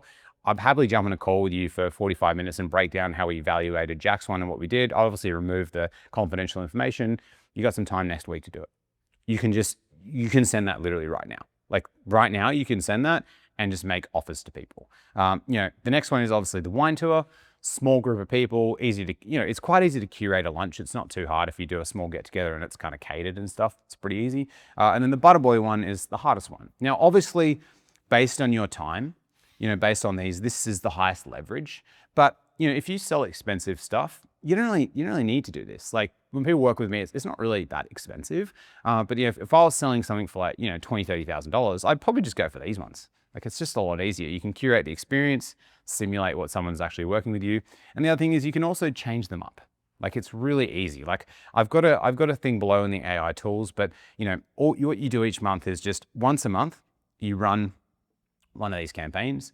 And then you might be thinking to yourself, or I know you're thinking to yourself, Matt, what happens if I offer someone something 1 month and then the next month they're like, no, I'm not into that. So I'm going to walk you through a couple of examples of these things that I've run before and how I've actually done them. And then I'm going to show you one on the laptop because you want to be able to keep it fresh, make it fun and exciting each time to make it super easy. So when we run through this offer campaign, to explain it with you, what it is, it actually works as the bridge. So you might be thinking I'm DMing people and then I run this campaign, why am I doing that? That seems kind of weird. The goal is that you're trying to, you DMing, you're having a conversation with someone, you've got this cool, awesome thing that you're running. It is a bridge that allows you to get into that conversation in order to be able to work with them. It just makes it a lot easier to bridge it because, walking out to people and just randomly pitching is quite difficult and some people are really scared. But the concept of the offer campaign or the pop-up campaign is you're making someone an invite. So it's really easy to say, hey, we're doing this really cool lunch thing over here. Would you like to come? We've been chatting for a couple of months. You seem to be interested in this thing. And they can either go, yeah, I would actually love to come, or no, thank you, I'm not interested this time. And either way, what happens is you don't lose trust. So we talked before about building up the trust jar of how much people trust you. When you run these types of campaigns, which we'll go through now, you don't pull away the trust from people. All you do is you're just giving them an option and you give them a permission where they can either accept or they don't accept. And it just makes it a non-weird way to get them closer to potentially working with you. And again, this isn't you selling your actual service. This is just a way so you can get close to people and so they can trust you enough so that when eventually, they have, maybe heard you or had lunch with you or whatever for a certain period of time, that then they'd be open to hearing about your service. But even better, they actually want to hear about your service because they feel like, oh man, you put on such a great event. Like, I'd really love to actually talk to you about what you do. So it just makes it an easy segue. Because you're gonna be running 12 different campaigns during the year, you obviously don't want to do the same thing every time because it kind of gets boring. You don't want to go to the Butterboy pop-up every single week. I'd probably want to maybe go to the donuts pop-up. Maybe I then want to go to the, sushi pop-up. I know I thought about that. But then maybe you want to go to the Florence restaurant and have a session there. So you're keeping it fun and exciting. And so we'll call this the keeping it fresh diagram. And so this is kind of what you're going to be doing throughout the year. So when you first start your, pop-up campaign, all you need to do is you need to choose, okay, who am I going after? Then you need to choose, what am I doing? And then the third part is the problem that I'm going to be solving or the issue that person might having. And so I'm going to use just real life examples of what I've done and how I've done it. So when you pick your first one, you just first pick, okay, who is the person I'm going to be doing it with? And so I've one time before, I ran a wine tour with financial planners. So I did a specific invite to get on a call with financial planners I've had in my inbox. And I was going to show them the case study of my client Mundo, who went from like 150K a year. He earns like over 700 grand a year right now. He's absolutely killing it. And so I was like, hey, I'm going to do an invite to show you what Mundo did to see if that might be of interest. So I picked financial planners, I picked wine tour, and I picked in particular DMs. That was the issue that these financial planners were struggling with, and that I showed them Mundo's actual DM process. So that was super easy. I've also run a similar one for career coaches because they're people who work really well with us. And then I also a lot of the time run one for LinkedIn Power Users. So LinkedIn Power User is the tribe that I'm marketing to, people who are already posting on LinkedIn. Maybe they bought Sales Nav, they're using the platform every single day, and they're committed to being like, hey, this is the place where I want to use to get leads for my business. And so all you've got to do each time you're going to run it is when you very first run, you want to select 3 variables. And so when I'm first starting out, if you're really self-conscious and you don't really know how to do it, I would select a very specific target market. I would pick the clone of the best client that you have, the twin. So if you have a really good client, find the twins of them. I'd run the Florence one, which is the one-to-one, and I just pick a problem that person had within their business. If you're first starting out, I've got a whole bunch of resources below if you're first starting out. I won't talk through that, but there's a whole bunch of mechanisms of how you can do it there. And then let's say, you're going to run the financial planner one in Florence on content. Then the next month, all you do is you just change one variable. That's it. You change one thing. So, you dial that in and then you go, okay, cool. Well, this one worked really well, but some people on the call were wanting to know about DMs. So I'm going to do financial planners again in Florence with the DMs. You just change one variable each time. Now you might do the financial planners, Florence and content, and you might be like, wow, they loved it so much. I feel like I could get together a much bigger group, and I've done a big group thing before, so I'd love to do that. So you go financial planners, Butterboy, content. And so you can switch it up and slightly adjust it. So examples of ones that I've run, I've done a financial planner, wine tour DMs one. The 5-day challenge, which I'm going to show you in a second, is a LinkedIn Power Users one. It's a Butterboy one, and it's a DMs one. That's what we're covering. I've also done in-person workshop. And so that was more of like a wine tour. I ran multiple of those in Sydney. So the who was like Sydney business owners, because that's who I had to reach out. And the problem that I covered was I actually covered all the problems because it was a longer workshop. It was about 4 hours and I ran 2 in a day. Pretty insane, right? I'm a bit crazy like that. But you can add and play around with these, and then you're going to have 12 of these in a year. And because of that, you're just going to be perfecting it. And the goal is you don't want to go, financial planners, Florence content, then career coaches, wine tour funnels, LinkedIn Power Users, Butterboy DMs. You don't want to do that each time because it's too many variables that you're changing. You want to stick with one and then change one variable, because you might find that, okay, the thing that I love doing is the wine tour. So my client Isan, really great at roundtables, amazing.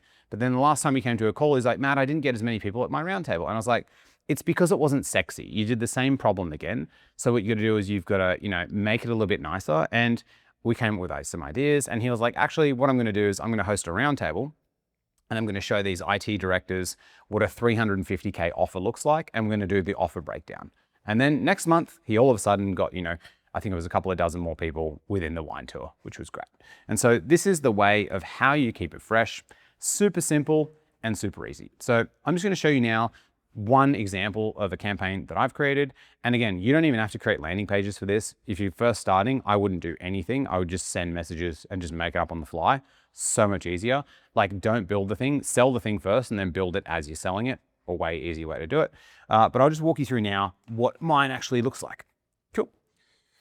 So over here, we've got the LinkedIn 5-day challenge. So what is that? Well, I picked LinkedIn Power Users, Butterboy, and the DMs, because all we're doing in the challenge in 19 minutes is people are sending DMs to book calls. That's it. I'm actually getting these people on the call to run their own one of these. So I'm going to be getting them to pick who they're reaching out to, what they're doing. And I've removed Wine Tour and Butterboy because it's too complicated for these people, or just not for these people, just it's much easier to go for one-to-one.